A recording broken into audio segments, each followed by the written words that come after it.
Hey guys. This is what if Naruto was an Ōtsutsuki.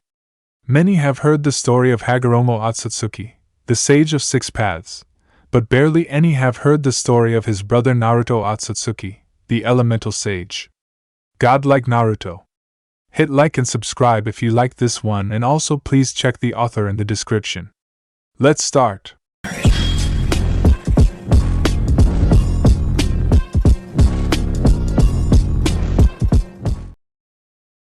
Chapter 1. Otsutsuki Kagaya was, as far as the elemental nations were concerned, a Oni, a demon. It was with good reason. The horns that adorned her forehead did nothing to dissuade that fact, and she made no move to hide them. The extra eye that had settled itself in the middle of her forehead was another factor that had started the rumors. Among others, there was also the point that if the horns and extra eye weren't there, she would look quite beautiful. Her long white hair enforcing the fact that her previous occupation was a princess. It also enforced rumor that she was a succubus, a particular rumor that she found quite laughable. But it was the immense power that she wielded that drove the final nail into the coffin. While she couldn't bend the elements to her will, she did have that ability to manipulate them via the use of her three different eyes. The white eye, as she called it, allowed her to see through walls almost 360 degrees with the exception of the small blind spot at her upper neck. It also allowed her to see some sort of circulatory system that was in dim everyone, besides herself, which glowed brightly. She theorized that it was whatever allowed her to do things that others couldn't, but she wasn't sure. This type of eye occupied the two eye sockets on either side of her face and were a pale white, making her seem blind, which she was anything but. The tome eye, for the tomes that rotate around the pupil, allow her to see the world slower than normal, in addition to being able to memorize whatever she saw, as well as being able to see a downgraded version of the circulatory system that the white eye could see. The tome eye, that was completely red with a pupil in the center and three tomes that swirled around it, was located in a slit in the middle of her forehead that was shared by what was, in her opinion, her most powerful eye. The Rinnegan had a ripple-like pattern, which spreads over the entire eyeball, with light purple sclera and irises, while it so far gave her the ability to manipulate what she had dubbed the five basic elements, those being wind, water, fire, earth, and lightning. She had the ability to change the Rinnegan with the tome eye at will by shutting the slit that both eyes were located in and concentrating on the eye she desired. She could also feel there were other abilities just waiting to be unlocked. She had the potential of a god at her very fingertips, and it made her shiver in anticipation just thinking about unlocking the secrets of the eye. It had an unknown potential that she would spend the rest of her life unraveling if that is what it took. The Usagi no Megami, or Rabbit Goddess, was currently seated kneeling on a balcony of a monastery that peered over much of the lands that were being bathed in the darkness of the night. The monastery itself is high in the mountain ranges of the Lightning Daimyo lands, which once housed monks that search for enlightenment, the meaning of life, if kami exists, blah blah blah. She didn't actually pay attention to what they were doing here, or what they were screaming at as she slaughtered them or as burned their library down with them inside when they tried to barricade themselves in. The monastery was built on top of a mountain, with numerous areas that were to her liking. None of that mattered though. What did matter was that she sensed something that was gaining power. Maybe within several years at the current rate, its power would be above her own. She could only hope it would stop before then, otherwise who knows what would happen. Whatever it is, it has been growing in strength for the past week. She thought, it seems similar to the shinju fruit that I ate, yet different. As far as I am aware, the mortal plane is forbidden to gods, as even half the power of a god fully manifesting on the mortal world would crack it like an egg. Or at least that's what the ancient texts state, although it was written by mortals not gods, so it is mostly based on theory rather than fact. It could be an avatar of a god, that would make more sense, and if it is similar to the presence that Shinju fruit, it means that it is most likely an avatar of the Shinju. The question is, why is the Shinju awakening now? It is obviously about the fruit I devoured, but that was a couple of years ago, so why awaken now? Why not earlier when I couldn't control my new strength? Something must have changed. And if my feelings are correct, it is due to what else happened in the past week. As stood from her kneeling position, she turned around and retreated back into the monastery, choosing to check on the reason she had invaded the monastery in the first place, as well as the reason she was choosing not to confront the power now. The monastery was not incredibly large compared to others she had visited, but it was not small by any means either. The monastery she currently occupied had a courtyard, several bedrooms, 2 praying rooms that she would turn into testing areas for her powers, a large garden that had an energy similar to the one she wielded that she had yet to investigate but had deemed mostly unimportant, a dojo for sparring, and an armory. It had surprised her that a monastery would have weapons, but they were most likely using the katas or stances as an art form instead of a way to kill. In other words, they thought it looked pretty and thought they should try it. Walking down the halls, her thoughts turned to the rest of the world momentarily. After casting what she called the infinite Tsukuyomi, she released the hold she had on the world to see if they were worthy to have free will, and while so far they hadn't disappointed her, she kept herself wary of deception. She had already heard rumors of war, and that alone made her wish she had kept her hold on the world. After traveling through the monastery, she came across the room that housed the reason she was here, in this monastery, in the first place. She moved around, choosing to kneel at the top of 2 of the 3 futons. Kagaya observed the 2 objects, 2 children, her children. That thought still brought a small smile to her face. The 2 babies were the reason she was here. After deciding to have a child, she found a wealth noble man and placed him under an illusion, and had her way with him before killing the man. It's not like she was going to take him with her anyway, and she didn't want the possibility of her child choosing him over her, no matter how small it was. Though it was only until she was several months pregnant that she realized she would need a safe place for her child to grow up and be protected without having to move around. This made her come to the decision to occupy a monastery. They were perfect, isolated, with open areas, and were usually self-sustaining due to how hard it is to approach one. Eventually, she chose the one she currently occupied and gave birth to 2 children, not a single child. 2. It was one of the best days of her life, albeit one of the most painful as well. Now, almost 3 weeks after giving birth, she sat near her 2 children just calmly observing them. She had yet to name them, and it was quite annoying as she couldn't keep referring to them individually as child. Maybe she could think up one now. That was a good idea. She would observe both children and think up a name that fits. As she looked over both of her children, she decided to start with the one to her right. There wasn't much to say about either child physically, as both of them weren't even a month old and looked almost identical. The child she was currently focused on, however, did have something different about him, the Rinnegan. When she first saw the eye, when she looked closely at the child, she nearly dropped him. She couldn't look at them completely because the child had yet to fully open his eyes, but she could just make out the ringed pupils of her most powerful eye. Other than that, he was as normal as all the other children, however that was on the outside. Using her wide eyes, she observed the child's power that he had gained from her. It was quite large, not as big as Kagaya's own, but that was to be expected. He was a child after all. But it didn't change the fact that it was big, and maybe would one day rival her own. The second circulatory system that ran throughout his body was also similar to Kagaya's own again, but still on a smaller scale. His power was in constant motion, always moving. She also felt more of a connection to this child than her other, though that doesn't mean she doesn't love her other child, no. Kagaya meant that she felt she had a connection to this child due to his eyes matching one of her own. But that didn't matter. Kagaya loved both of her children. Turning to the other child, he looked like a completely normal child. Short tufts of white hair were starting to grow just like his brother. Although his brother's hair was a surprising reddish-orange, he received from his father, with completely white eyes. Not like her white eye, but completely white eyes, no hint of a pupil or iris. If she hadn't seen him reach for her when she held him, Kagaya would have sworn he was blind. Quite ironic for a woman who prides herself on her visual prowess. Though that was just the physical side of things, it was what she couldn't see that guaranteed that he was in fact her son. His power coils, as she'd coined the system that was invisible to the ordinary eye, were massive.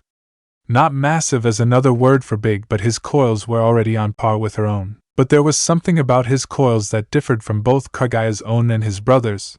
Not only were they larger, but it also seemed stronger. Where her own coils, as well as her other sons for that matter, were a nice solid blue color, his were a deep blue, bordering on dark blue. Kagaya had no idea what this meant, but she knew it was some sort of advantage he had over her own power. There was also the fact that he seemed in control of his own coils. She didn't know how, but his power moved around his coils depending on his mood. The one time she had seen him cry, his power had responded and speed up the speed at which it moved around the pathways. It was extraordinary. It was like he was instinctively in control of it. Despite how different they were, Kagaya knew they were still brothers. Both of them rarely ever made a sound, but when they did it was usually in tandem with the other. And now, as Kagaya looked at them, she knew both her sons would be destined for greatness, for glory. But this still didn't help with her original problem of naming the two children before her. As she turned her head back to the eldest twin, the one on her right, a name struck her, one that she knew would change the world on a massive scale, one that would change the way the world and the people in it worked. As she looked down on the child that had the same ripple eyes as her, she whispered his name. Otsutsuki Hagoromo, you will change the world and all who live in it, this I know is true. As she turned to the other child, the one who was different and similar at the same time, she smiled. He would also do amazing things, she was sure. But his future she felt mostly uncertain about. But one thing she did feel certain about is that he would have the ability to change things, to be able to ruin even the best of plans and make the most impossible of things happen. She smiled. Otsutsuki Naruto, my little maelstrom, you will be the one to keep people on their toes, the one impossible to predict, and will do things even I would find impossible. As she finished her naming of her children, her thoughts turned to that of sleep. She stood up before moving off to the third futon in the room, and as she drifted off into a slumber, she wondered just how her sons would change the world. As she sat, knees folded beneath her, Kagaya reflected over the years that passed since she had given birth to her two children. 2 babies had turned into toddlers, and from there into the 7-year-olds they currently were. The years passed relatively quickly with small bumps, but she had believed that she had succeeded in raising 2 smart and intelligent dash. Get back here, Naruto! You have to take your punishment like a man! A childish voice that she recognized yelled. As the noise reached her ears, she withheld a little sigh.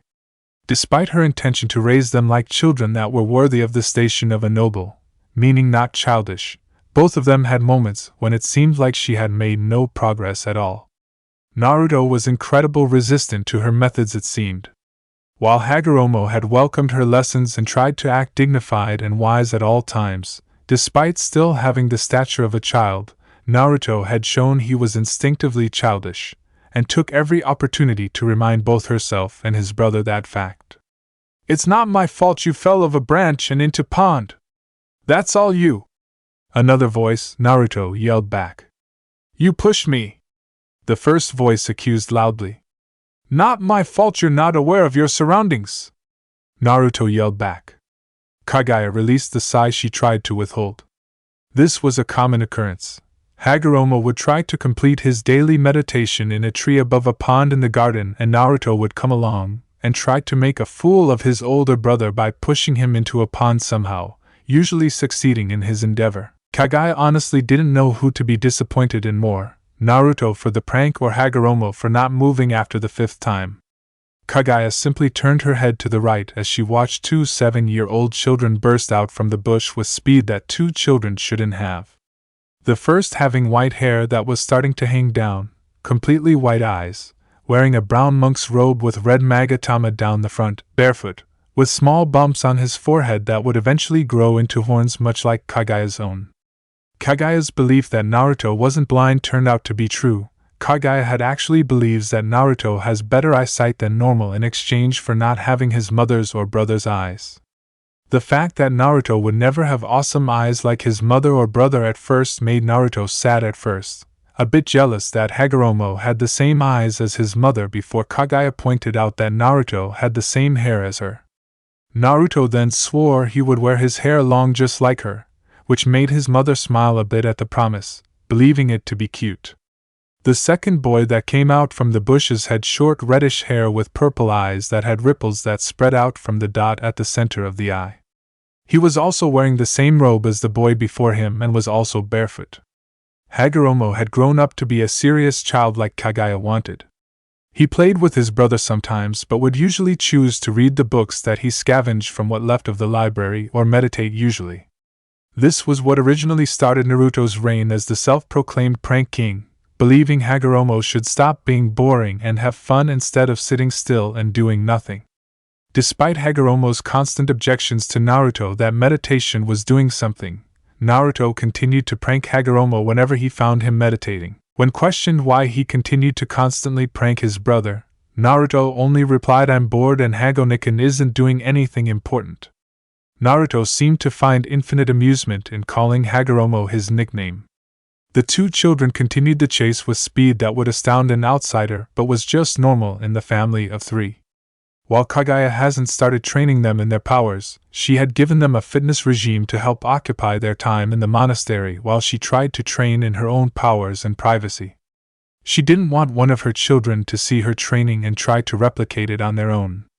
Of the two boys, Naruto was the fittest, not that it meant that Hagoromo wasn't fit, it was just that Naruto put more effort into the exercises, choosing to go that little bit further than his brother. Hagoromo spent more time trying to become wise like his mother to help fulfill his goal of trying to create everlasting peace for the elemental nations. When told of their mother's dream for peace, both boys instantly made it their goal to try and achieve it along with their mother, although Hagoromo believed that peace could be achieved without force, hence the constant studying and meditating to become both smarter and wiser. His brother's belief on peace, however, was different. He believed that reaching out to the younger generation was the answer. Naruto believed that if the children of each generation were told the right way to do things, that it was possible to prevent war from ever happening. When Naruto told both his brother and mother of his answer, both of them looked at him strangely. While Naruto didn't show it, he was actually quite intelligent, so it was a shock to both of his family members that the prank king could say something so wise. Kaguya was knocked out of thoughts by a noise. Looking over at the two children, she saw both of them wrestling on the ground. It was obvious Naruto was winning. His superior fitness made itself known as he pinned his older brother to the grass. It wasn't exactly a pin, it was more like Naruto sitting on Hagoromo's back and not getting off until he promised to not chase Naruto if he let him up. The time in between that, however, was mostly 7-year-olds sprouting cures at each other. Kaguya could honestly say she was surprised by the curse words coming out Hagoromo's mouth. Perhaps she should check just what kinds of books he was reading. Kaguya's observations were broken by the presence she had sensed several years ago. It had passed her own power a year ago, and now Kaguya was seriously worried. The power just went up at constant rate, showing no sign of stopping or slowing down. Kaguya was now certain that whatever is was had to be godly in nature, or at least part god. Nothing normal should have the amount of power she was sensing, well, no one except Naruto. The reason Kaguya had yet to start training her two sons in their own powers, as well as forbid them from experimenting, was that she wanted to wait until they were maturing enough to use them. Teaching 5-year-olds things that could blow up houses was not a good idea. However, she wanted to start teaching her children at the same time, and while Hagoromo was ready, she was worried about Naruto. His power had already exceeded hers by a fair amount, and she was worried he wouldn't be able to control it, and that it would get out of control in the end. Though she had already wasted time and put off her children's training, the power of this being was making Kaguya slightly nervous. "I can't keep putting this off," she thought. "Sooner or later, whatever is gaining power will do something with it, and I can't put my sons in danger by not teaching them anything to defend themselves with. Besides, the level of Naruto's power will continue to rise in age just like Hagoromo and myself. If Naruto has trouble with his abilities, I'll just have to help him a bit more than his brother." With her mind made up, she took a deep breath and calming herself before standing up and facing Hagoromo, who was still on the ground but now struggling profusely, and Naruto, who was on his back and appeared to be attempting to give his brother what he liked to call a wet willy. Kaguya simply tried to stifle a smile at the funny scene before composing herself. Hopefully training in his powers would help quell Naruto's boredom and get him to quit his pranking. Naruto, Hagoromo, in front of me, now! Kagaya commanded in a stern voice. Immediately both Naruto and Hagoromo were standing in front of her, hands by their sides, their face flat. They knew better to joke around with the serious side of their mother. While she usually let them do whatever they want within reason, in return she expected to get listened to when asked. The one time that they didn't was a time they didn't want to remember, but both of them had bruises for weeks. As Kagaya looked over her two children, she spoke again, this time with a softer voice. I have done some thinking over the past few days and decided to start training you both in your power. As she predicted, both of them opened their eyes wide and looked at her in surprise. Before they could comment, she had already continued. This time she returned to her hard voice. In return, I expect you to listen to my every word regarding this matter, okay?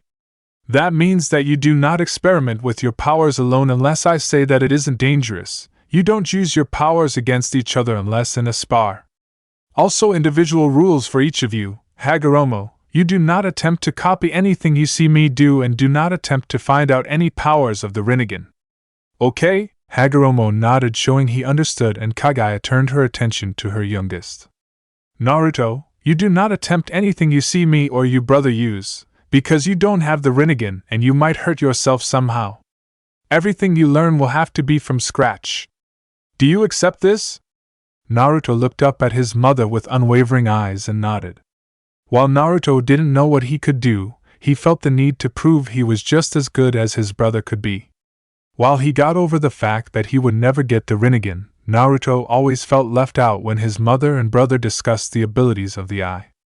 Because Naruto had no idea what powers he had, hearing his two family members talk about their potential and what they could or would be able to do always left a stinging sensation in his chest. Now, however, he was determined to change that. The next time his family talked about powers, he would be right there telling him his theories about what he could do. Good, because if either of you break these rules, I'll stop teaching you and make sure you feel eternal pain, you got that? Both siblings gulped at the threat and nodded. They knew their mother well to tell when she was serious about going through with something. After a few seconds of silence, Hagoromo worked up the courage to ask a question. So we're finally going to be learning how to use chakra? Said Hagoromo, while his younger brother and mother held back a snigger and smile, respectively. Ever since he was little Hagoromo and he first heard of the power his mother wielded, he had, in a rare bout of childish logic, declared that it was called chakra. Despite his growing maturity, Hagoromo still called the strange power chakra and was determined to his brother and mother behind his idea. Yes, Hago-kun, I'm going to teach you about chakra, smiled Kagaya. Hagoromo winced a little at the embarrassing nickname before smiling at the fact that he had got his mother to start calling the power chakra. Naruto sniggered again at the nickname his brother had gotten from their mother before looking at her. So what are you going to teach us first, Ka-sensei? Asked Naruto with an eager look. Kagaya smiled and a glint appeared in her eye. Time to begin the torch training. Otsutsuki Naruto was wondering what was wrong with him. Wondering what he was doing incorrectly. But the only answer that came to him was nothing. For months after his mother had finally agreed to train both his brother and himself, and he was getting nowhere while his brother was working on mastering his force powers. It was frustrating how his brother was having more success than him. Naruto was currently in what was once a room of prayer for the monks that used to live in the monastery. The room had been changed by his mother in the time his family had lived in the monastery, and the room was now just a large square box that was about 5 meters high and 20 meters from one end to the other, with the other prayer room being identical. Naruto sighed.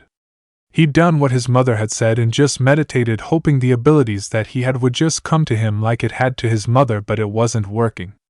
It didn't help that he was completely surrounded by brick and rock. Naruto was used to feeling the air around him, feeling it through his hair, on his skin. He especially liked it when it was windy, with the air pushing against his skin, ruffling his hair with his clothes flapping around, standing up on his toes and the feeling of them not touching the ground. Wait a minute. Naruto opened his eyes and looked down. Naruto would later deny that he was the one that made the girlish scream that drew his mother and brother from the other former praying room to his own. He was hovering off the ground. It was insane, sounding almost impossible, but he was suspended about 2 meters off the ground. As his brain caught up with what he was seeing, he became incredibly excited. Unfortunately, that quickly turned to fear when he started to lean forward. Quickly trying to steady himself so he wouldn't hit the ground, he moved his right leg forward and thrust down unconsciously, adding more chakra to whatever he was doing. This was proven to be the wrong thing to do when he was propelled upwards. Realizing that what he was doing was similar to a front flip, he brought his legs together, keeping them straight. It was in that second when he realized what his mother said about it coming to him instinctively. Now knowing what to do, as he finished the front flip in the air, keeping a steady amount of chakra coming out from the bottom of his feet, he managed to regain his balance as whatever he was pushing out the bottom of his feet met the ground and kept him afloat. Now, though he was about 3.5 meters in the air, he quickly composed himself and tried to continue doing whatever he was doing while also figuring it out. After observing it, he realized that during his thoughts of the wind he had unconsciously been pushing chakra out the bottom of his feet, and his thoughts of wind had made his chakra change the form that it came out and resulting in him being lifted off the ground. In simple words, his chakra reacted to his thoughts, turned into wind, and it pushed him off the ground. It was just as he was finishing these thoughts that the door to the room opened, and his mother and brother walked. "Are you okay, Naruto?"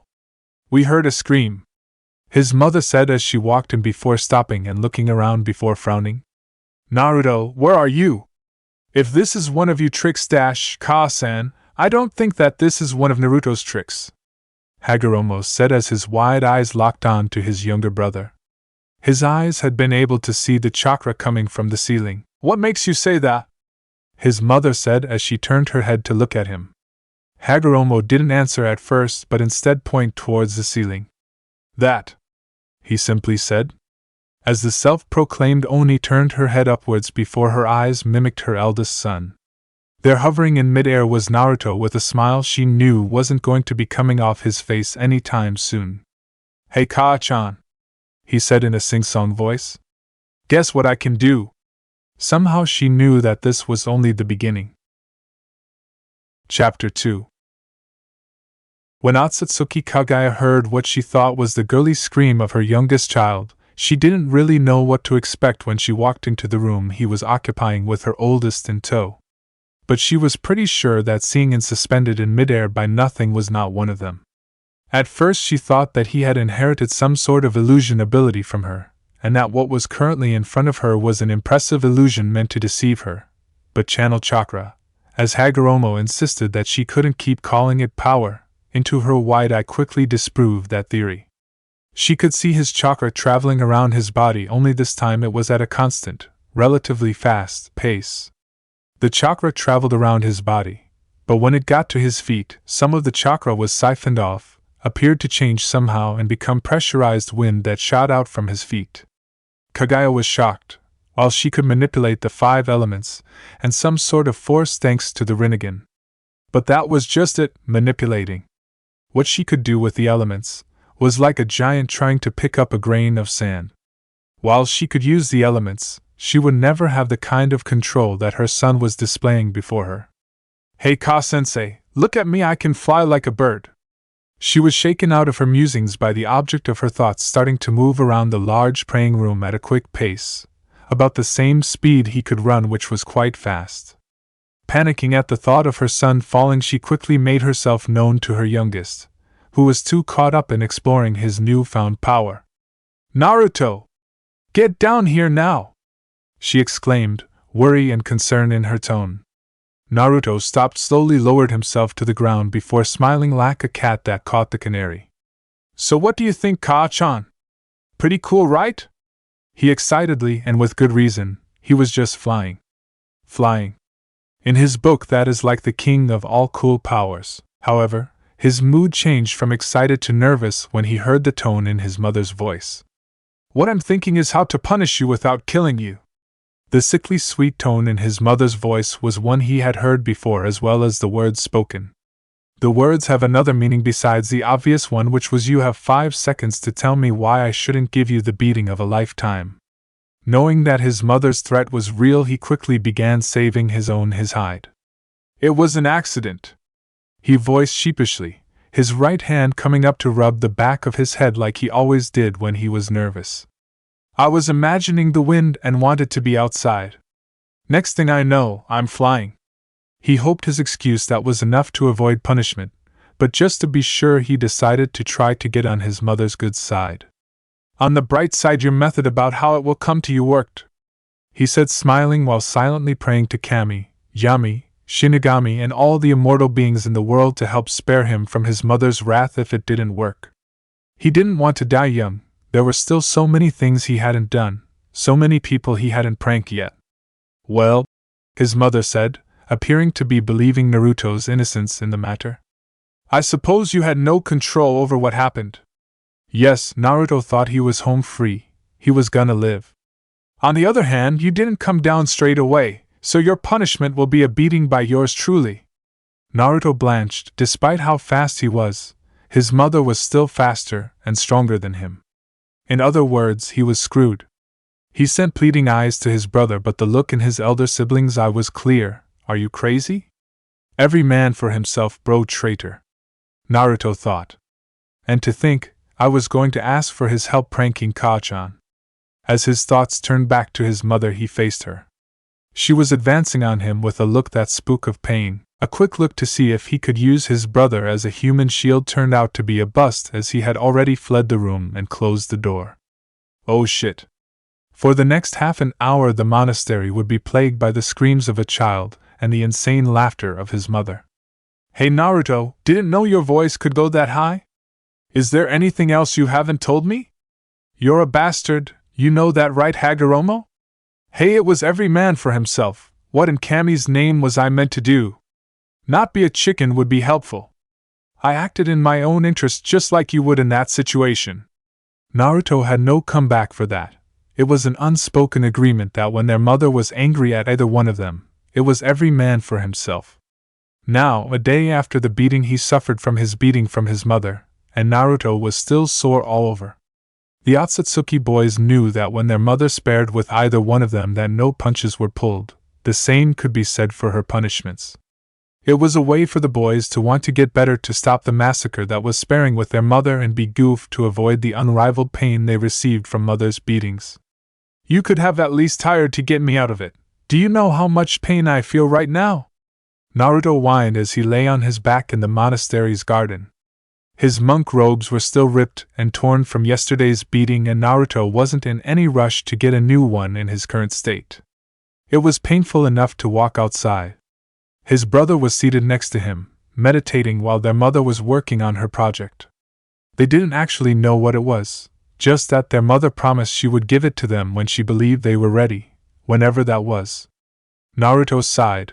Well, since he was trying to stay perfectly still to minimize the pain he was feeling, maybe he should meditate. He hasn't done it recently, and while he doesn't prize meditation as high as his brother does, he still knows its importance. Closing his white eyes, he calmed himself, slowed his breathing, opened his senses inwards and felt his own chakra and began moving it around his body.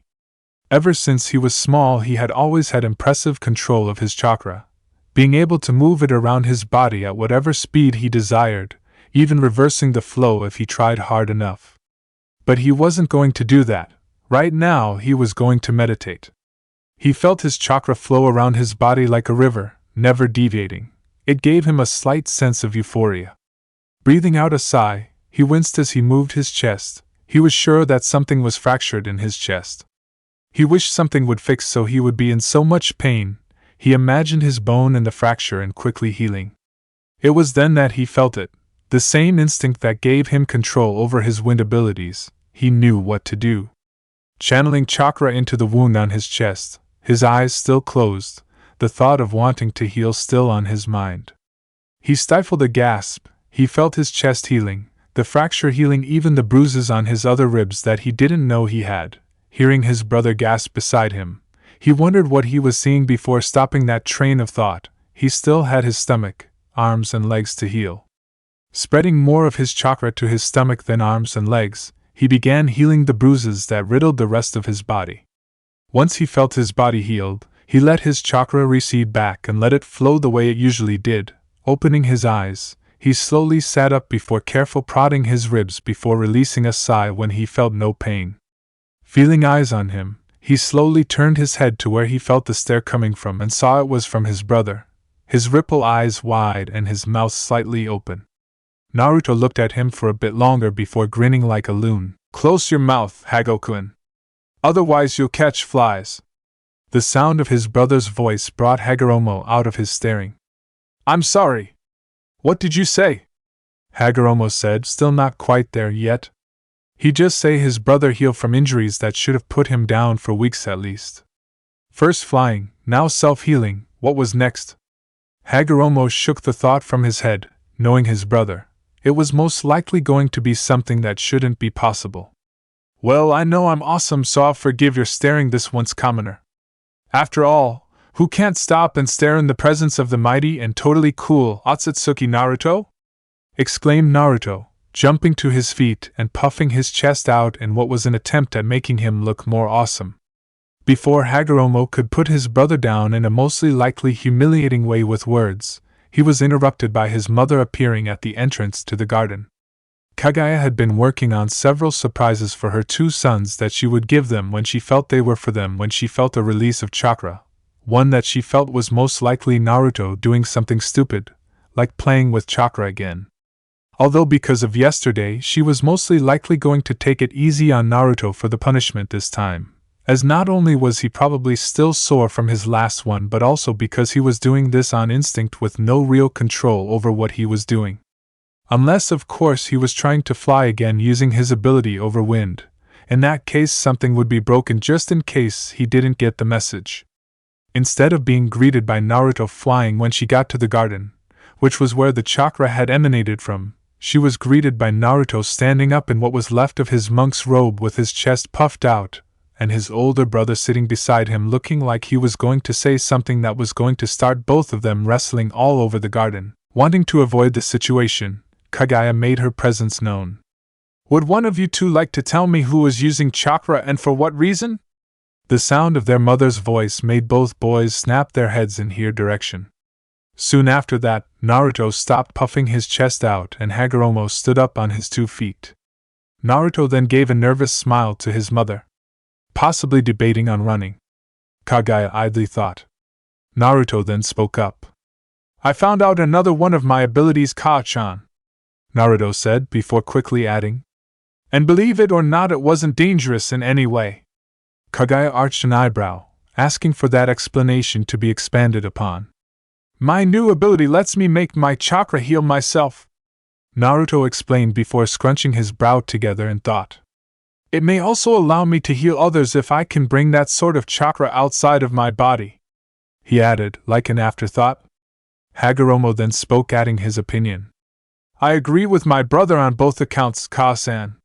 He did heal himself, and it may be possible for him to heal others if he can bring that kind of chakra out of his body," said Hagoromo. He then paused for a minute before adding more on to comment.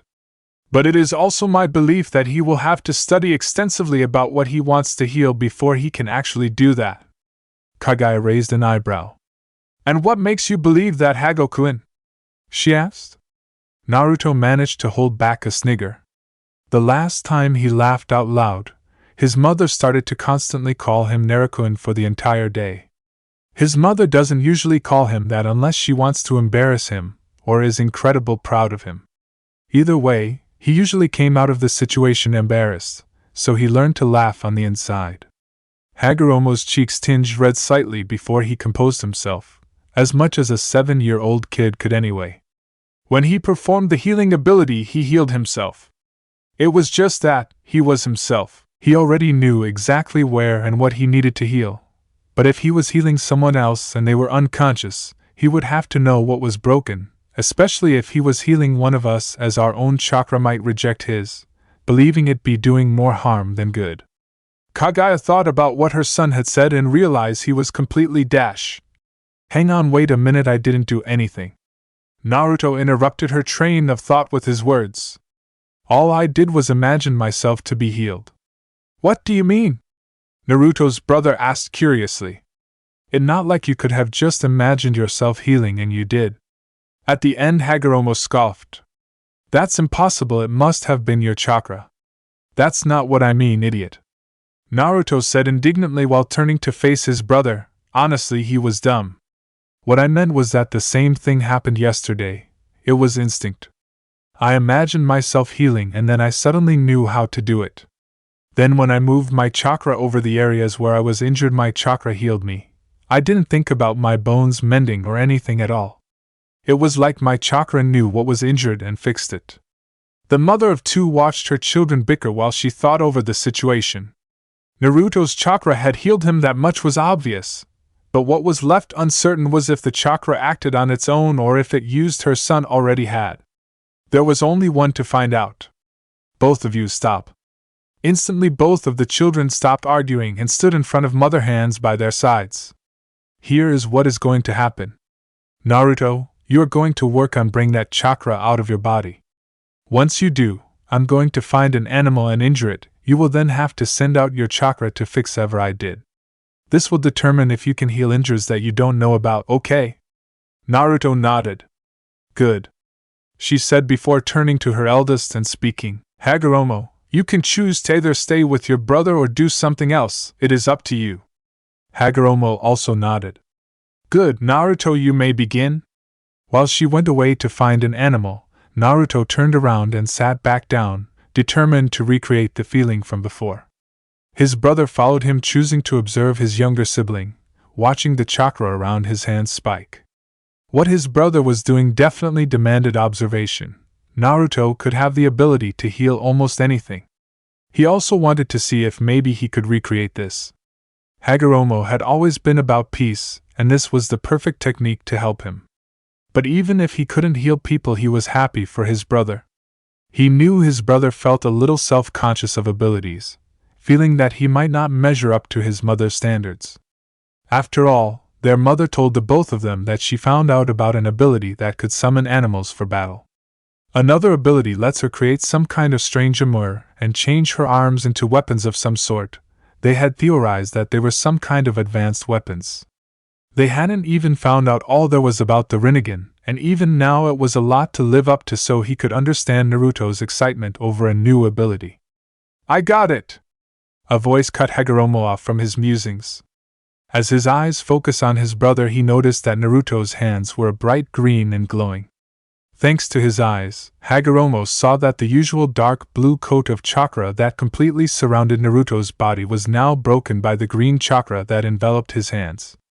Hagoromo was so into looking at the bright color that surrounded Naruto's hand he missed his brother calling his attention. Hagoromo! Naruto called. No response. Hagoromo, snap out of it! Naruto went to place his hands on Hagoromo's shoulders. Unfortunately for Naruto, he still had the healing chakra coming out of his hands, and Hagoromo chose this moment to come back to reality. As his eyes focused, his Rinnegan eyes made out the chakra that was coming incredibly close.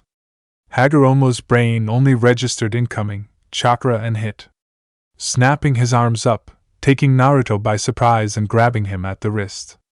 Hagoromo heard a voice in his mind whisper Gakido. This was the same voice that had helped him control the force that the Rinnegan wielded along with the 5 elements. Except that time it had whispered a different word, Tendo. When his hands touched Naruto's wrists, the chakra around Naruto's disappeared and Hagoromo felt an influx of something he couldn't describe. He felt like he had taken something in, like he had absorbed something. It felt similar to his chakra but different. Searching inside, he felt his chakra spinning in the other direction. What was going on? Hagoromo was jarred out of his thoughts by a headbutt. Landing on the ground, he rubbed his head to help get rid of the pain before looking up at his younger sibling. What in Kami's name possessed him to do that? What the hell was that for you, idiot? The eldest Otsutsuki child demanded. That freaking hurt, Naruto, he said, continuing to rub his head but made sure he could see his brother to glare at him. Well, sorry if I don't want my chakra to be absorbed, Naruto said sarcastically. That stopped Hagoromo for a second. He was absorbing chakra. He needed a minute to take that all in. Unfortunately for Hagoromo, he wouldn't get it. What are you two doing now? Asked an annoyed voice. I left you alone for 5 minutes and already you two have done something stupid.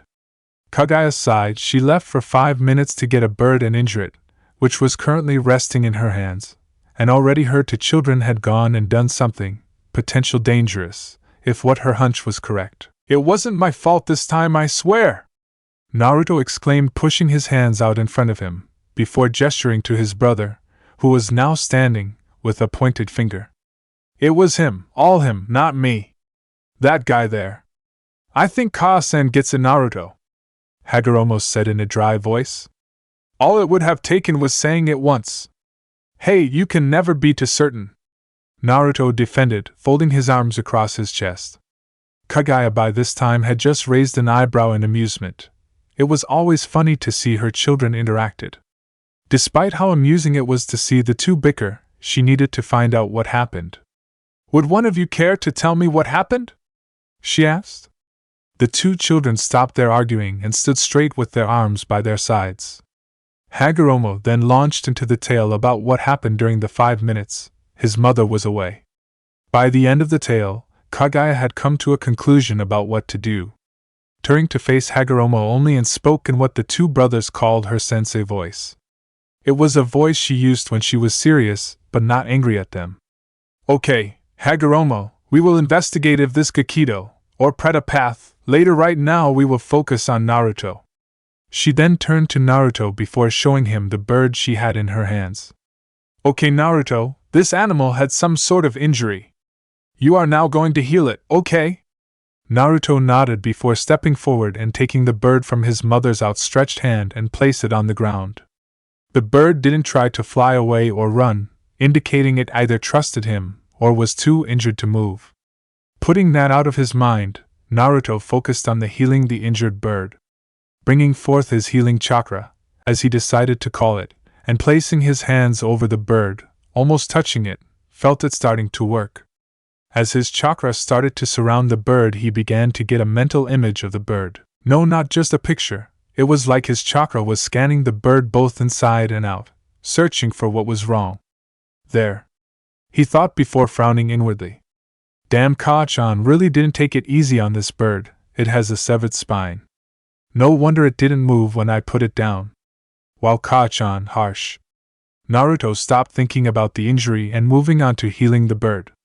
Moving his chakra that was already surrounding the bird, he made it surround the injury.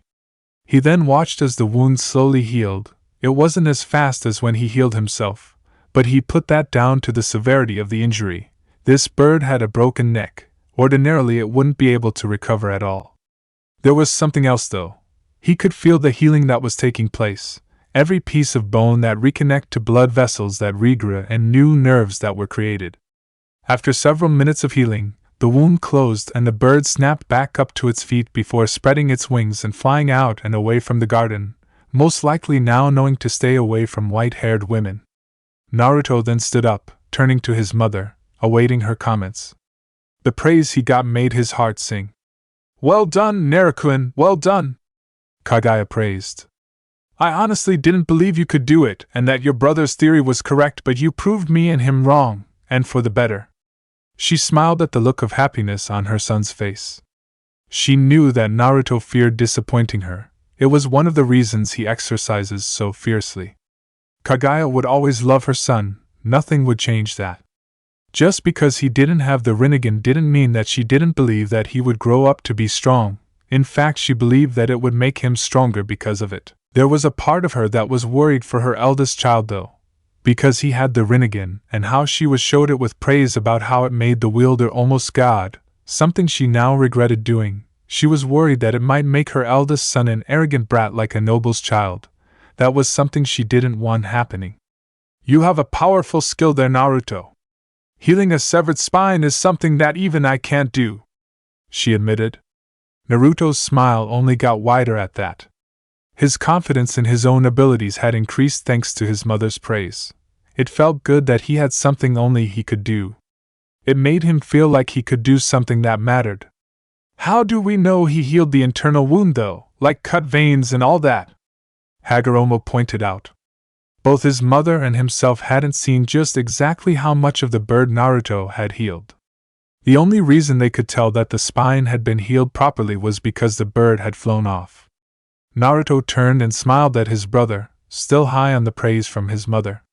"Don't worry, Hagoromo, the bird is fully healed." Naruto paused before explaining. "As I healed the bird, I could feel all of it healing, the severed spine, the veins, the nerves along the spine, all of it. It all healed." Kagaya allowed Naruto to bask in his happiness before breaking him out of it. "Okay, I think that's enough experimenting for today.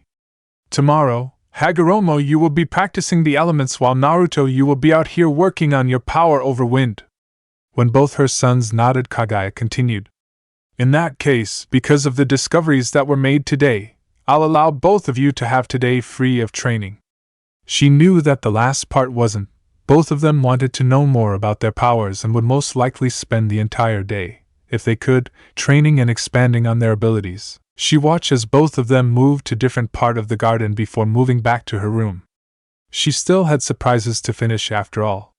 6 months later, and Naruto was bored. Sitting in front of the pond that was in the garden, Naruto reflected on what had happened over the past 6 months. After the incident where Naruto unlocked his healing ability and Hagoromo his Preta path, no new discoveries had been found, in either his own abilities or the Rinnegan Eye. This meant that Naruto had nothing new to work. Because he was only 7 years old, there was only so much he could do as his body was still growing. Because he was still a child, he could use anything for weights, as his mother didn't want him to stunt his growth. Despite the protest that he could heal himself, his mother had taken a stand and refused to budge from her position, and Naruto knew not to push the issue too far. She said he could use weights when he was 12. Naruto had found a way around this by accident, an incredibly happy accident. Naruto was trying to mimic 2 of his mother and brother's Deva Path techniques called Shinra Tensei, Almighty Push, and Bansho Tenin, Universal Pull, with wind. When trying to mimic Shinra Tensei, Almighty Push, he miscalculated how much power he put into the technique, and it ended up launching him back. In his panic state, he channeled chakra into his feet, causing him to stick to the ground. When he regained his bearings and realized what he did, he found out that if he channeled chakra into his feet, he stuck to the ground. Then, after a brainwave and trial and error, he managed to get himself to stick to walls and ceilings, and even walk or run up them. After another thought, Naruto now sticks himself to the ceiling and does sit-ups for exercise, though he has to remember to channel chakra into his feet so he doesn't fall off. It was incredible funny when he walked into the room where his mother and brother were practicing and casually walked up the wall and hung there like an everyday occurrence. Their faces were hilarious. Despite no new powers, Naruto did find out a few things about his own powers. As it turns out, Naruto doesn't need to consciously think about healing anymore. After initially unlocking his healing ability and using it, he hasn't had to use it to heal himself since, except for serious injuries like broken bones. And even then he only has to concentrate for a second to heal the broken bone. Another discovery was that his wind abilities were different to his mother's and brother's, where they channeled chakra into the element they were using and manipulated it like that. Naruto's chakra literally turned into the element he was using, in this case, air. It was discovered after his mother and brother couldn't see the chakra in his wind attacks like they could in theirs. Just to be sure, his mother used her Tome Eye and White Eye to check. No chakra in use at all. This meant that they couldn't absorb his attacks with their Preta path. Hagoromo forgot this once during a spar and thought he could absorb his attack. Needless to say, he made sure not to forget it after that. Another thing that his family had discovered about his powers was that he had superior control of air than either of them had. Naruto could control any part of the air around him at will without moving if he desires, though that took a lot out of him, while his mother and brother could only launch chakra-based attacks from the general area around their body. Naruto could do so many things with air that neither his brother or mother could do: fly, turn the wind into shape-based attacks, levitate objects using the wind around it to grab them and lift them, though he was still working on that. Fly, create ferocious winds, fly and make the wind softly blow the opposite way, making his monk's robes blow, in his words, heroically against the wind. Both his mother and older sibling laughed when he showed them that. Now, though he was bored, he felt like he had exhausted all he could do with his element in such a small space. His mother had forbid him from trying to create a tornado, so here he was, bored. He didn't want to exercise any more today, and both his mother and brother were training. When he asked his mother what he could do, she only said to try and discover his other abilities. Stupid powers. Naruto grumbled. Why can't more of them unlock themselves or something? Sitting here is so boring. Why can't I use dash? Hey! He perked up. If I can use one element, there's no reason why I can't use other elements like Kachan or Hagoromo. After all they can, so why can't I? With a new resolve, he sat down in a meditation position, legs crossed and arms on his knees with his back straight. Okay, if unlocking any more elements is anything like wind, I'll have to imagine the feel of the element and the characteristics of it as well as what I want it to do. Deciding to start with water, seeing as there was a lake right in front of him, he closed his eyes and calmed his heart rate. He imagined water, how he splashed Hagoromo in it when they played in the pond, how it felt on his skin. He imagined water rising up out of the lake in the shape of tendrils. He imagined more tendrils of water joining the first, and started to swirl around in a circle in the lake, getting faster and faster, and Naruto was cut out of his thoughts by water splashing him in the face. Opening his eyes, he was greeted by the sight of tendrils of water in the air in a circle before they splashed back down into the pond due to his lack of concentration. Naruto simply stared at the pond for a moment before pumping his right arm into the air in celebration. Hell freaking yeah! He exclaimed. I am going to be such a badass in the future. Naruto said to himself with a smile so wide one might think his face might break. Chapter 3. High in the mountainous region of Lightning Country, a monastery rested carefully on the rocky peak. Within a garden in that same monastery, two boys faced opposite each other. Both of them stood across from each other in a large dirt circle. Arms forward in a fighting stance, eyes locked, senses alert. Both 12-year-old children knew not to underestimate the other, and that a split second of lost concentration could mean losing to the person opposite. Both boys were bare-chested, showing off years of rigorous training in the form of a muscular upper body. The only article of clothing they had on were baggy woolen pants that allowed for quick movements with minimal resistance. The only thing that distinguished them was their eyes and hair, one having short red hair with purple ripple-like eyes, the other having long white hair down to the middle of his back and pure white eyes. Both boys also had two horns that adorned their foreheads, both sets being a few centimeters tall. The garden they occupied was silent, like the inhabitants were holding their breath, waiting to see how the fight would begin. It was the one with white hair that started the fight. Rushing forward, he traveled the distance between them in the time it would take for an ordinary person to blink, leaving his opponent no room to move.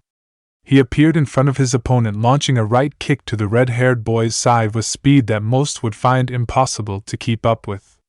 His opponent, though, was not most people.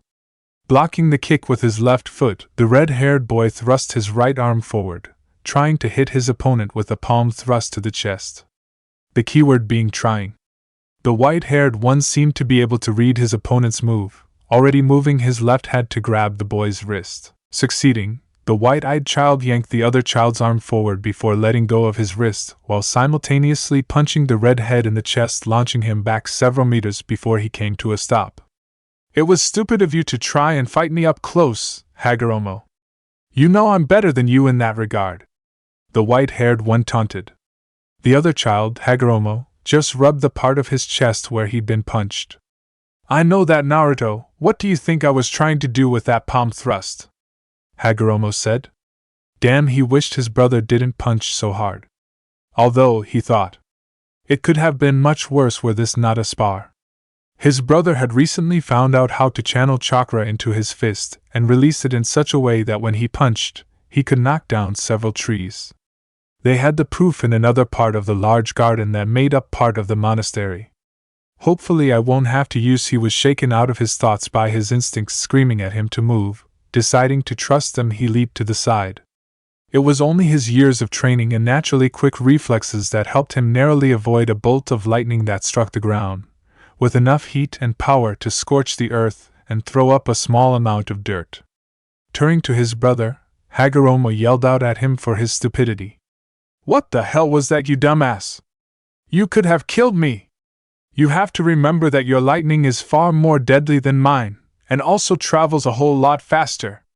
Naruto, from across their makeshift arena, rolled his now yellow eyes that were slowly fading back to white. Why, thank you for that, Hagoromo. I obviously didn't know that after using lightning for several years. Naruto said sarcastically. You do know that there wasn't enough chakra put in that attack to kill you, right? Naruto said, smiling. His brother still got angry at the smallest of things. I scorched the ground! Hagoromo yelled. Yes, I can see that. Naruto said, smirking. Still doesn't change the fact that it wouldn't have killed you. Now are you going to continue whining like a baby, or are you going to fight? Naruto said, goading his brother while falling back into his original fighting stance. Hagoromo said nothing, simply getting back into his own fighting stance. There was a moment of silence before it was broken, this time by Hagoromo. The boy leaned his head back before quickly leaning forward and exhaling a great breath of orange and red flame twice as tall as the one it was aimed at. Instead of panicking, Naruto stayed calm. Using his ability over water, Naruto moved both his hands back before thrusting them forward towards the pillar of fire that approached him. Almost immediately, two things happened. One was that Naruto's white eyes started to glow blue. The second was that a large bubble of water appeared behind him, the result of water vapor and the air joining together via Naruto's will, before it moved forward in front of Naruto and spreading to form a wall of water that blocked the flames with a hiss. Trying to keep the momentum, and not wanting to give his brother an inch, using the rest of the water he had, Naruto pulled his hands back before thrusting them again, this time fingers first. The result was the remaining water from the water wall splitting into multiple small bubbles before elongating into spears that then shot forward towards his brother's position. His brother, who hadn't moved from his position, simply knelt down and punched the ground, causing a wall of earth to erupt from the ground, blocking the water spears. Like his brother, Hagoromo then thrusted both hands towards the earthen wall, causing it to move forward. On the other side of the earth wall, Naruto smirked. Instead of dodging around the wall, or even destroying the wall like his brother would expect him to do, he decided to try out a new move that he had theorized would be able to take out his brother, especially if he didn't expect it. Running towards the approaching wall, Naruto leapt up to the top of it before pushing off the wall and launching himself into the air. As he reached the peak of his jump and slowly started to descend, Naruto gathered pressurized wind into a ball beneath his bare feet, while strengthening his legs and feet with chakra internally. Naruto grinned as he approached the ground. It didn't really matter anymore if his attack hit his brother or not anymore, he just wanted to try out his new move. As he neared the ground, Naruto called out the name of his attack. Kaze Purusu, Wind Pulse!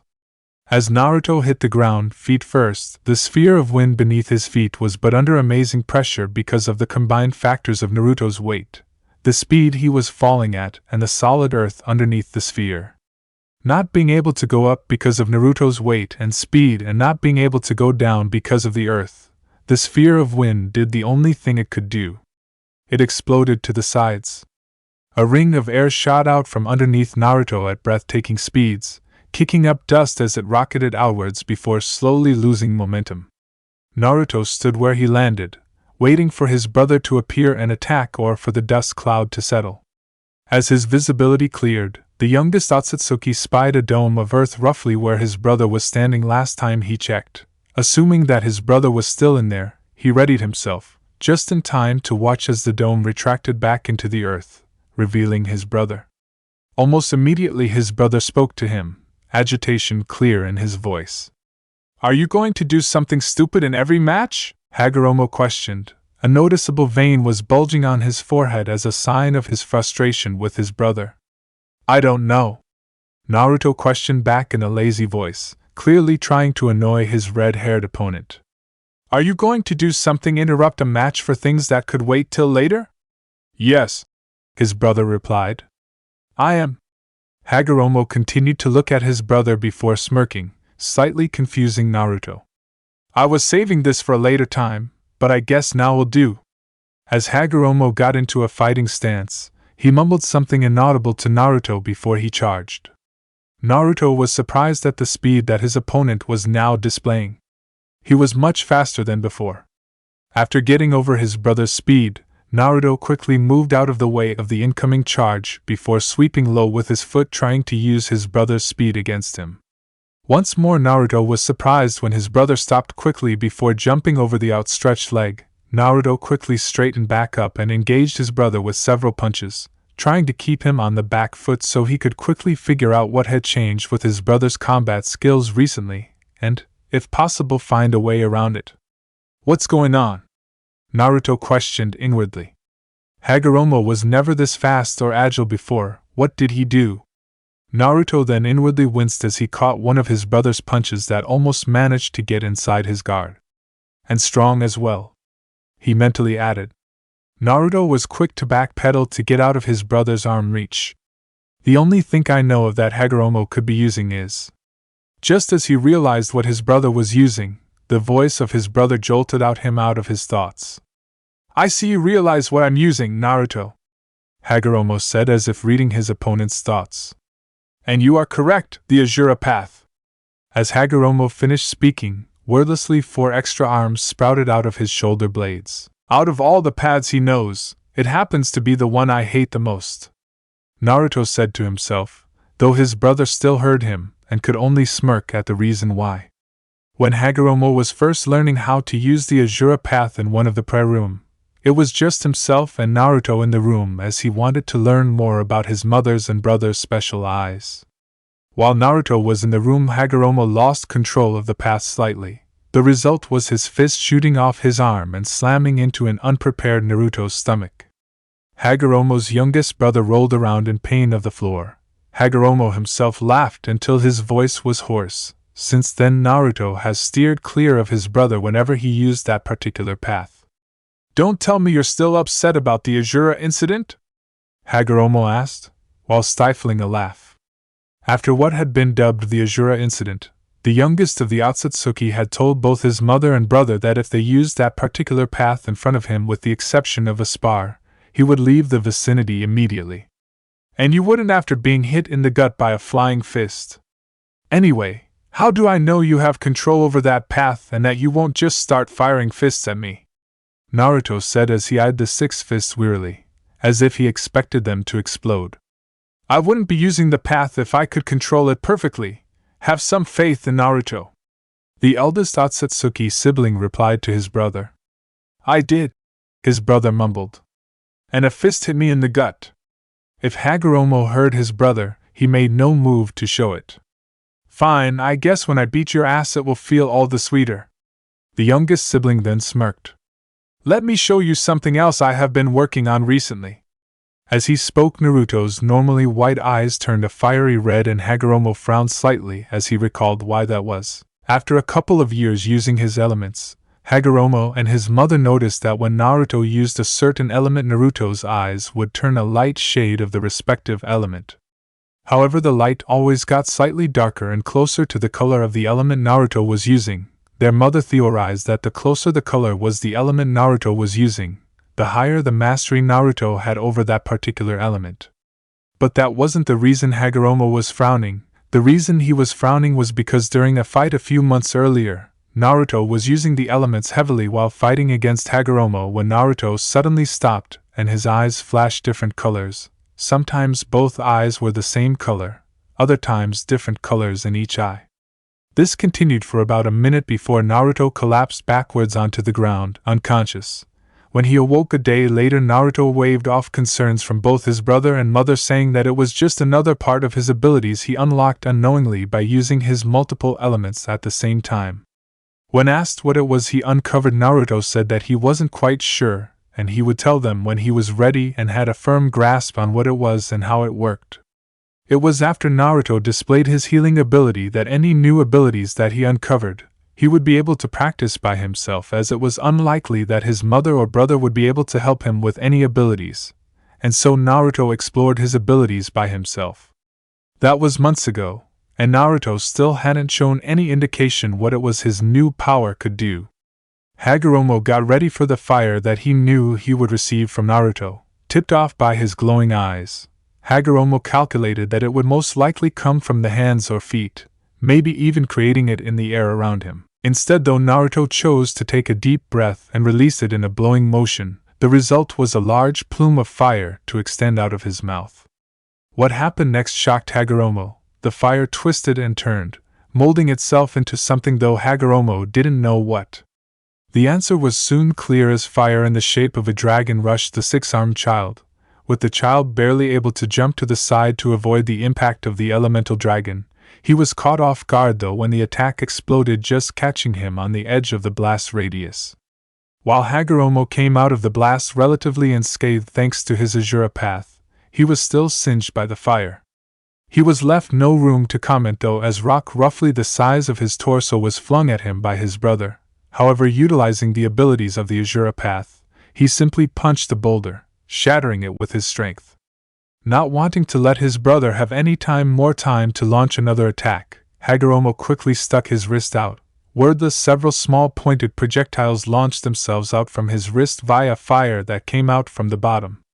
He then charged behind the metal projectiles, using them as cover to get in close to his brother while his focus was on the metal objects, knowing that he would have the upper hand in close quarters while using the Azura path.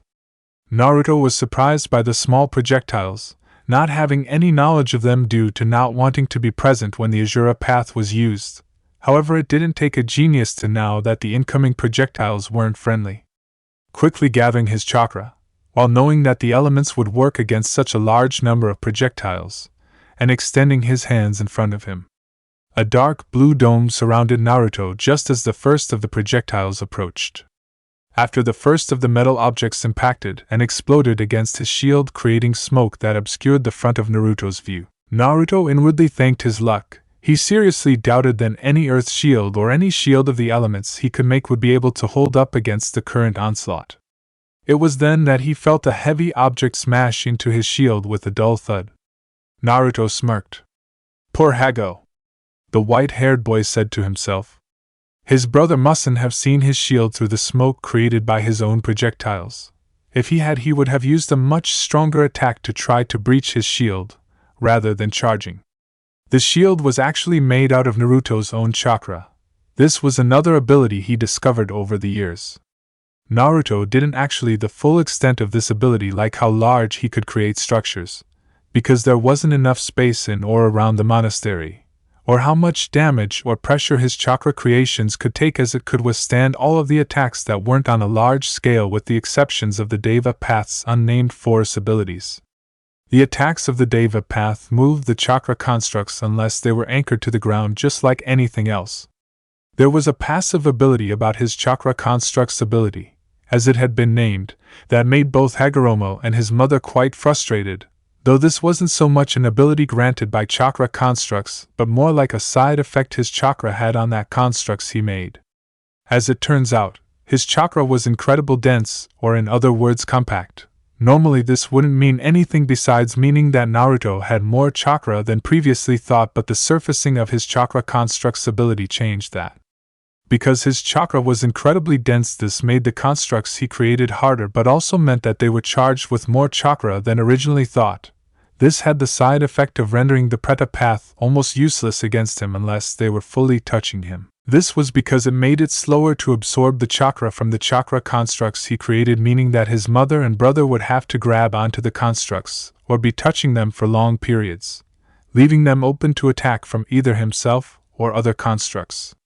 It was an amusing sight to see his brother poring over books or meditating for hours trying to find a way around the chakra construct's ability. Naruto was about to gloat to his brother when he heard two words that made his eyes widen. Shinra Tensei, almighty push! Ah crap! Naruto thought as he was flown towards the edge of the makeshift arena and landed on his back with a thud. Naruto groaned as he made his way towards his feet. Taking one of those Deva Path attacks always hurt, even when the technique's power was lowered significantly.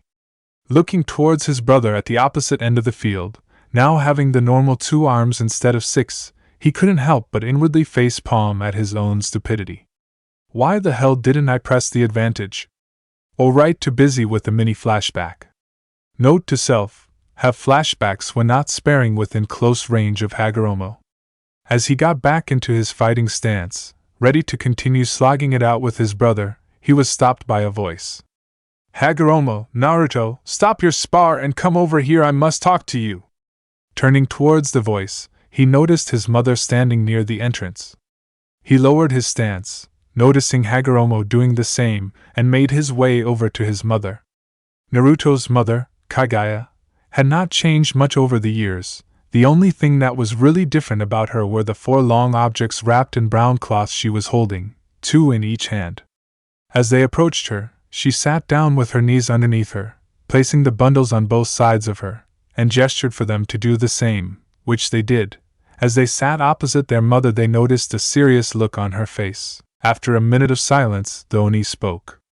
After raising you both for close to 13 years within this monastery, feeding you, clothing you, teaching you and training you, I have come to the conclusion that in order for you both to grow both ability-wise and as people, it is time for us to leave the monastery. Kaguya waited a moment for the questions that were sure to come, and she was not disappointed. What? Why do we have to leave? This was asked by Naruto, who was followed closely by his elder brother. I agree with Naruto. What reason would we have to leave the monastery? Hagoromo said. He knew several reasons but wanted to hear them from his mother. Kaguya was silent for a moment before speaking. This monastery, while sheltering you and helping you grow, has left you lacking in knowledge that more common people take for granted.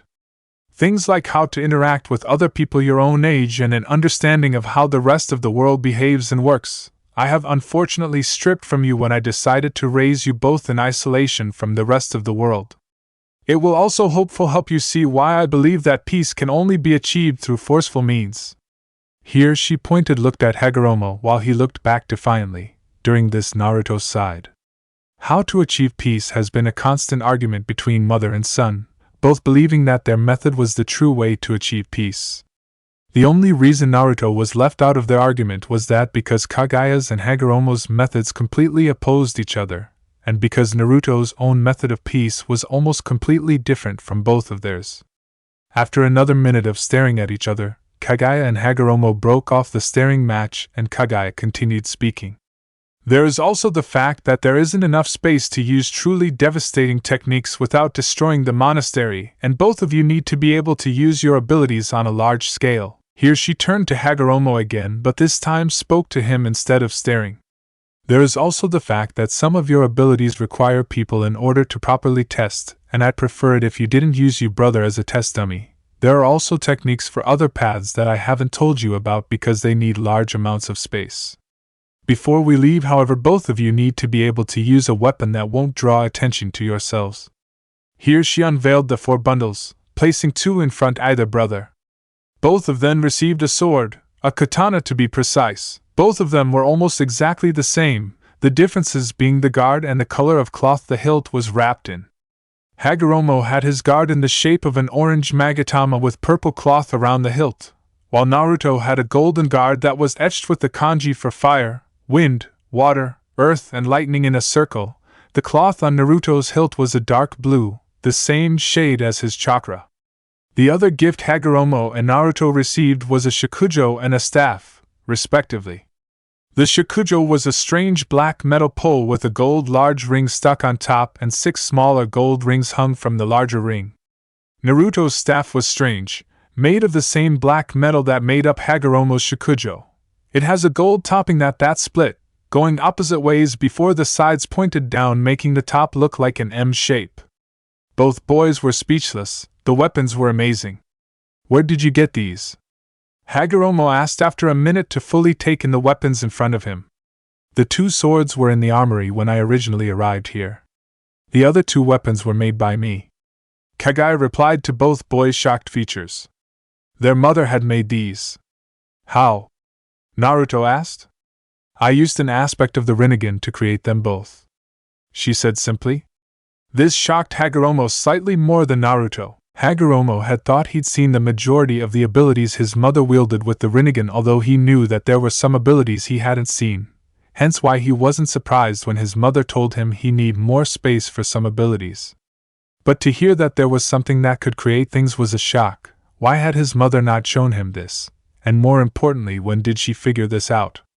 Ka-san, when did you learn how to do this, and why didn't you show me? The technique was most like not destructive since neither myself nor Naruto have heard anything, so why the secrecy? Hagoromo questioned, though he knew there was most likely a reason. He was quite upset about not even knowing about the ability.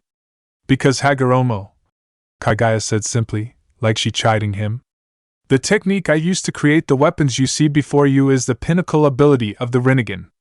This is something that took me years to get right, and just creating those weapons cost me majority of my chakra. This is not a technique to take lightly. She then closed her eyes and released a breath. She opened her eyes as she began to speak, her wide eyes staring into the two children before her. I learned this technique several years ago. Here she turned to her eldest. Hagoromo, what do you know of how I got my eyes and chakra? Kagaya questioned.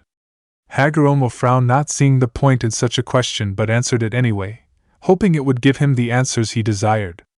You told yous that you ate the chakra fruit that grew every 1,000 years from the base of the Shinji tree, that you blacked out then awoke, with appearance changed. Hagoromo refrained from questioning what the point of that was. You are correct, Hagoromo, and that is what make my Rinnegan different from yours. Hagoromo brows furrowed in questioning while Kagaya, who saw the beginnings of a question on his lips, held up a hand to hold him from speaking so she could talk. Throughout this, Naruto sat there silently, knowing he had nothing to really speak about in this matter. It was between his mother and brother. The difference between your Rinnegan and mine, Hagoromo, is that to unlock your Rinnegan's abilities is a combination of instincts, as seen when you unlock the Preta path, along with experimentation and practice. My abilities, however, surface the same way as yours with the addition of another way, meditation. What I have realized over the course of my life with the Rinnegan is that all my abilities were already unlocked. However, the shock of my new abilities as well as my other eyes fought for dominance had the side effect of forcing my instinctually knowledge of my eye to the back of my mind, and that it is only recently through meditation have they resurfaced. Here Kagaya paused before speaking in a more hesitant voice, something that her horned sons rarely ever heard. She was usually so sure of herself. It is also my belief that the instinctual knowledge that is received with the unlocking of the Rinnegan's abilities will fade over the generations, and that it will eventually disappear completely. This is because it has already started with you, Hagoromo. From what you have told me of your instincts, they are already noticeably weaker than my own, though that will not impact on your overall strength. Paused, letting her eldest soak up the information while she inwardly debated over what to do next. I will have to eventually tell them, she thought, frowning internally, not wanting to let her sons see her inner turmoil. They need to know the reason why I have trained them.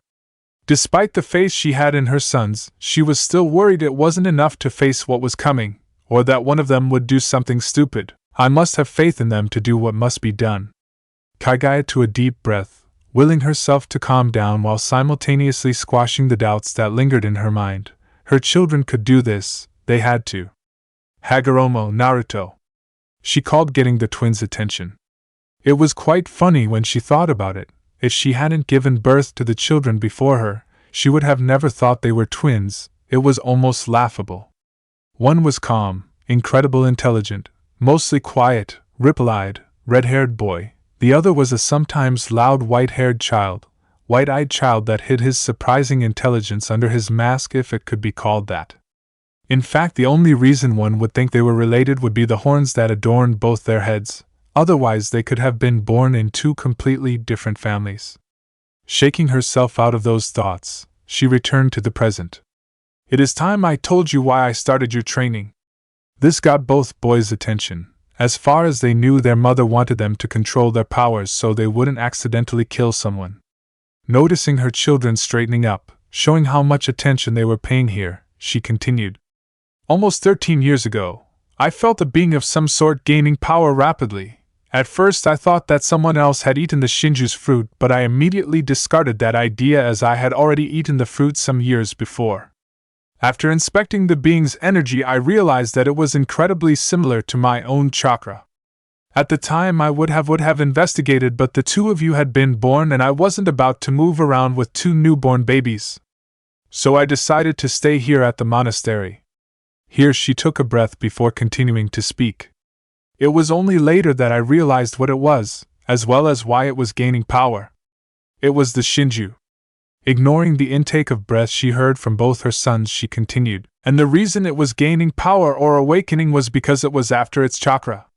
Here she paused, looking directly at her sons. However, I realized it was not the chakra I possessed, as it was too similar to its own to notice, otherwise it would have started to wake as soon as I ate its fruit. No, I realized that what it was after was the chakra my two sons possessed. Hearing this, both sons froze, partially in fear and also shock. How are you meant to feel when you find out that a god is coming after you? Something that couldn't be destroyed, a primordial force, a being with almost unlimited power was coming at you with the single mission to destroy you and most likely anything in its path. To both Hagoromo and Naruto's credit, they didn't cry with the knowledge that their impending doom could be coming. After several minutes of both brothers just staring at nothing, Hagoromo asked the question that plagued both their minds. How long do we have? Hagoromo asked, while his mind went over the importance of the answer both himself and his brother would receive. One answer could give them a little bit of hope, that perhaps against all odds, they could win against the beast that they would face in the future. The other answer could devastate them. It could crush all the hope, life and spirit out of their bodies. Hagoromo prayed it wasn't the latter. I don't know, Kagaya confessed honestly. She truly had no idea how long they would have. It could be anywhere from a day to several years. The only thing I know for sure is that you will face the Shinju eventually. At least we will all face it together, right, Ka-san? Hagoromo said, while praying that they had several more years to get stronger. When he didn't hear his mother respond, he asked again, this time slightly nervous about the answer. Ka-san? Kagaya sighed before answering. No, unfortunately, Hagoromo, I cannot help you defeat the Shinju. Knowing that she was most likely going to get interruptions from Hagoromo and Naruto, she was quick to continue. It is not that I will not help you, but rather I cannot help. Here she sighed. Because the fruit I ate contained its chakra, my chakra is now too similar to it to do any damage. Because all of my attacks are laced with my chakra, all I would be doing it giving it energy to use against you whenever my attacks connect. In fact, if my theory is right, if I get in close enough proximity, it could simply absorb all the chakra I have in my body out through my skin, and since my body is so accustomed to chakra now, the shock my body would feel from losing my chakra would most likely kill me. Here she sighed again. She seemed to be doing that a lot lately. With enough time, my chakra may change so that I might be able to harm the Shinju, but by the time that happens it may have already awoken. Even then it would take so long that by the time my chakra is different from the Shinju's own, I will most likely be an old woman and I won't be able to help you at all, with my body being too frail. After that she stayed silent, knowing they would need a lot of time to fully take everything she told them in. Both boys were completely frozen. Not only would they have to take on an entity that was basically a god, but to do it without their mother. It was a heavy blow. Ka-chan. This time it was Naruto talking with an oddly serious face. Kagaya could count the number of times Naruto had been truly serious on two hands. Kagaya was snapped out of her internal thoughts by Naruto's voice. Ka-chan, be honest. Do you think me and Hagoromo have a chance at beating the Shinju? Naruto's voice was neutral, not betraying how he felt. His mother knew that this is an important question for him and Hagoromo, who was silently listening. The mother of two looked between both her sons before responding. I believe that no. Kagaya was cut off by Naruto's uttering a single word. It wasn't loud, said in a commanding tone, or even accompanied by an action, and yet that single word cut Kagaya off, halting anything she was going to say. Both Kagaya and Hagoromo were surprised by Naruto. I asked you to be honest? Naruto's words were soft yet hard, cutting through the silence of the garden like a warm knife through butter. No, I believe or I feel. Yes or no. After Naruto finished speaking, silence reigned as the two eldest of the Otsutsuki family took time to take in what just happened. It was unusual for Naruto to ever demand anything. Even as a child, Naruto rarely wanted anything, preferring to play with what he had. But even a deaf person could have heard the demand that was in Naruto's words. It was a sobering experience for both Hagoromo and Kagaya. It seemed they had been fooled by the childish mask that Naruto wore, having forgotten that underneath there was an intellect that could rival Hagoromo in aspects, and along with what Kagaya believes from what she just heard, a side that can be hard, cold, and mean in every way. It was a real wake-up call for two of the three Otsutsuki. It seemed that even they had forgotten just who Naruto could truly be if he wanted to, and were drawn into believing his mask. While both Kagaya and Hagoromo knew Naruto would never turn evil or use his powers to purposely harm others, it made them pity whoever had Naruto as an enemy. Kagaya blinked before remembering the question.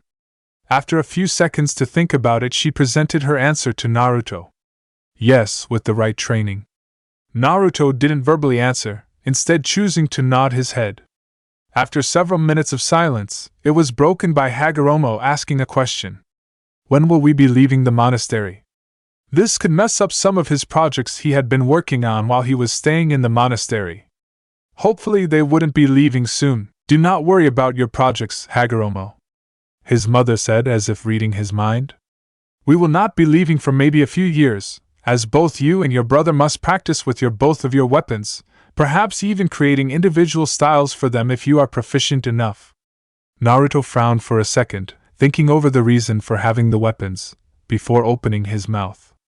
But Ka-chan, I have my chakra channeling for my abnormal strength and Hagoromo has the Azura path.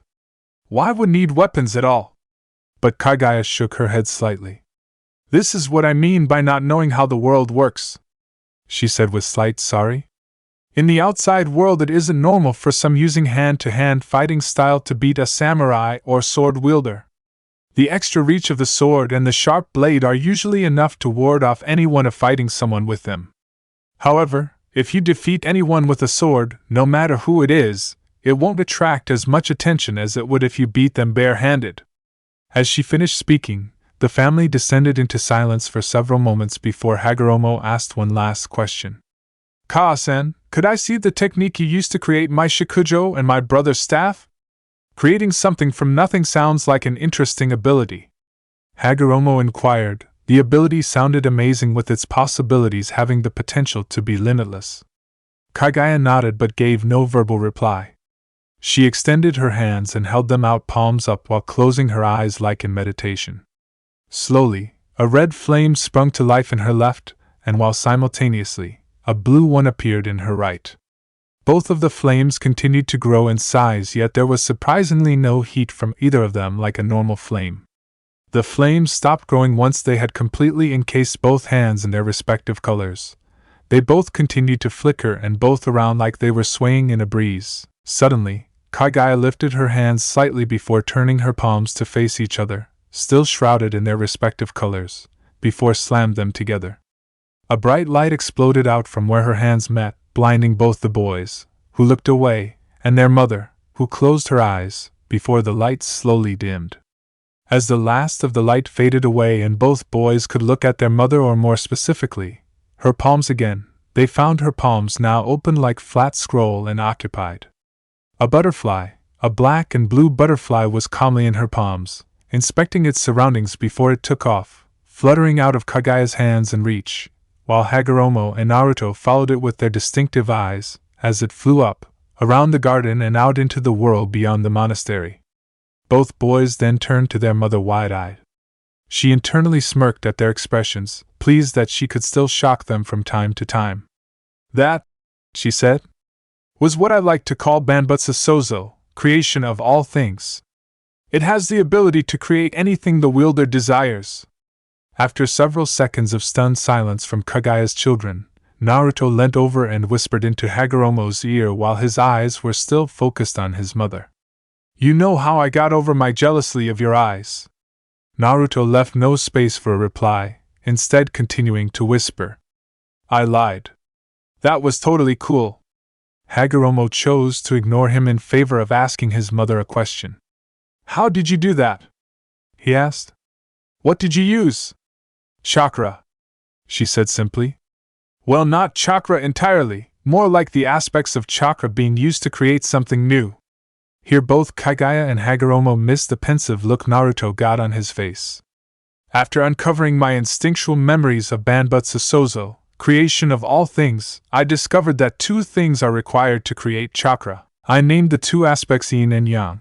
They represent the spiritual, like my illusions, and physical, like your enhanced strength, respectively.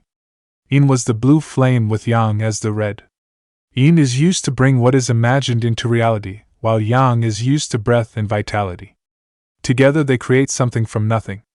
However, this is not a technique to take lightly. It took me years to be able to craft both of your weapons to my standard. When, Hagoromo, and I know you will, try to perform this technique, do not expect to make quick progress. As she finished up her explanation, she decided that they had talked enough today, and that any more information she gave most likely wouldn't stick. As she stood up, she prompted both of them to do the same, which they did, rising with their weapons in hand. That is enough explanation for one day. You both have the rest of the day to work on your own projects. If either of you need anything, I will be in my room resting. As Kagai traveled back to her room to rest and reflect on the day's events and Hagoromo decided to meditate in front, he eventually learned not to do it over the pond. Naruto decided to do some training. Arriving in one of the two large former praying rooms, Naruto immediately closed the door to the room, wanting to keep what he was doing under wraps. As he stood in the middle of the room, he raised his arms, creating a 90-degree angle with his palms up and willed a ball of water to appear in the palm of one hand, while doing the same for a ball of wind to appear in the other. Yin and yang. He murmured. Aspects of chakra being used to make something new. He echoed his mother. As he slowly moved both palms and therefore, both elements, the ball of wind glowed a dull blue while the water did the same in a dull red color. Finally both came together, joining completely, and a cool tingling sensation crawled up his arms. Watching closely, he watched as the water froze as it absorbed the ball of wind, and the water and wind disappeared, leaving in their place a completely smooth ball of pure ice hovering just above his left palm.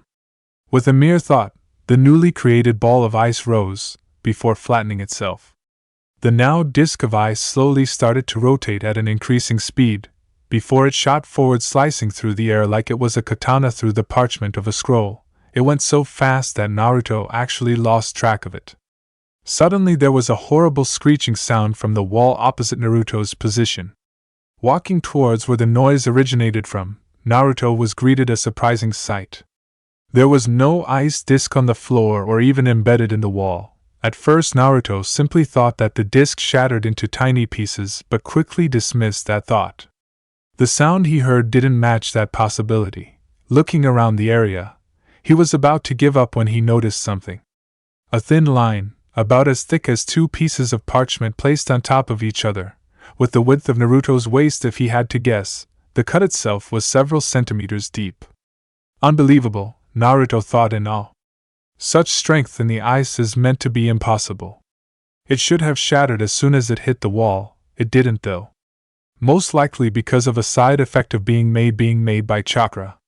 This was incredible. Naruto didn't know if the ice disc was still in the ice, but right now he didn't care. The simple fact that the ice had cut the stone was amazing, let alone cutting several centimeters deep. I created ice by combing wind with water, and if what Kasan said is true, some yin and yang chakra, with both of them going into a separate element.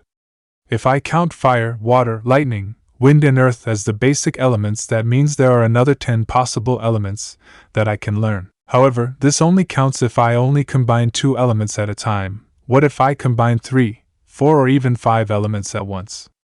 Then there are also the elements that aren't composed of others like crystal and metal, and if what my instincts are telling me, although crystal and metal aren't part of the 5 basic elements, and they can't be made by combining chakra natures, I should still be able to use them despite that. Naruto decided to follow his mother's example after discovering his ability to combine elements. Whether this was another ability, or he had unlocked another part of his ability to use the elements, he didn't know, but what he did know was that he was tired, both emotionally and physically, and his futon was calling him. Hey Wall Town was well known within the land of the Lightning Daimyo, known as one of the most fortified towns in Lightning Country.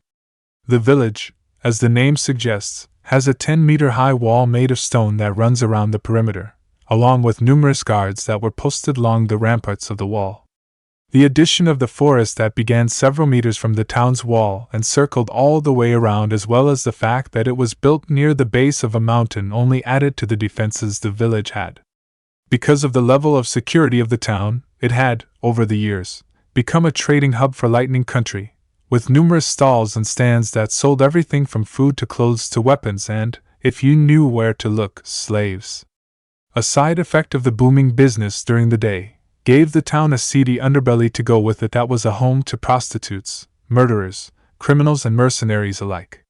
The corruption in the village wasn't incredibly high, which was lucky all things considered. The worst case of corruption the town faced so far was a guard being paid to look the other way for a few seconds. But it was bound to get worse eventually. It was midday, with the sun high in the sky, when the guards of the trading hub first spotted something out of the ordinary. It started as a spot that appeared at the end of the road that led to the village, but slowly morphed into 3 silhouettes that then morphed into 3 people in monks' robes. While all 3 had their hoods up, it was obvious that 2 were male, while the last was a female. However, there was a fact about them that made the guards nervous about them. Because Town as a trading hub, it also acquired a following of bandits that plagued the roads to and from the village, ambushing anyone they believed they could rob. Because of this, many people had taken to hiring mercenaries and samurai bodyguards to escort them to and from the village. However, the 3 travelers that were approaching the village had no such escort, or at least no escort that the guards could see. This could mean several things. 1. They had hidden guards, which was likely. 2. The 2 males were the guards for the women, which was also likely, but judging from how they all wore monks' clothes, properly not. 3. All their guards had been killed on the way towards the village. However, this had no evidence to suggest that, when the guards die, the clients usually run as fast as they can screaming, but the 3 that were walking calmly. Finally, they could be some of the increasingly rare few who could survive walking around without guards. Usually people who can do that turn into a mercenary. It was the last option that scared the guards the most. Whenever the bandits that stalk the roads become too much of a problem, the samurai are usually ordered to go into the woods to clean them out.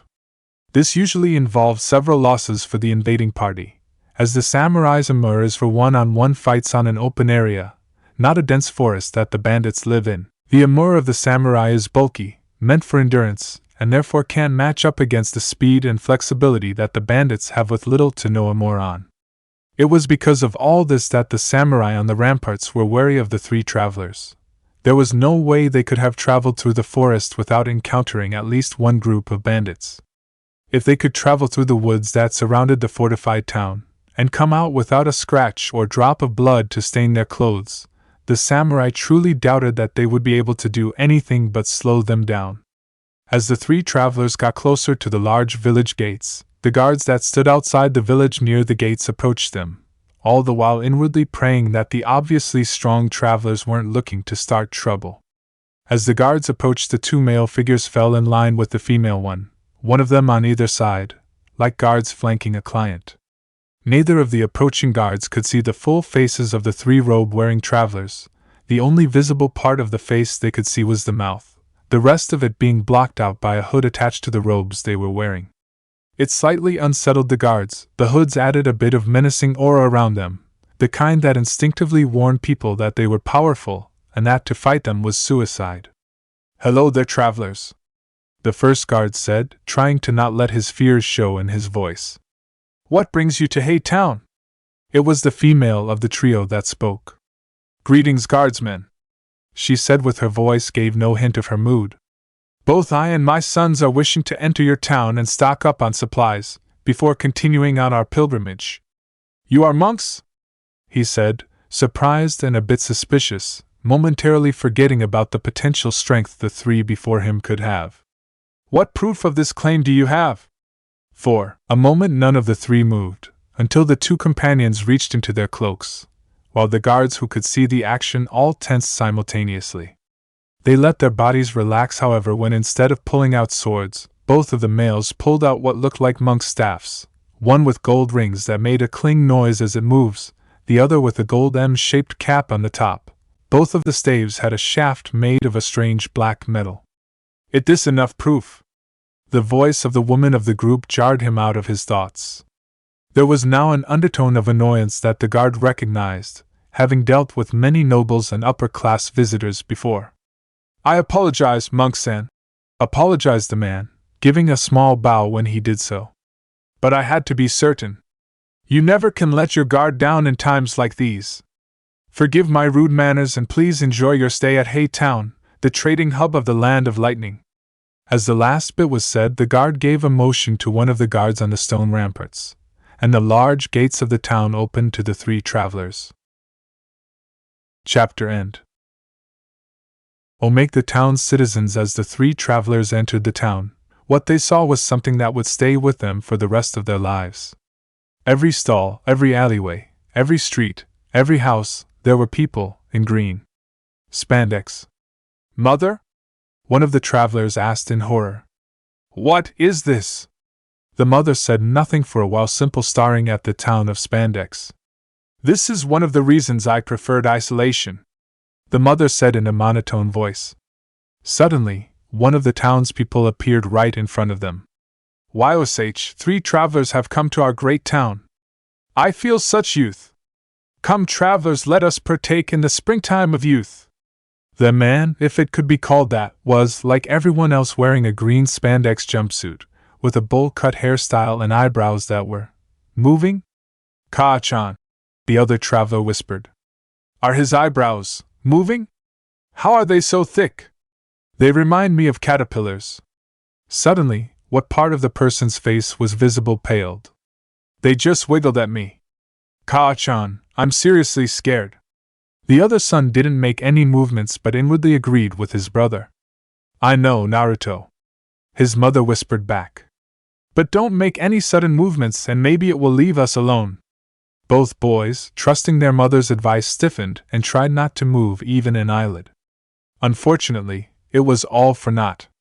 "Yosh, come my new friends, let us get you some new clothes that will show off your youthfulness. Then we shall all join our annually youth festival. Can I get a Yosh?" he screamed. The response scared the shit out of the 3 travelers but also made them realize the meaning of the wall. It wasn't meant to keep bandits out, it was meant to keep these people in. Every single person they could see, male and female, young and old, stuck a fist in the air and let out one word. "Yosh!" They all responded. When the man focused back on his new friends, all he found was empty air. He scratched his head for a moment before grinning. His new friends must have already gone on to buy something to help unlock their youth. The man let out a tear. It was always good to see people let out their inner youth. It brought out such happiness. As he went to go about the rest of his day, he felt a shadow on his back. Turning around, wanting to help the person who was so unyouthful as to step in front of the sun, he spotted no one but could still feel the shadow. Realizing that whatever was blocking out the sun was above him, he looked up. The last thing he would see would be a tower of earth descending onto his village. As he stared at the falling rock, he had one last thought. How unyouthful. The massive pile of earth then crushed the village, hitting the earth with a mighty slam that was felt for miles around. Several miles away, on top of a bare hill that overlooked where the village once was, 3 people in monks' robes were standing, the same ones that had the encounter with the thing in green, as they called him. "This will never be spoken about ever again," the mother said with a hard tone. Both her sons immediately nodded. Not wanting to waste any more time and wanting to put as much distance between them and remains of the village as quickly as possible. It would only be much later that people would wonder why a mountain from one of the mountain ranges that littered the country under the lightning daimyo had suddenly moved around 100 kilometers from its original position.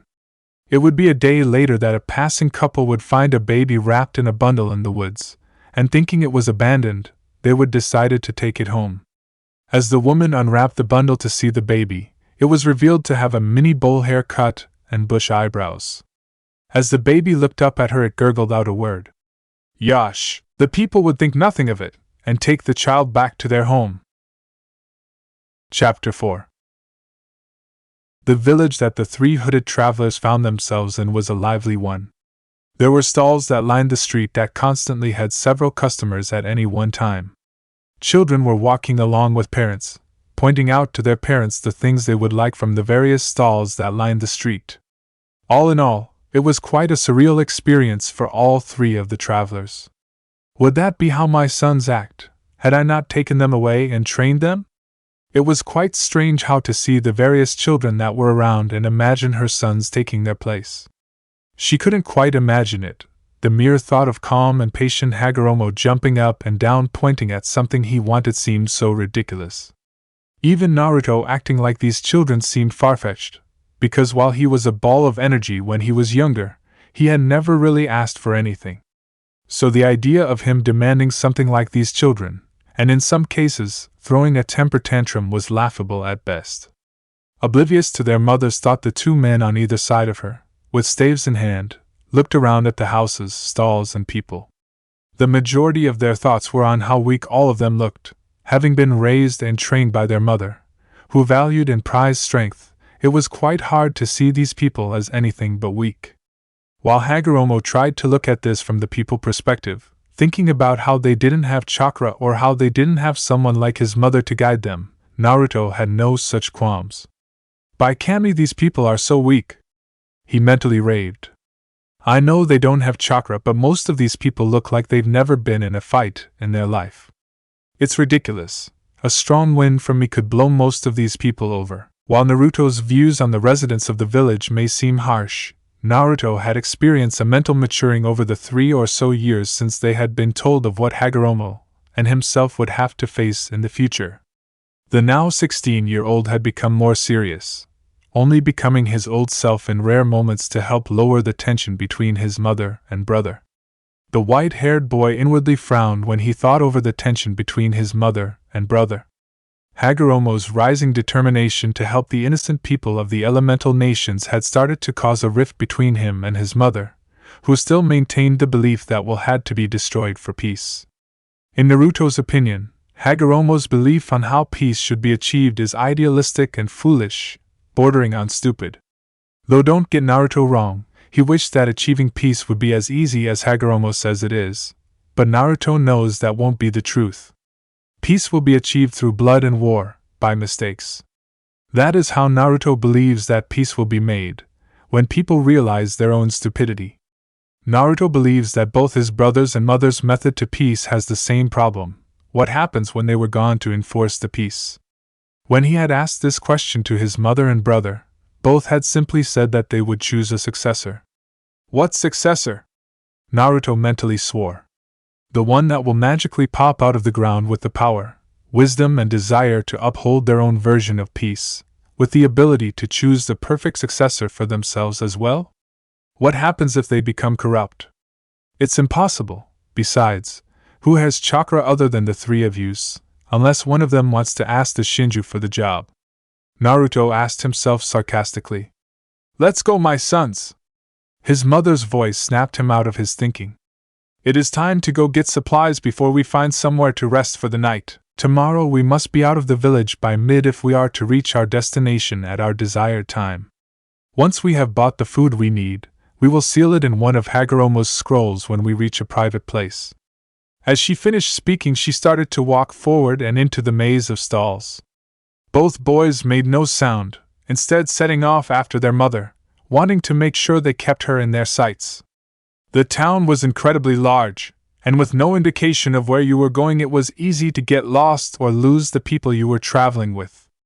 Naruto realized both of these things as he wandered around a relatively deserted street, a couple of hours later. It was obviously one of the darker areas of the town that his mother had warned him about. He could feel the eyes of people in the shadows of alleyways.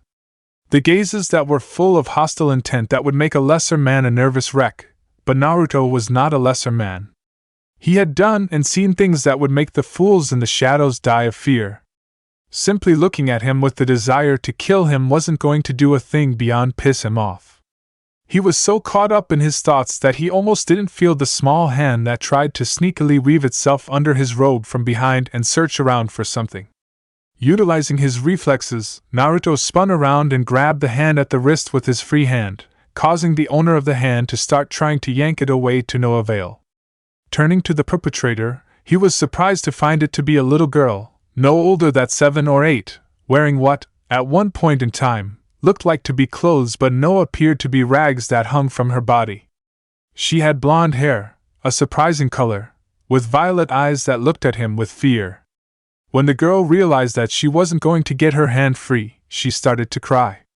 Slowly at first, but eventually the girl started crying like there was no tomorrow, wet tracks staining her cheeks. She seemed to be mumbling something, but it was impossible to tell underneath all of her crying. Naruto looked around in hope that someone would help him, maybe take the kid off his hands or even tell him what to do, because he sure as hell didn't. It was obvious she was an orphan. The rags were enough to give that away. The question was, though, why wasn't she in an orphanage? He knew that there had to be one in the village. Eventually, Naruto decided to try and calm the girl down. Bending down to her level, his hand still around her wrist, he tried to talk to the girl. "Hey, it's okay. It's okay. I'm not going to hurt you, alright?" he asked in what he hoped was a calming tone. All he was going off was what his mother told him she did when he used to cry as a baby. He didn't know if it would work, but it was all he had at the moment. Thankfully, it appeared to be enough, and the girl finally seemed to stop crying and was starting to hiccup, but the tears still streaked down her face. It was actually saddening to him. He didn't even know why. Maybe it's my brother rubbing off on me with his protect the innocent stuff, Naruto thought idly. Deciding that he wouldn't be able to get this child to stop crying in the middle of the street, he extended his senses out and found that a dead-end alleyway that wasn't occupied by people he would have to kill. Deciding that it would be better to go down the alley before one of his watchers decided to attack him, Naruto picked the girl up and settled her so that she was being held in one arm while the other continued to hold his staff. When Naruto lifted the girl up, she gave a yelp in surprise before freezing up in his arms. He idle wondered why that was before choosing to just ask her why. Walking to the very end of the alley, Naruto sat himself down on his behind, the staff beside him and the still frozen girl now settled in his lap, and pulled the girl into a hug like he remembered his mother used to. The girl was still frozen at first, but slowly moved her arms around his neck and once again started to cry. Naruto at first thought he'd done something wrong and was going to pull away, until he realized just why this girl was crying. His mother had mentioned that sometimes people will cry for different reasons other than being sad. Perhaps this was one of them? Anyway, Naruto continued to hold the poor girl while she cried, until all that came out were hiccups again, before he slowly felt her stop moving. She wasn't dead, Naruto could tell by the rise and fall of her chest, so that only left asleep. She cried herself to sleep? Naruto thought, confused. I didn't know you could do that. Kami, the rest of the world is weird. After thinking about it a bit, Naruto decided to stay where he was and wait for the blonde girl to wake up. There was no point in searching for his mother and brother, as they would find him eventually, and he wasn't going to wake up the girl now. She looked exhausted if the bags under her eyes were any indication, and frankly Naruto couldn't muster up the energy to wake her. It was almost an hour before the girl woke up. As she opened her eyes wearily and blinked out the blurriness that had invaded her vision, she thought back to the last thing she remembered. I was trying to steal something from some guy in a dress when he caught me, and... The girl's eyes snapped open as she remembered what happened and her body froze. It was then she realized that she had her arms around the stranger's neck and her head on his shoulder. At first she thought he was asleep, but this theory was proved wrong when he spoke to her. "Are you awake now, girl?" he asked. "Are you going to tell me why you wanted to steal from me?" The voice held no accusation or anger, only curiosity, though it was not like the girl's mind could tell the difference between them. As she started to tremble, the blonde-haired girl heard the man sigh. "Look, girl, I'm not going to hurt you, okay? If I wanted to hurt you, I could have done that when you were sleeping." This didn't seem to help the girl as she continued to tremble. Naruto was about to speak again when he heard her mumble something over and over again from his shoulder. "I'm sorry," she murmured, the fear obvious in her voice. "I'm sorry. I'm sorry. I'm sorry. Just don't hurt me." At the end, she tightened her grip around his neck, not enough to hurt the male but enough to be noticeable. Naruto didn't say anything for a minute, simply thinking over what the girl had said and what he could do. Finally, he just decided to do what his mother did when he was little. The girl flinched at first when she first felt something touch her back, but as she screwed her eyes closed and tensed her body, waiting for the hit, she felt nothing. Slowly relaxing after she didn't feel any pain, she realized that the man was putting his arms around her. "It's okay," he whispered in her ear. "Don't worry, girl, you're safe. I promise." As she finally realized that no strike would come from the person holding her, she began to relax into the embrace. Slowly, however, the man tried to pull himself out of the hug, but the girl had other ideas, clinging to the man like ink to parchment. "No!" the girl cried internally. "Please don't go, please." She didn't want this stranger to go. He was nice. He gave her a hug, he made her feel safe, and she wanted him to stay. The man, as if sensing her pleas, chuckled.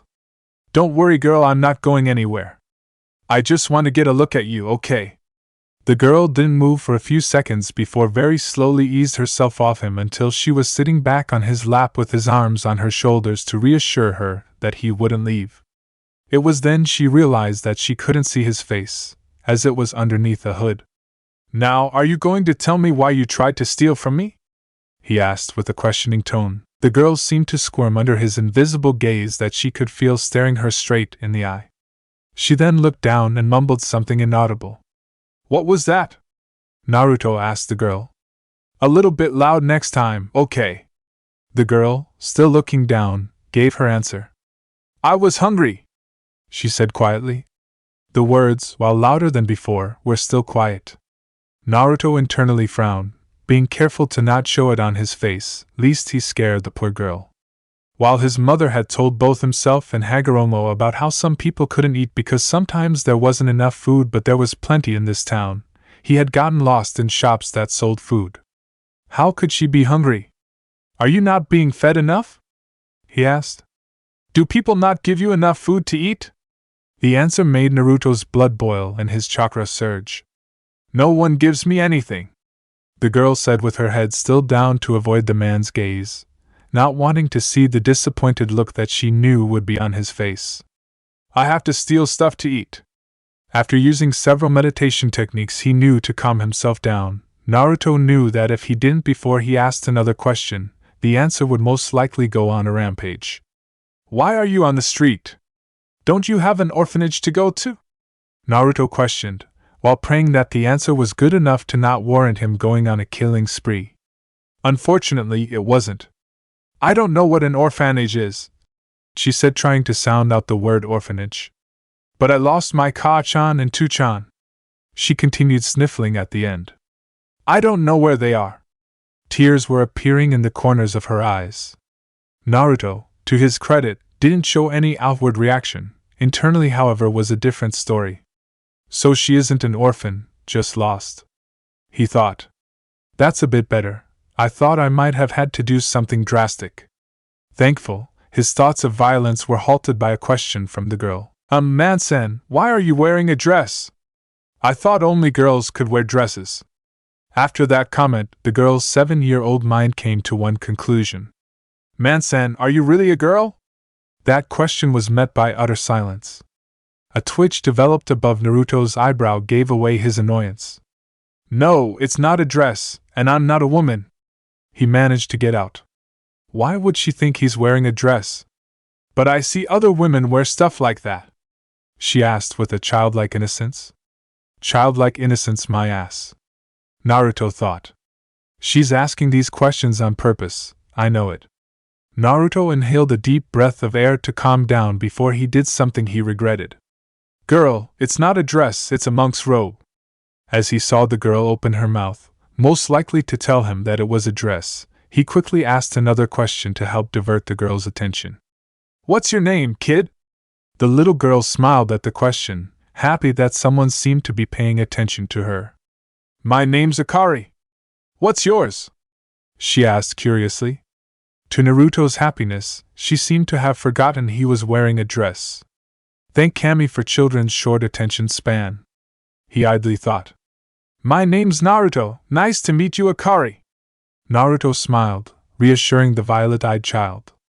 Giving the child a look over, Naruto noted that she seemed quite thin, more so than a normal child for her age should be. She must be starving, he noted. After pondering what to do for a minute, Naruto decided to take the child to get something to eat for her, as well as for himself. It was definitely past lunch, if the sun's position in the sky was any indication. Smiling to the girl, he was about to ask her what she wanted to eat, when his senses alerted him to the fact that they weren't alone in the alley. Turning his attention to the entrance of the alley, he noted that it was just some of the lowlifes that plagued the area he was in. He was about to give them the opportunity to leave when he felt Akari wrap her arms around his neck and tense. His observations were cut off by the leader of the thugs speaking to him. "All right, boy, time to hand over all your money. Do that and we won't hurt you or your little friend," the leader of the thugs said. Judging by the not-so-quiet snickering that was going on behind him, it was obvious that he wasn't going to keep true to his word. Naruto idly noted that he was going to have to knock these people out to avoid any more conflict. While he could kill them and he wouldn't really bat an eye at getting rid of the scum before him, he didn't know about how that would affect the girl that was currently clinging to him like a lifeline with her head buried in his shoulder. Both Hagoromo and himself had killed before on the trek from the monastery to the town they were currently in. They had been told by their mother why they should kill some people. Even Hagoromo, with his goal to save the world with peace, understood that sometimes people had to be killed to save the peace. He wouldn't go around killing unless there was no choice, but he still understood why he needed to kill. Naruto, on the other hand, understood that people needed to die in order to make the world a better place. He understood that in order to help the world that you sometimes had to get dirty.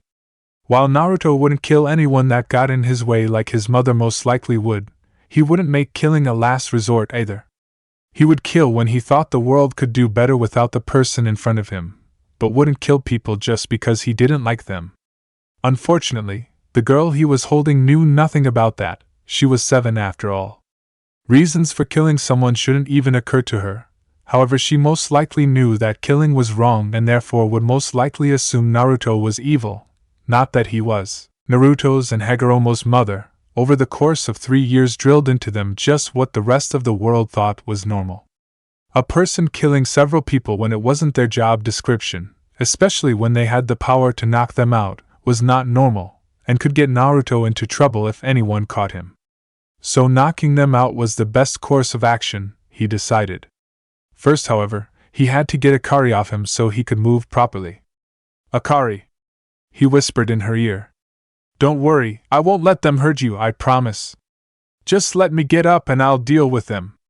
His words seemed to work, and slowly the girl got off him to sit by his side. Naruto then got up while grabbing his staff and slowly walking towards the thugs. "You know," he said, as if nothing was wrong, "I'm going to give all you bastards a concussion." With that, he launched himself forward, smashing the leader across the side of his head with the end of his staff. While the lead thug was still falling to the ground, he quickly spun around to the right while twirling his staff. From there it was easy for the bottom of his weapon to impact on the thug's stomach, causing him to double over, only to receive a kick to the face for his troubles, sending him into unconsciousness.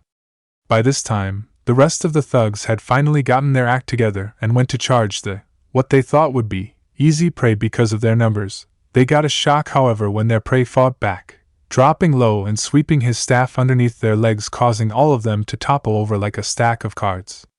A single hit to the head while they were on the ground ended the consciousness of 3 thugs, while the remaining 2 of the thugs got back up. This stumped Naruto, as he didn't remember giving those 2 concussions yet. The first thug got his legs swept out from under him, and while he was still in the air was smashed in the head with the top end of Naruto's staff, breaking his nose. The second thug stopped just before Naruto, seeming to be contemplating his chances against the cloaked figure. Unfortunately, he didn't get that chance. An object coming at him caused him to instinctively catch it. It took only a second to recognize the staff that had taken out his friends. Looking up, the last thing he saw was a bare foot flying towards his face before blacking out. He would wake up a day later with a massive headache and a broken nose. Naruto picked up his staff after the thug dropped it, while brushing off some non-existent dirt. Turning towards the girl, he found her with wide eyes and open-mouthed. She was obviously shocked, and if not for the malnutrition and rags that were evident, it might have been comical. "That was so cool!" she yelled. You used a stick. Naruto's sweat dropped when she called his staff a stick. And you whacked them all on the head and then they fell down and it was so cool. Teach me how to do that. Please, please. I promise I'll be good. Please. She begged as she ran up and tugged on his dress. Naruto just chuckled as her hyper-personality. It reminded him of when he was her age. Sorry, Akari, maybe some other time, he said, ruffling her hair. In the meantime, let's find your family. Do you know where your Tuchan works? No, she replied, before scrunching her nose up. But one time Ka-chan said to Tuchan that she wanted to play with some metal in his metal shop once. Does that help? If Naruto was drinking any water when he heard that, he would have most likely choked in surprise, though thankfully he wasn't. At least if helped though, from what Akari said, then her father was most likely a blacksmith, or at the very least works with metal. Okay, Akari-chan. I think I know where your Tuchan works, Naruto announced. Really, you do? She said excitedly. Was he telling the truth? Would she get to see her parents again? When Naruto nodded, she yelled in happiness before hugging his leg and looking up at him with a smile, until she realized something. Hey Naruto-nizan. Naruto raised an eyebrow, not that she could see it, at the suffix. Can I see your face? Or are you ugly? She questioned. Naruto would have face planted if the small girl wasn't holding on to his leg. How could she not know that she was insulting him? There was no way she was doing this by accident. First with his robes and now with his face, was nothing untouchable to this girl. Knowing she would most likely keep questioning why he wouldn't show his face, Naruto brought his hands up to the top of his hood and pulled it back. The face that was revealed would have made many older girls swoon. White hair that was folded into his robe to its length, as well as to not hinder himself while fighting. Pure white eyes that looked incredibly similar to his mother's, except that his mother's had a visible pupil and his was completely white. Along with that went an angular face, high cheekbones, and what could be a muscular build that was revealed in the neckline and hidden by the robe. Thank Kami for mother's illusions, Naruto thought, thinking about the horns on his head that were hidden behind his mother's abilities, before pulling his hood back up before looking down at the girl. Happy now? He asked the child. She smiled up at him, showing off her teeth. Yes, she said simply. Good, now let's find your family. And with that, Naruto walked completely out of the alley and out onto the open street before walking back in the direction she originally came, with a 7-year-old girl holding one of his hands and his staff in the other. They had been searching for Akari's father's work for around an hour now, and they had visited 4 of the 7 blacksmiths in the large town. Akari was now tired.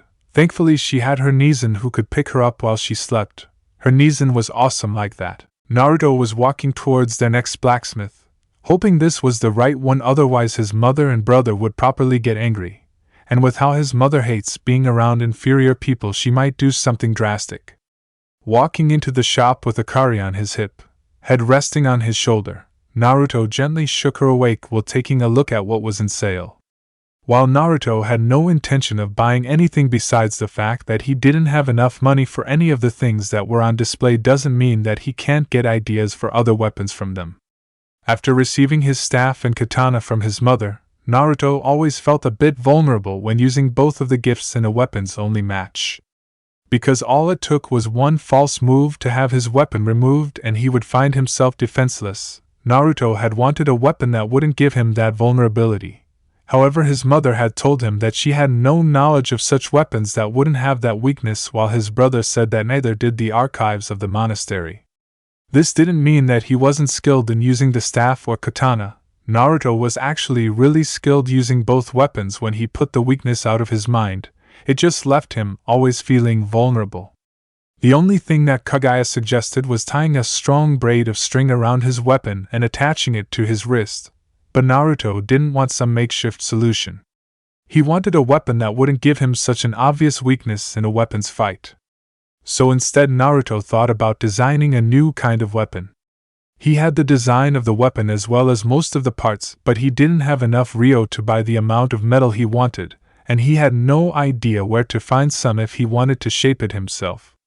Naruto was cut out of his thoughts by the sound of someone dropping a piece of metal and it hitting the floor. Turning his gaze to the source of the noise, his white eyes came across a middle-aged man with brown hair and violet eyes with bags under them that were wide in shock. He was behind the counter where people would bring up what they would buy, wearing a blacksmith's apron over his plain brown tunic. "Akari!" he whispered in shock before snapping out of it and practically yelling out his next word. "Akari!" The girl in question's head snapped around from looking at the various weapons on display before turning to a familiar voice. Her eyes came across someone she thought she would never see again. "Tioyu-chan!" she yelled, while wriggling in Naruto's arms in an obvious sign to get down, to which Naruto obliged and placed the girl on the ground and watched as she ran to the man with open arms and tears in her eyes. The man copied the gesture and picked the girl up and held her close while she started to sniffle. Naruto stayed away and let the father and daughter have their moment. After a minute or two, the man moved Akari to the side so he could see and thank the person who brought his daughter home. Both his wife and himself thought they were never going to see her again. His wife was actually back at their house crying because she thought she would never see her daughter again. "Thank you for bringing Akari back to her family," he said with the beginning of tears in his eyes. "If there is anything you want, please just take it. It is the least both me and my wife can do for bringing our daughter home." He used both of his hands to hold said daughter comfortably. It had appeared that she fell asleep. Though no one could really blame her, they didn't know when she last had a good night's sleep. "It's okay, Blacksmith-san, you don't have to give me anything," Naruto insisted. He really did. He had to get back to his mother and brother before they skinned him alive for having to wait so long for him. He knew they wouldn't look for him unless it was late, and judging by how the sun was slowly ending its run across the sky, it might be getting late. "No, please, I insist. You must take something, anything, from my shop. You don't even have to use it. It's just to help me feel better that I paid you back for saving my daughter.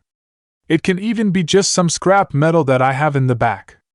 Please just take something to help me clear my conscience," the father begged, though he missed when Naruto froze for a second when he said scrap metal. Naruto quickly thought for a minute. Well, he did want to give me something, and he would most likely throw away all that metal. The hooded monk thought before addressing the blacksmith holding his daughter.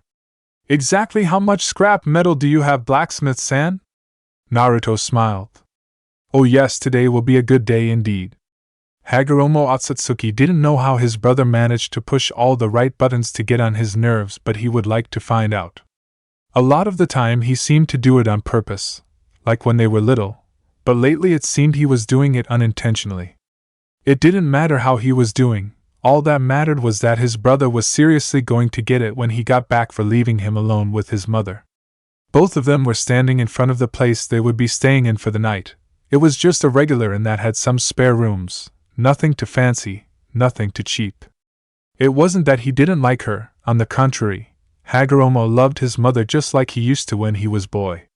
But lately there has been a lot of tension lately about how peace should be achieved. It was something that shouldn't be a problem, but it was.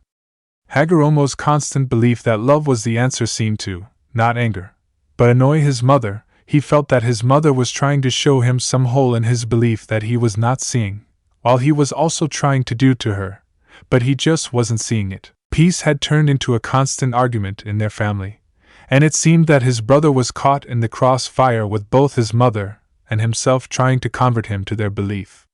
Speaking of his brother, he had showed that despite not having to Rinnegan and its supposed good-like power, that he was still a force to be reckoned with. Just before they were leaving to find a larger area for training, Naruto told both his mother and himself of his ability to combine the elements to create what he calls sub-elements, or second-tier elements. At first both himself and his mother thought it was a joke, and that he had just used water and lowered its temperature, freezing it to create ice or something similar. They were shut up though when Naruto opened his mouth to spew out lava that crashed into the floor with a hiss. He then proceeded to wave his arm, and the lava seemed to collect itself into a sphere before Naruto flung it out of the monastery. After both Hagoromo and Kagaya got their jaws off the ground, they asked what else Naruto could do, and Naruto replied that he had mastered 4 of the sub-elements in 3 years and was currently working on another, but didn't go into what elements exactly were. When asked how he did it, Naruto told them that he believed that it was the result of infusing spiritual and physical energy into separate elements, and that thanks to his instincts that he gained, he could separate chakra into its two energies instantly. Naruto also expressed a word of warning that neither of them should try it. When both of them asked why that was, Naruto told them that when he creates a sub-element manually, as he called, which involved getting the separate elements to slowly move together, he noticed that when he split chakra into physical and spiritual energy, he noticed that there was an equal amount of both energies. When Naruto decided to see what would happen with unequal energies, the result wasn't pretty. The overpowered energy suffocated the underpowered one, and the result was both elements exploding violently. Naruto admitted that if his chakra couldn't unconsciously heal him, that he would have died. His mother then proceeded to drag him into the dirt area in the garden, and then beat him up for a couple of hours as punishment for being a kami-forsaken idiot. Thoughts of his brother's improvement also made him remember his own.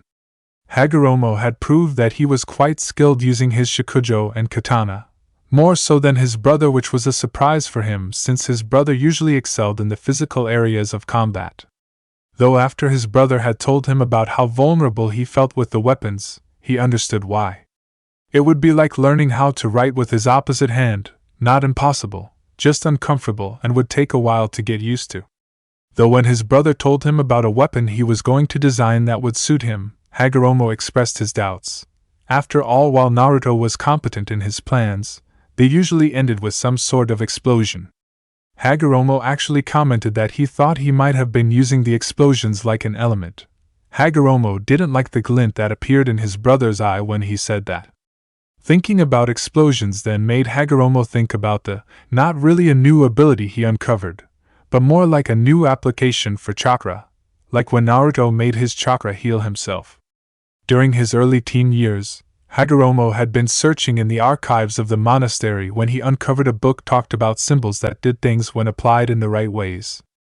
Obviously, when Hagoromo drew a symbol on some spare paper, nothing happened, but that got him thinking, what if he could use them with chakra? Obviously, just ink wouldn't work, but what if he could use chakra somehow to power the symbols, much like his chakra powered his techniques from his Rinnegan?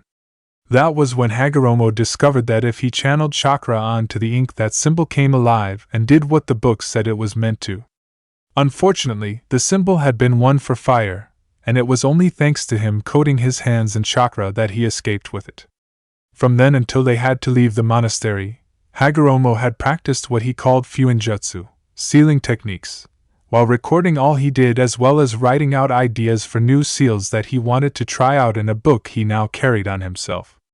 It was thanks to his fuinjutsu that the group could carry all they wanted without bags, using what he called storage seals that he placed on scrolls. He then therefore called the product of the two storage scrolls. Though he got quite angry when Naruto just casually tossed the scroll up in the air when he first got it, didn't he know all the blood, sweat and tears, not to mention the explosions that occurred when he developed the scrolls. Hagoromo was also trying to work out a solution to defeat the Shinji using fuinjutsu. Both he and Naruto know that defeating the tree god in a drawn-out fight is nearly impossible. The beast is a god for a reason, or at least part god according to their mother, not that it makes much of a difference in the end. He had decided that sealing the beast in something would be the best option. The only question now was what to seal it in. That was the question that he was pondering. Maybe Naruto would have some ideas. The white-haired 16-year-old could be quite smart when he was serious when he wanted to. Hagoromo was drawn out of his thoughts by an approaching chakra source that dwarfed his own. That was another thing. Over the years, Naruto's chakra system had grown to an enormous size, so much so that it was almost 2.5 times the size of Hagoromo's own and almost double the size of his mother's, and that was without adding the fact that Naruto's chakra was also denser than normal, although that was really just based of the three people. Naruto chakra, however, was still smaller than the Shinju's own chakra, though from what Naruto could sense of the beast's growing chakra, after his mother told both Hagoromo and Naruto how to sense it, he had around a third of part god's chakra, though it was still gaining more at a faster pace than Naruto could, though that was to be expected. The Shinju was at least part god. Turning towards where he felt his brother's chakra coming from, Hagoromo used his eyes to spot him. However, as soon as he did lay eyes on him, he was instantly wary. Naruto was smiling, and while he couldn't see the rest of his face due to the hood, the smile was all he really needed to know something was wrong. It wasn't the happy, joyful, excited sort of smile, it was the "I'm involved in something dangerous" smile that was only on display when something pointy or explosive was involved. Observing as his brother, Hagoromo noted that there was nothing abnormal and slightly relaxed. Perhaps he was wrong. False alarm. Hagoromo idly noted that his mother had also sensed his brother's approach and was also wary of the smile that he had on. Like mother, like son, I guess. Hagoromo thought offhandedly. When his brother finally reached them, he noted that he still hadn't lost the smile. What's with the smile, Naruto? Hagoromo asked as soon as Naruto was close enough, accusation in his voice. Why, Hagoromo, what in Kami's name made you think that I am smiling for any reason other than? Naruto's happy voice trailed off after he noticed that both his mother and brother had their arms crossed.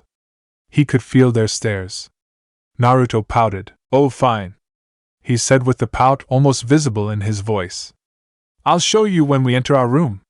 It took barely 5 minutes before Naruto was sitting on a futon in a room of the inn. They were just outside 5 minutes before. Now with their cloaks off, Naruto could see his brother's and mother's face. Both of them hadn't changed much in 3 years, just like himself. The only really noticeable thing was that Hagoromo had kept his hair short, and his horns had grown longer, much like Naruto's own. Okay, Naruto, what's with the grin? Kagaya questioned with a raised eyebrow. Naruto just smiled at his mother before he pushed his hands into his robe and removed about 30 or so metal balls. There was nothing really noticeable about them other than all of them were perfectly smooth and round, no imperfections on any of them. They're metal balls, Naruto, Hagoromo said, raising an eyebrow. Naruto inwardly smirked. Both Hagoromo and his mother were more similar than they let on. What's so special about them?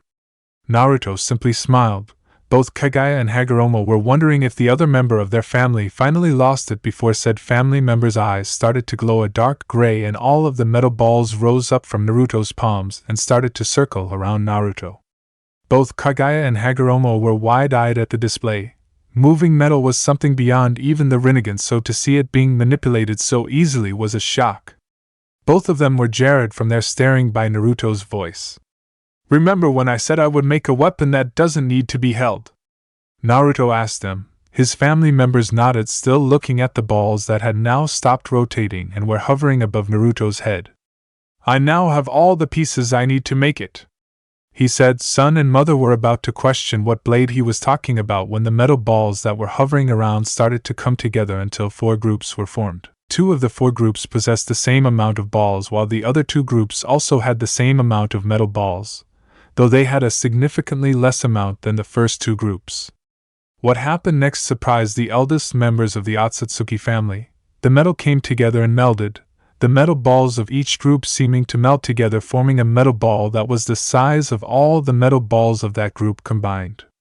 Once each of the groups had all their metal balls absorbed into one, they then started to elongate, becoming sharp and pointed much like a knife. When all of the groups stopped morphing, both Kagaya and Hagoromo were left looking at 4 blades of metal. 2 of them were large, with the length and width of Naruto's forearm, with a slit down the middle of the metal. The smaller pair of blades were much thinner and more streamlined than the larger blades. This is what I'm going to make, Naruto said, breaking Hagoromo and Kagaya out of their observations of his blades. Both pairs of blades moved down until one of each was set around Naruto's wrist. The larger ones were above his wrist, resting on his forearms, while the smaller, slimmer pair rested underneath his wrists. I'm going to make dual wrist-mounted blades. Here he moved the larger 2 blades forward until both of the blades stuck out while still being attached to his forearms. The larger 2 blades are made for front-on sword battles. They are light enough and thin enough to keep up with Tanto, but strong enough to hold up against something like a katana. I can also use them to block surprise attacks with my forearm when both blades are retracted, Naruto explained. He then moved the large blades back and had the smaller pair move forward. The glint of light that the metal gave off, as well as how small it was, gave off an unassuming appearance.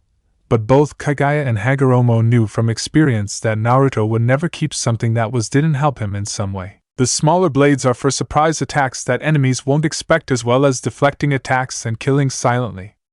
Naruto then retracted that pair of blades as well, before looking up at his brother's and mother's face, paying no attention to the surprised looks on their faces before he continued with his explanation. All I need know is a way to extend both blades that doesn't involve me getting stabbed. What I've got so far is Hagoromo doing something with Fuinjutsu that will allow me to use chakra to extend and retract both pairs of blades. When he finally finished speaking, he observed his family's faces, wanting to see how they felt about it. Kagaya seemed shocked and proud of him, shocked at the kind of weapon he made and proud that he could make something at that level. Hagoromo, on the other hand, seemed shocked and curious, shocked because of the weapon, but why would he be curious? Because of the kind of weapon it was, because of metal manipulation he showed, or was it because he asked to help use his Fuinjutsu to help create a weapon? It is an interesting weapon you have thought up, Naruto, Kagaya told Naruto after several seconds. It has the potential to be amazing. Yes, brother, Hagoromo agreed. Your design is incredible. I will try to design a ceiling array that will allow you to do as said, but it will definitely take time to create. Here Hagoromo got a slight smirk. Unless you want to learn Fuinjutsu and help me with creating the array. How long will it take you? Naruto asked. He didn't want to have to wait long for his dual blades to be completed.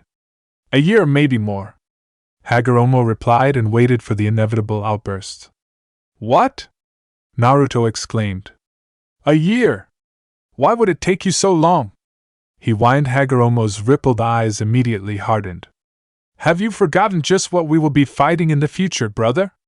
I am devoting much of my spare time to finding a way to get rid of the beast using Fuinjutsu, Hagoromo replied in an icy tone. Naruto quickly stiffened and sat up straighter. In that case, I will also learn Fuinjutsu, he replied, his voice becoming serious and his eyes narrowing. Not just for my own array, but to also help you, Hagoromo, find a way to get rid of the Shinju. Hagoromo smiled. It was times like this when he was glad his brother could be serious. Thank you, Naruto. I will be glad to accept your assistance. The eldest Otsutsuki male then became serious again. However, now that we are here, I believe that we should discuss ways to deal with our foe. I agree, Nissen, said Naruto. If we are to defeat the Shinju, we must start planning immediately. Here Naruto took a deep breath. Why, most likely will not be able to overpower the beast. Even combined, we will not have enough chakra. Therefore our only option is to trap it somewhere it can't escape. Hagoromo expressed his own thoughts. Correct, Naruto. Our best option would be to trap it and hold it somewhere. I have also believed this to be our only option for a while now. As I said before, I have been looking to Fuinjutsu for the answer to our problems. So far the only answer that I have come up with is to seal the beast inside something to keep it contained. Here though Hagoromo's expression turned grim. Unfortunately for us, I have no idea about anything that can contain a being of such power.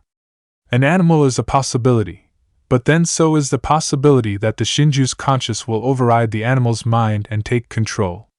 An inanimate object is defiantly a no. While inanimate objects do have the ability to contain chakra, the Shinju simply has too much chakra to be contained in an inanimate object.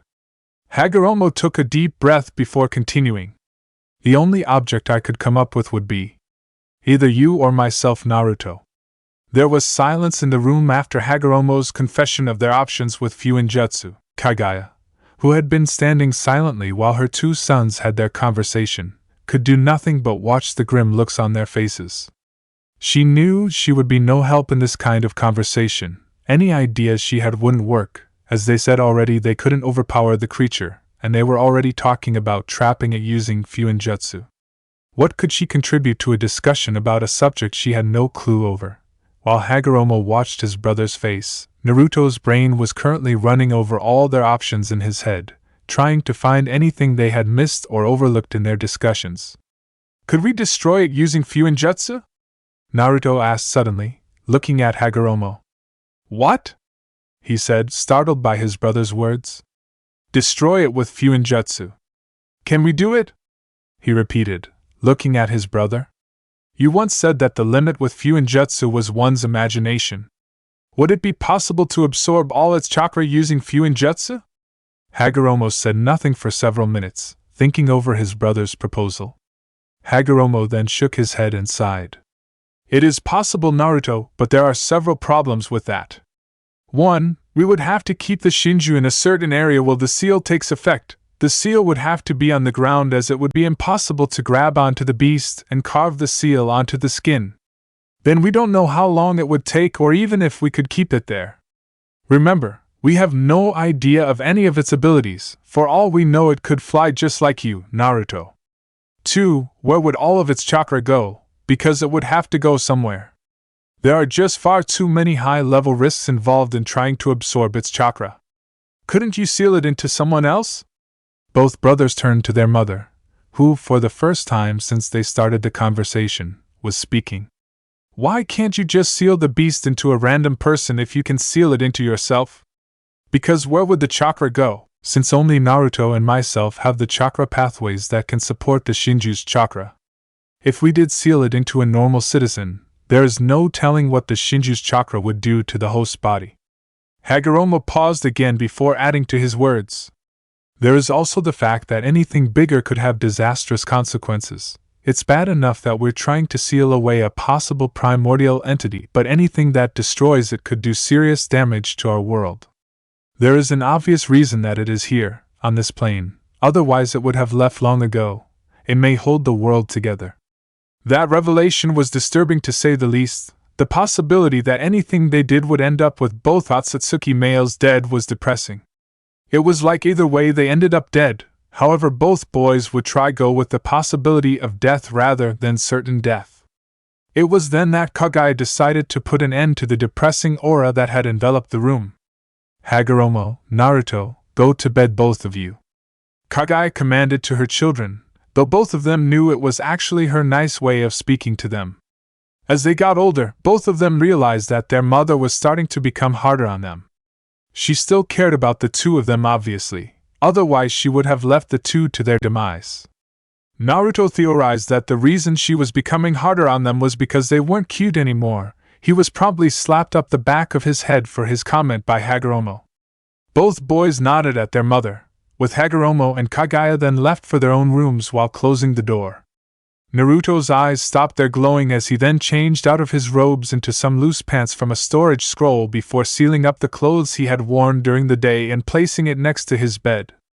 Naruto then laid down on the futon while hiding his newly made metal blades underneath his pillow, just in case. As he stared at the ceiling, Naruto pondered what was to come. What would happen after both he and his brother defeated the Shinju, if that happened? Would people cast them out as freaks, worship them as gods, or try to manipulate them for their own ends? Naruto truly didn't know what would happen. How would he achieve peace? Both Hagoromo and his mother had their own methods to peace, but Naruto still didn't know how he was going to accomplish his dream. Though Naruto did know that there was going to be a lot of training in the future, whether to help take down the Shinju or even just to discover his own capabilities, Naruto would definitely be training in the future. His ability to combine elements was just too good to leave alone. There were just so many combinations, possibilities. It made Naruto's head spin thinking about all the possibilities that he hadn't uncovered yet. Wood, sand, explosion, darkness, light, crystals, maybe even non-physical elements like sound. And those were just off the top of his head. As Naruto thought about all that he would do in the future, he felt his eyelids become heavy, finding it hard to stay awake. Deciding to get some rest, he succumbed to his body's desire to sleep, closing his eyes and entering into a peaceful slumber. It would be several years before any of the Otsutsuki family would feel the stirring of the Shinju, though the constantly building chakra would give them enough motivation and incentive to train as much as they could. Hagoromo working on his Fuinjutsu, Rinnegan techniques, and preparing the seal for the Shinju, while Naruto would work on combing and creating new elements as well as his chakra constructs ability, feeling that it would be those two abilities he would need the most in his battle with the Shinju. The open spaces that were available to Hagoromo and Naruto greatly increased the power that they could put behind their attacks, helping them master devastating techniques. in Hagoromo's case, and creating large-scale attacks, in Naruto's case. They would feel the awakening of the beast. The completely overwhelming chakra would spread over the earth like a plague would be hard to ignore. Even the normal citizens of the elemental nations would feel it to an extent. They would feel constantly uneasy, like there was a spider on their neck that they couldn't remove. Surprisingly, the chakra of the beast wasn't filled with malice or pure evil, but neutral, either good nor bad.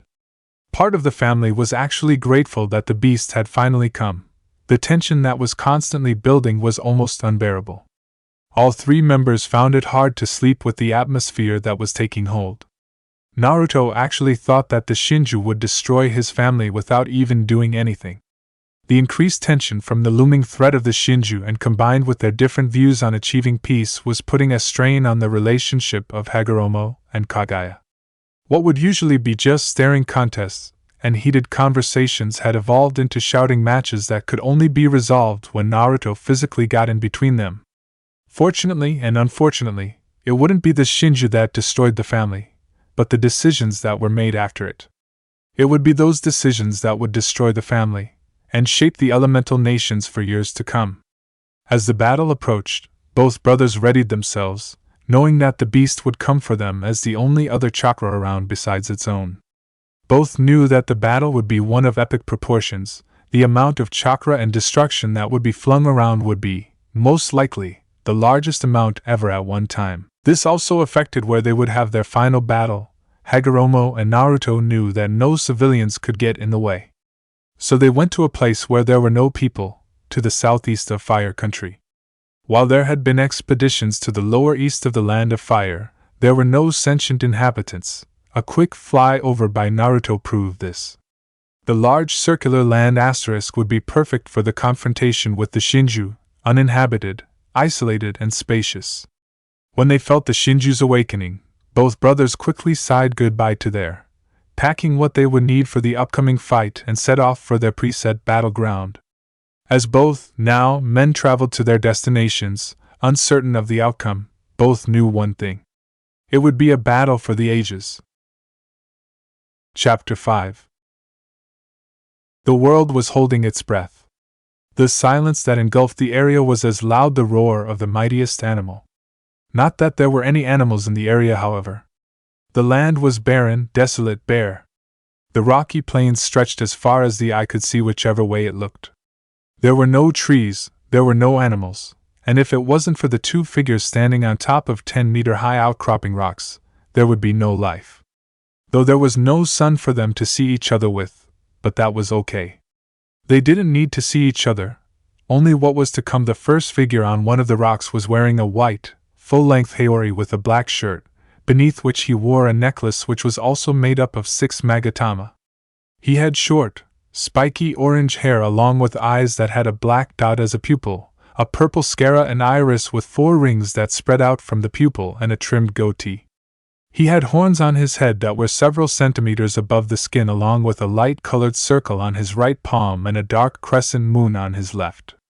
A sword, a katana to be precise, was in a black sheath at his waist, with an orange magatama as the guard and purple cloth wrapped around the hilt. A shakujo was in his right hand held in a firm grip. The gold rings on the staff were still. The man's eyes were set firmly in front of him, not wavering, barely blinking, unmoving.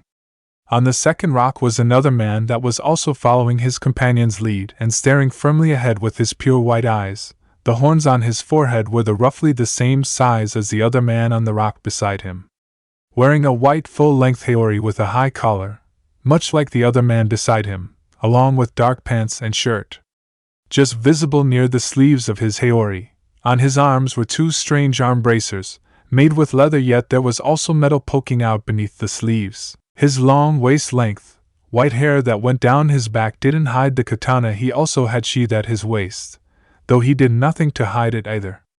A staff was also enclasped in left hand. A strange gold M acted as the top, giving the weapon a strange look. The staff in the white-haired man's hand was held in a looser grip than the man beside him, though not by much.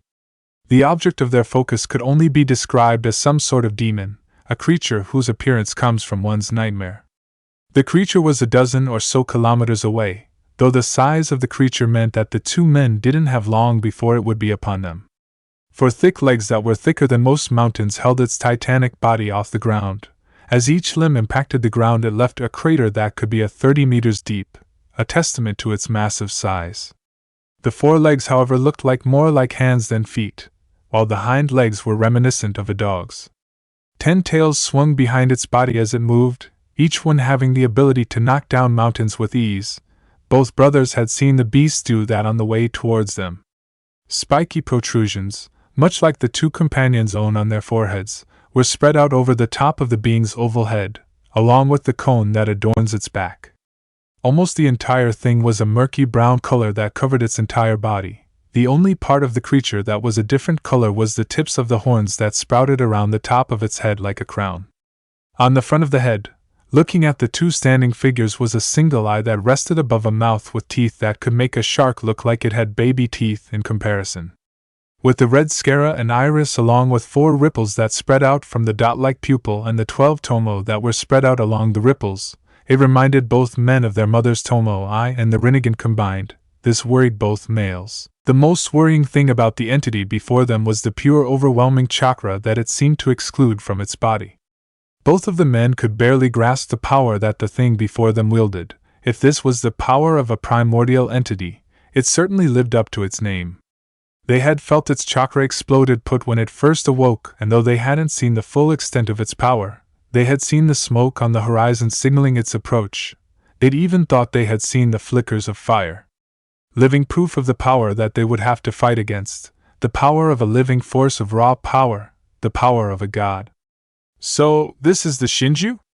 remarked the orange-haired man. He then placed his shikujo inside his haori, where it disappeared with a puff of smoke. "It appears so, brother," the white-haired man replied while repeating the same action as the other man, storing his staff in his haori. "It appears we have awoken the Jubi," the man dubbed the beast. "10 tails? That's imaginative," the orange-haired brother said sarcastically in response to the naming of their foe.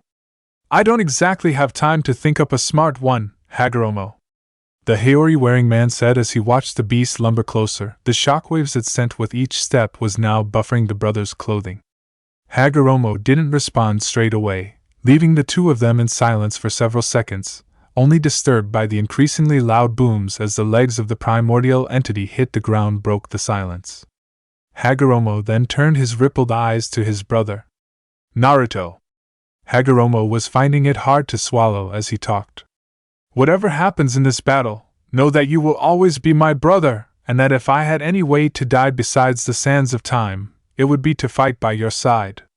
As Hagoromo finished, his voice was thick with emotion as he looked towards his brother who had turned towards him, staring at him with his colorless eyes. Naruto then smiled.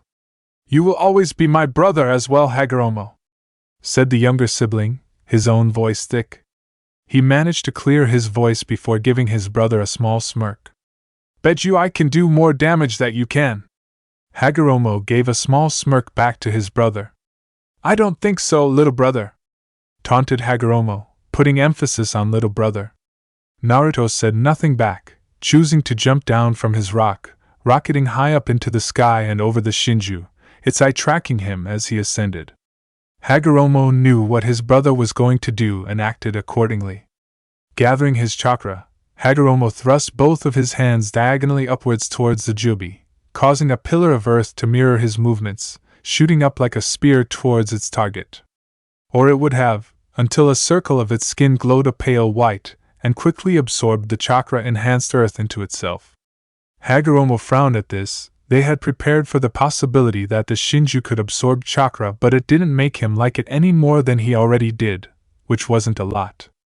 Even though they had prepared for this, the fact that it could absorb chakra severely reduced Hagoromo's options. As the Shinju's single eye turned its gaze to him, Hagoromo was happy that his attack did its job. Act as a distraction. Even though it was focused on the small figure standing on large rock, the Jubi was still well aware of the other source of its stolen chakra descending over its head but paid it no mind. Why would it? It was a primordial entity, a force of nature. What could two pitiful creatures, that hadn't even lived a fraction of its lifetime, due to him its question was answered when the chakra that was descending over its head impacted with the force of a mountain. Naruto's chakra-infused fist struck the center of its head with enough force that it could rival an earthquake. Taken off guard by the power of the descending fist, the front limbs of the beast buckled, causing its head to hit the ground with boom. Hagoromo simply watched on as the beast's head hit the ground. It seemed that it could only absorb chakra it knew was coming, and unexpected chakra-based attacks could work. But now that they proved to the thing that they were an actual threat, he doubted that they'd get another shot at a surprise attack. As his brother landed next to him on his rock after flying back using his ability over wind, Hagoromo explained what he'd discovered. It seems that it can absorb chakra it knows it coming, much like I can. However, if caught off guard it can get his by a chakra attack. Hagoromo explained to his brother, who simply nodded. He had already come to his own conclusion about the beast's chakra-absorbing abilities. Both men's attention was drawn back to the Shinju when they felt a shudder run through the earth and looked upon the tentails already on 3 legs and just finishing to put its 4th back onto solid ground. Both noted there was barely a scratch on the crown of its head, despite the power in which it was hit. As it stood, the beast let off a terrifying roar, one that could shake the very heavens themselves. It was then that the Otsutsuki brothers realized that it wasn't just the roar of a mindless creature acting on a basic instinct, it was the battle cry of a very angry being that, contrary to the image its appearance gave off, did have intelligence. Something else the brothers soon found out was that it wasn't just a cry either. As soon as the beast finished they felt the wind pick up and start to roar, the ground shake and tremble like it was the act of kami, and the clouds twist and swirl towards their direction. After several seconds of trying to maintain their balance on the rapidly crumbling rock, both Hagoromo and Naruto were forced to jump to either side as one of 10 tails crashed onto their position, cracking the ground around it, and creating a shockwave that destroyed even more of the earth. Both males had to once again dodge as a tail came at both of them, once again destroying the ground around the site of impact. When the next tail comes swooping at them, both males were ready, now on either side of the Jubi. Both nimbly jumped out of the way while launching an attack, Hagoromo launching several small metal projectiles, while Naruto channeled pure lightning through his body and fired it straight into the base of the neck of the 10-tailed creature. The single-eyed beast let off a roar of annoyance more than pain, as if annoyed at the 2 brothers for hurting it. Thankfully not causing any natural disasters, before turning to the one that caused it the most pain, Naruto. What happened next was too fast for Hagoromo to fully comprehend. The Jubi opened its mouth, close to unhinging its jaw, and formed a dark purple and black cone of what could have only been chakra and launched it at Naruto. The cone then shot out at Naruto like a beam that impacted the earth with force the likes Hagoromo had only ever seen when Naruto broke out his high-level earth attacks. The beam dug through the earth, crashing into Naruto and taking him along with it. The explosion that then took place next could only be described as the power of a god. The dome was larger than the Shinju, and the heat that was given off was enough to crack the ground for several kilometers in any direction. It took several seconds before the dome of the blast finally subsided. What was then visible could only be described as the act of a vengeful god. The entire area that was caught in the blast was flattened. What was once a rocky plain was now just flat and barren land. There was nothing there, including his brother. At first Hagoromo felt nothing. That was for about a second before he was overcome by pure rage by the likes he had never felt before. This thing had killed his brother. It had killed his brother, and with Kami as his witness Hagoromo would make it by.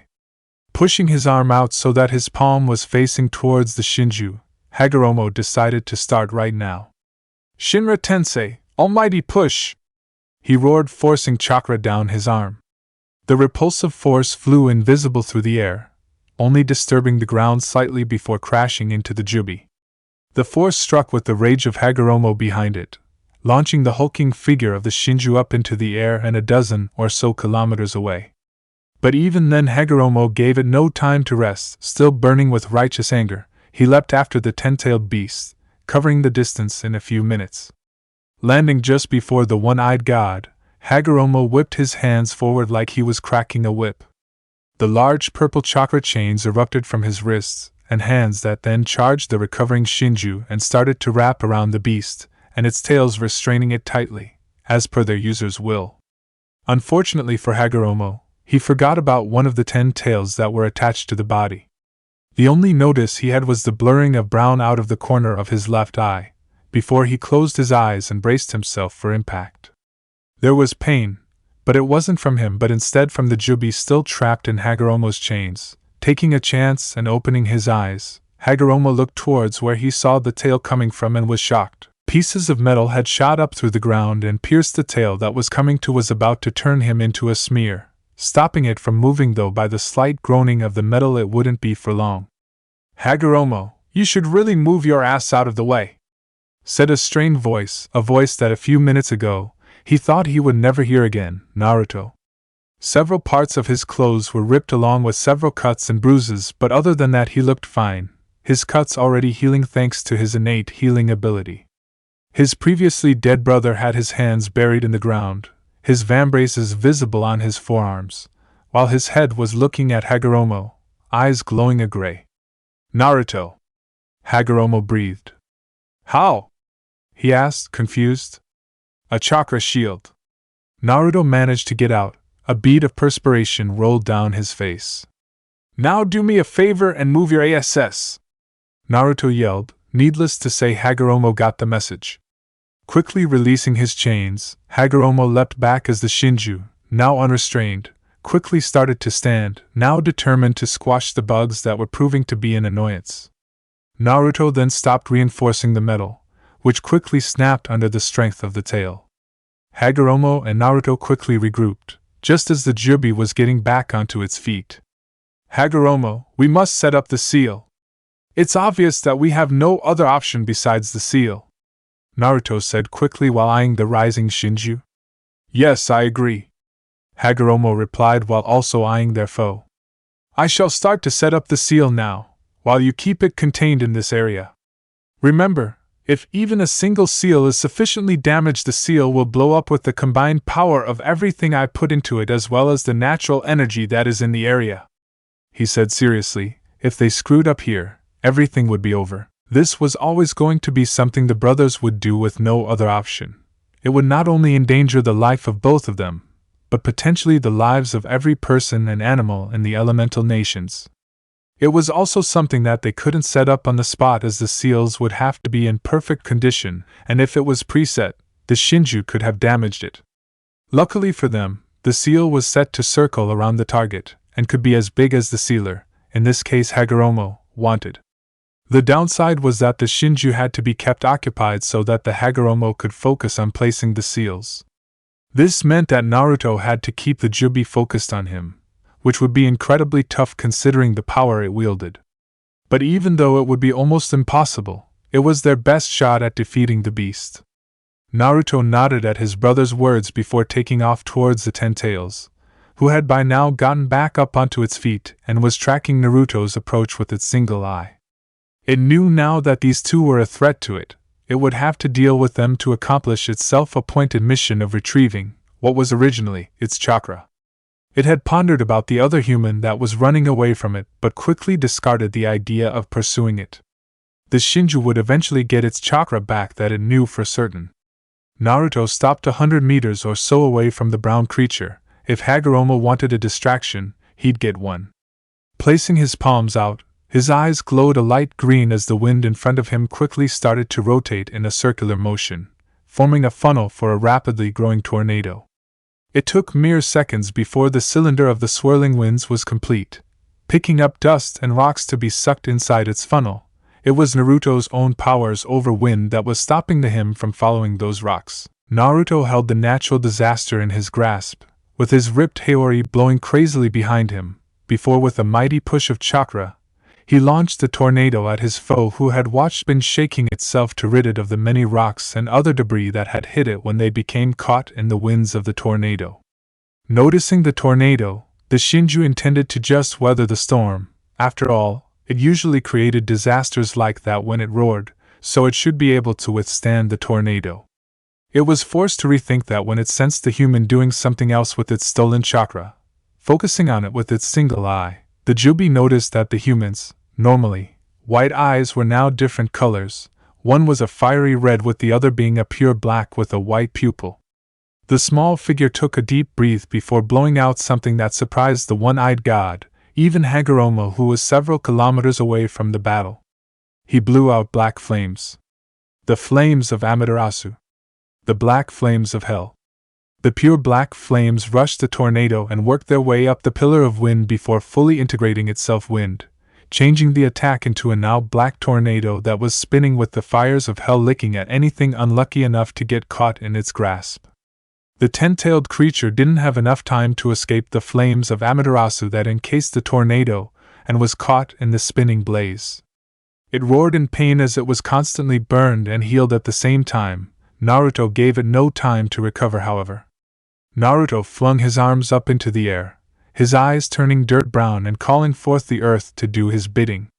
It rose in front of him like a tidal wave on a beach, soaring into the sky and surpassing the height of the Shinju, who was still being burned by the black tornado, but decided just to eject the burning pieces of its flesh, letting them drop to the ground before being consumed by the black flames. Naruto, however, paid that no mind and, like before, he flung his arms to the Jubi, causing his wave of earth to charge forward and crash into the behemoth, dispelling the black tornado that was already losing speed. The earth crashed into the beast, causing it to crumble under the weight and force of the rock. However, Naruto knew that his earth attack would not do anything to truly hurt the creature. It would simply heal after all. Acting with the opportunity, Naruto focused on the ground around the 10 tails, wanting to try and restrain the beast. He knew that restraining it for as long as possible would be the best option for both him and Hagoromo, as any small bit of flying debris could disrupt the ceiling or Hagoromo. Keeping it restrained for the longest possible time is the smartest thing to do in this situation. Focusing his will on his chosen element, Naruto's eyes turned a light pink, and the area around the Shinju erupted in pink crystals that trapped the Shinju in a pink pyramid of crystals. The 10-tailed creature struggled to move under the crystals, roaring its defiance, before suddenly it went slack. Naruto was immediately on guard. There was no way that it would give up, so that only meant that it was planning something or using an ability of some sort. Naruto inwardly prayed it wasn't the ability to fly, that would just make it harder to restrain. His prayers were answered when his trapped foe didn't take off from the ground, but instead started to spawn much smaller versions of itself that were able to slip through spaces in between the crystals. The clones varied in size and shape. Some had scythe-like arms while others had large axes. Some were traveling on 2 legs, others on 4 legs. There were even some that towered over Naruto, equaling the size of houses, and all of them were rapidly charging his position. He inwardly cursed. Of all the things the damn beast he had to have, it had to be minions. Thankfully, though, Hagoromo took care of that problem. Hagoromo! Naruto shouted behind him, using chakra to enhance his voice to shout the distance between them. Minions! Several kilometers away, riding seals into the rocky earth, Hagoromo heard his brother's voice and turned to look in his direction and instantly noticed what the problem was. Hundreds and hundreds of what could only be described as miniature 10-tails without the 10 tails that came out of its hide. Hagoromo inwardly cursed. This would make his job that much harder, but at least they could bring in some help. Standing up and quickly dusting off some dirt from his Hayori, Hagoromo quickly focused his chakra into his hand before slamming it into the ground. Kuchios, summoning! He yelled. A massive amount of smoke was then brought up, obscuring Hagoromo and most of the area around him. When the smoke finally cleared, there was a massive amount of different animals, all of them larger than normal. Some were mythical, while the majority were simply animals that could be found anywhere. There were dragons, phoenixes, tigers, turtles, frogs, snakes, eagles, wolves, lions, bears and ravens. Even some that were aquatic in nature were there, such as krakens, octopuses and sharks, and those were only the ones at the forefront of the animal army.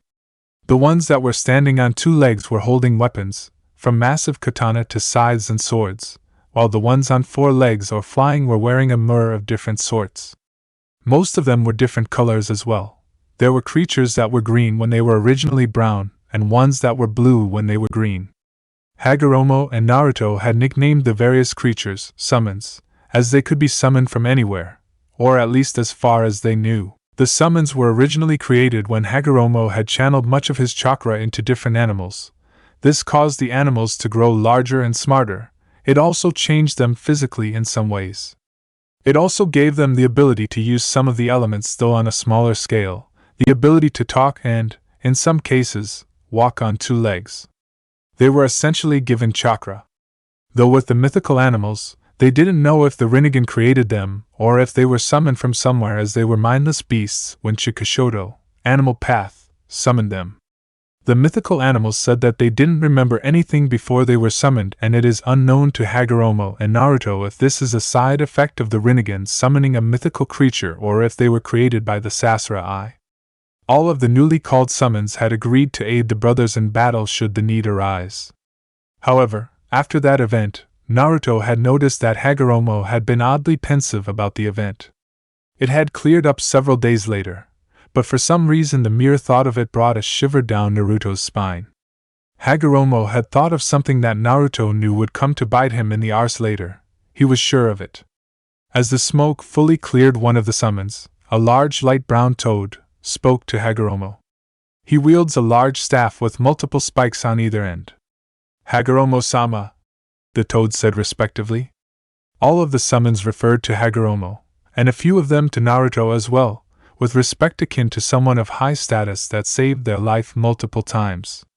What do you wish of us? Gamamaru, I need all of you to defend my brother from the Jubi's spawn, he ordered. Now was not a time to be polite. Quickly, my brother must be able to focus on keeping the Jubi restrained while I continue the sealing. Once that is done, dispel yourselves. And watch the seals on the ground. If even one is disturbed, we will all fail. With that, Hagoromo got back to carving the seals into the ground, while the summons raced off to battle against the Jubi's horde, taking care to avoid the seals on the ground. As Naruto was about to let go of the Shinju so he could focus on its spawn that were rapidly rushing his position, he heard more footsteps coming from behind him. Looking over his shoulder, he breathed a sigh of relief. His brother had summoned their army to keep the horde occupied while he could focus on the 10-tailed beast currently trapped in a crystal prison. Speaking of which, that same beast, as if sensing its jailer's lack of focus, reared up and rammed itself against its pink prison with earth-shattering strength that cracked the bars of crystal that held it down. Naruto inwardly cursed his wandering mind and returned his attention to his prisoner. The Jubi, however, seemed to be taking advantage of that one moment of weakness to start slamming its multiple tails against the weakened bars, draining their strength further. Naruto, seeing this, decided to cut his losses and release his hold on the crystal prison and try again with another element. The Jubi flexed its legs and the crystal bars shattered like glass, and the one-eyed god roared in satisfaction that it was finally free of that infernal pink cage. That satisfaction was short-lived, however, when it felt another buildup of chakra. Quickly turning its single eye to look at the source, it was greeted a bright flash of light struck it straight in the eye with enough power to take down a mountain. The beast released an animalistic yell that shook the earth and the sky alike. It was time to take this human seriously. It would destroy him now, regardless if it got back its chakra in the end. This human needed to die. Its eye was quickly healed, and the 10 tails wasted no time in reminding the two mortals why it was a god. Its tails arched over its head before crashing into the area the human was in, not caring if it hit the summons or its own spawn in the process. The earthquake that resulted from the slamming of the tails could be heard around the world. However, the Shinju failed in its goal. Naruto had managed to avoid the tails by utilizing a sub-element that made him exceptionally fast. He had no idea what to call it, but right then he was just glad to have to avoid those damn tails. Stopping directly behind the Jubi, around a kilometer away, he tried to gather himself so he could think of a plan. The beast had taken him off guard with how quick it had recovered as well, and unfortunately for him, he wasn't about to get any more time to plan. The Jubi turned around with speed that a being of its size shouldn't have and faced the youngest Otsutsuki, and did something that surprised Naruto. Its mouth unhinged and extended its jaw to unfurl what Naruto recognized a kind of plant mouth. Naruto had seen plants that looked like it, but he had never seen a mouth that looked like that. He stood dumbstruck for a second at the sheer ridiculousness of mouth before he remembered something. The Shinju's original form was a tree. It only fit that its mouth would be that of a plant. He was shaken out of his thoughts when the one-eyed god started to collect chakra at the end of its mouth, much like it did before. Only this time it was much bigger than the last one, almost as big as its own body. Naruto had a feeling that his chakra shield wouldn't block this one. It was obviously forming into a ball, judging by the shape it was taking, but what really made Naruto worry was that the chakra that was being used to form the ball was quite literally ripping up the ground in the process. Quickly deciding what he had to do, Naruto used an element that was easily one of the more complicated ones. Placing his hands out in front of him, slightly cupped, Naruto focused on gathering chakra quickly as he knew he needed to fire before the Shinju did. As the ten-tailed beast finished with its attack and was about to launch it, a large surge of chakra from beyond its vision made it hesitate for 1 second, and it was 1 second that it would remember for the rest of its existence. "Eat this!" Naruto screamed and released the technique he had created, a large cylinder structure that guided a beam of what one could assume at first glance to be light, straight towards ball the Shinju was creating. The result of the two attacks colliding would stay in the mind of Naruto, Hagoromo, the summons, the Shinju and the rest of the world, not that they would know what it was. The attacks collided, creating an explosion that would not be seen until millennia later. The Jubi, caught in the ground zero of the explosion, would take the worst of the damage. It would be quickly consumed by the blast, hidden from view, though its primal roars of pain would give those around the world an idea to what it was feeling. Naruto would only have a second to create a spherical shield made of chakra, reinforcing it with everything he had before the shockwave of the blast would knock him flying. The summons that were fighting the Jubi spawn while this was happening would quickly dispel themselves to escape death, while the Jubi spawn would get destroyed from the power of the blast. Hagoromo got knocked back a few feet from the force of the explosion, his distance from the explosion reducing the force of the shockwave, before he got back up again and quickly went back to finishing the sealing circle. It would do no good to be distracted now, especially when he was so close to finishing the sealing circle. He was sure his brother survived.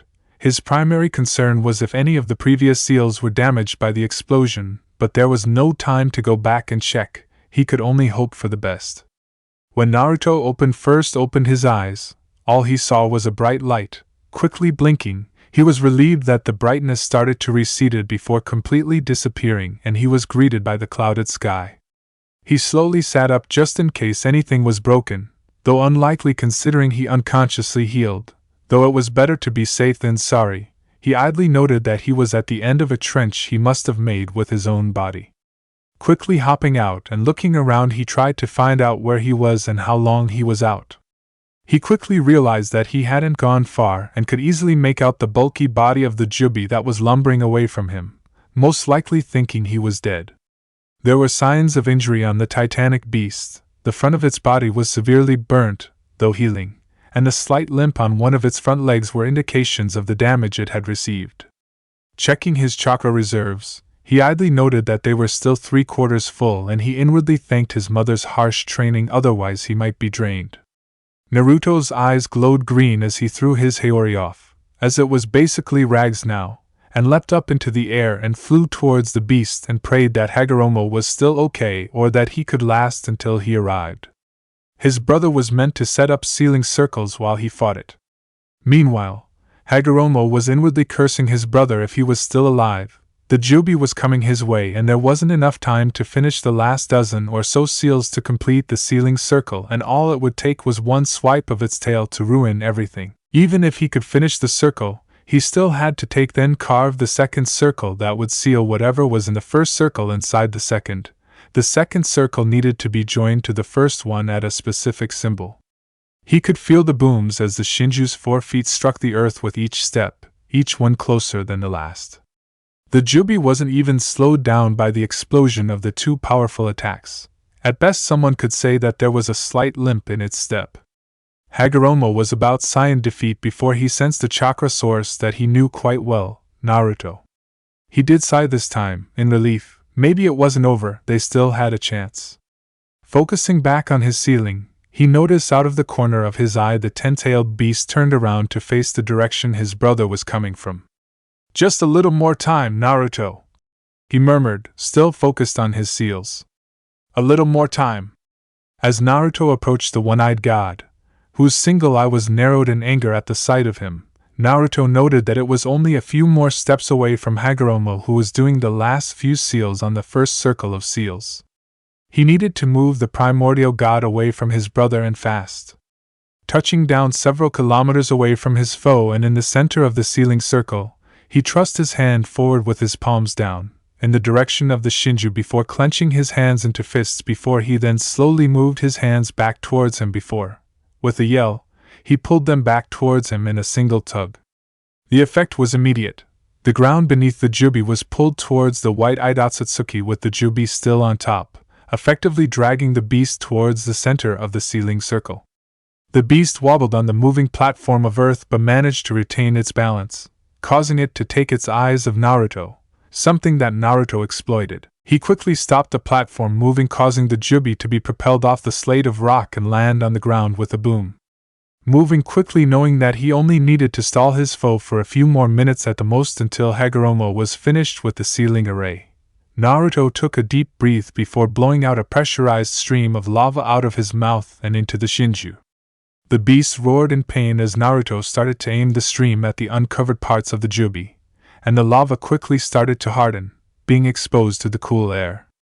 Naruto stopped the stream of lava, choosing to try to stall it for as long as possible, and quickly, with his eyes turning blue, summoned a large lake worth of water before relinquishing his hold over the element, landing on the lava, causing it to cool rapidly and harden into rock. The jubi roared, shaking the ground and causing the sky to darken, but thankfully not causing a massive disaster. Naruto could only pray the seals held intact until they could seal the beast. Another plan forming in his mind, Naruto ran straight towards the still down Shinju that was only now bringing itself to its feet. Apparently it was hurt from where their attacks collided. Leaping high into the air, over the still rising body of the Ten Tails. Starting to descend it, Naruto was going to utilize his chakra construct's ability, and the hardened lava that covered a majority of his foe's skin. Forming a large semi-transparent mallet in his right hand, Naruto manipulated the wind to help him speed up his descent, and as he neared the Shinju's shell, he raised his arm behind him and roared out a battle cry. "Kami's hammer!" he cried as he brought the hammer down, subconsciously reinforcing it, while channeling chakra to his legs to help them survive the fall. The chakra hammer impacted against the hardened lava, just like Naruto planned, crushing the rock to dust while transferring the force onto the jubi, which was enough to force it back to the ground with a tremor, leaving the beast momentarily stunned. Naruto landed around 100 meters away from the beast, the shockwave from the hammer hitting the hardened lava forcing him back. Deciding to take advantage of the situation, Naruto decided to do something that was still in its experimental stages and would most likely get him yelled at later. He still couldn't believe that Hagoromo thought he gave up on the idea he could use explosives like an element. While he may be more mature, he did like explosions. So of course he would continue on his work in secret. The Shinju was about to feel the fruits of his labor. Stamping his foot on the ground, Naruto caused the earth beneath the Shinju to shift, revealing raw clay to be beneath it, circling the beast as well as a small, thin trail of clay that ran towards him. It was quite strange that of all the substances that his explosion chakra could be channeled into, the best with was clay. Forcing those thoughts out of his head, Naruto charged his chakra through the thin strip of clay towards the large circle of it that the jubi was laying on. He continued to do that until he felt he had charged it enough before stopping and smirking, idly making the small trail of clay disappear, sending it to bunch of next the larger circle of clay. Naruto's explosive chakra was not the same as other elemental chakra. While it could be used with just his hands, it worked best when it had a medium, in this case, clay. In order for the medium to explode, it required to be charged with explosive chakra. He then keeps charging the medium until he feels that it's full of explosive chakra. Once that happened, Naruto lets loose a flare of chakra that travels towards the charged piece that then makes the medium go from full to overflowing, which then causes it to explode. The explosion that follows depends on the size of the medium as well as type of medium, the type being what he channels the explosive chakra into, clay being the best he knew of so far and brick or rock being the worst so far. Naruto smirked as he saw the tentails about to finally regain its footing. Not for long, he thought viciously. He really liked blowing stuff up. He leapt back, choosing to put some distance between himself and the imminent explosion before he sent out a pulse of chakra. At first there was nothing, and Naruto thought that he might have done something wrong. That thought was quickly cut off by the explosion that engulfed the Jubi and the area around it, though thankfully not endangering the sealing circle. Ordinarily something like that would have blown a hole almost 30 kilometers wide, however thanks to the fact that it was partially underground, hindering how far wide it could go, and the Shinju on top of it, also limited the blast radius. Deciding that he should now see how his brother was doing, he decided to move over to where he saw Hagoromo. With chakra-enhanced legs, he leapt over to the edge of the sealing circle where Hagoromo was halfway through with the second circle. The second one didn't need to be as big as the first one, it only needed to fit the subject that the object in the first circle would be sealed into. Naruto quickly moved next to Hagoromo, who was carving seals into the ground at a rate that his hands were blurring. Naruto was about to comment before a roar from the Shinju caused him to turn around. He then paused. The 10-tailed beast was running towards them, not incredible fast because of its bulk hindering its ability to sprint, but fast enough to cover kilometers as seconds. Its feet hit the ground, caused tremors in the earth, but not enough for an earthquake. There were obvious signs of damage to its body from the explosion, burnt pieces of skin and such, but it was still moving fast for something that was meant to be injured. The look of angry it was giving Naruto was visible, even from that distance. It was obvious that the Shinju was pissed, wasn't going to play around anymore. It was out for blood, and it wanted to do it personally. Hurry up, Hagoromo! Naruto warned his brother. Why couldn't his brother write faster? It's charging us, and I doubt that I have anything that could stop this at its current speed. 1 minute, his brother replied. The orange-haired man wasn't going to waste time with a long response. We don't have a minute, Naruto yelled. Make 1! Hagoromo yelled back, not turning to face his brother. Naruto turned back to the charging beast that would soon trample them. Gathering his chakra, Naruto used the only element that came to mind. It trembled slightly as Naruto expended a massive amount of chakra before he thrusted his arms forward with a primal yell. Tentacles of wood shoot up from underground, each one of them as thick as one of the legs of the Jubi, and wrapped around the legs, tails and body of the one-eyed god, causing the beast to tumble to the ground as more and more of the wooden tentacles wrapped around the beast, squeezing the grounded beast as more piled on. As the beast hit the ground, the tentacles seemed like they were trying to draw the Shinju into the ground, not really surprising considering it was once a tree. Naruto started to sweat as he tried the beast down as tight as possible, tails included. He idly noted that he felt the beast's power be, not decreased but, suppressed? Right now Naruto couldn't really care what it was doing to the Jubi's power, only that it was restraining its body. Still, even now that it was practically kissing the ground, it still was struggling like an wild animal caught in a net. Hagoromo! Naruto yelled. What was taking him so long? Naruto knew that Hagoromo needed time to seal the Jubi into himself, but could it really take so long? Originally Naruto had wanted to seal it into himself, or at least have both of them share the burden, but Hagoromo had told him that trying to seal a being, especially something that was part god, into two different things simultaneously was too dangerous. Hagoromo said that there was a chance that the seals might attack each other instead of sealing the Shinju, that something might go wrong with the seals and it was better to happen to one of them than both of them. There was also the fact that it would take too long to set up another sealing circle, and they needed to seal the Jubi as quickly as possible. Hagoromo also said that there was no point in sealing the beast in Naruto if Hagoromo was the one doing the sealing, as he would be able to monitor the seal best as he was the better seal master of the two. Done! Hagoromo exclaimed, breaking Naruto out of his thoughts. Naruto, step out of the circle! Now! Naruto sidestepped out of the circle, still struggling to hold the Jubi in place while it roared its displeasure at being held down. Okay. Just as it's about to get sealed, you need to release it, otherwise it will interfere with the sealing, got it?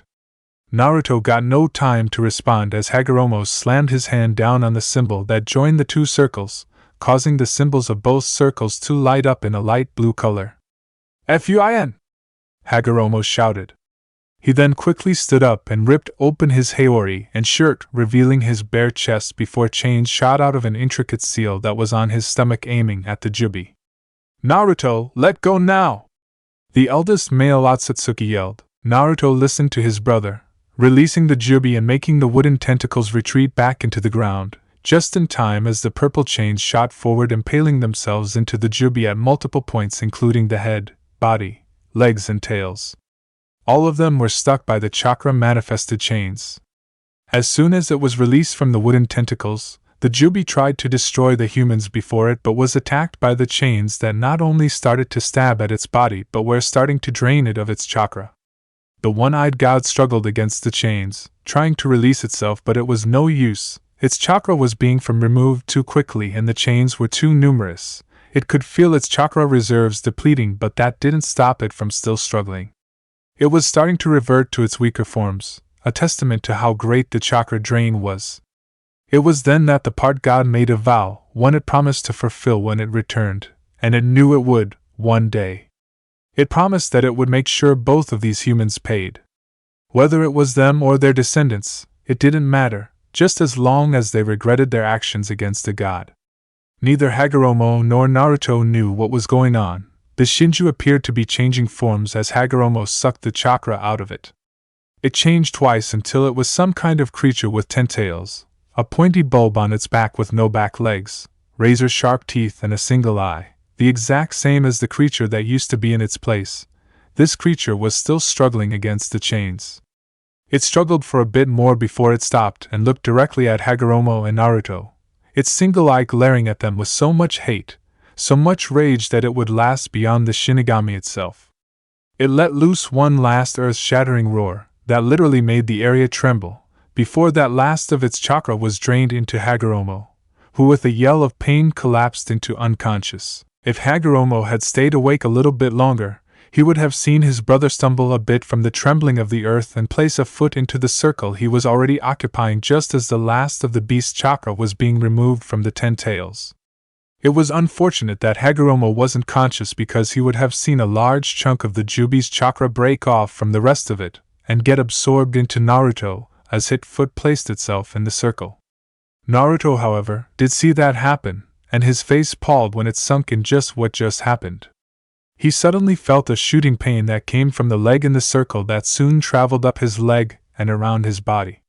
The pain was so intense that he soon started to see black spots flicker across his vision, and he quickly felt himself losing consciousness. As the black edges slowly crept into vision, Naruto had one final thought. Oh shit. When Hagoromo regained consciousness, he instantly let out a low groan of pain. It felt like his whole body was expanding and contracting at the same time, like he was being pulled inside out.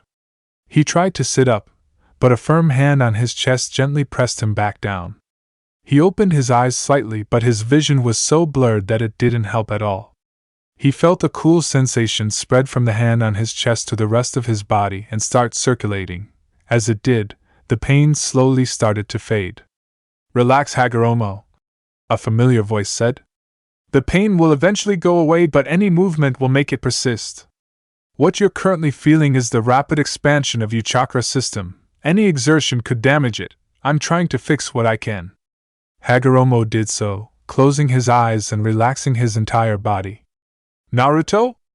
Hagoromo weakly groaned. "Is that you?" "No," the same voice replied sarcastically. "It's me, the mighty Shinju. Bow before me, puny mortal."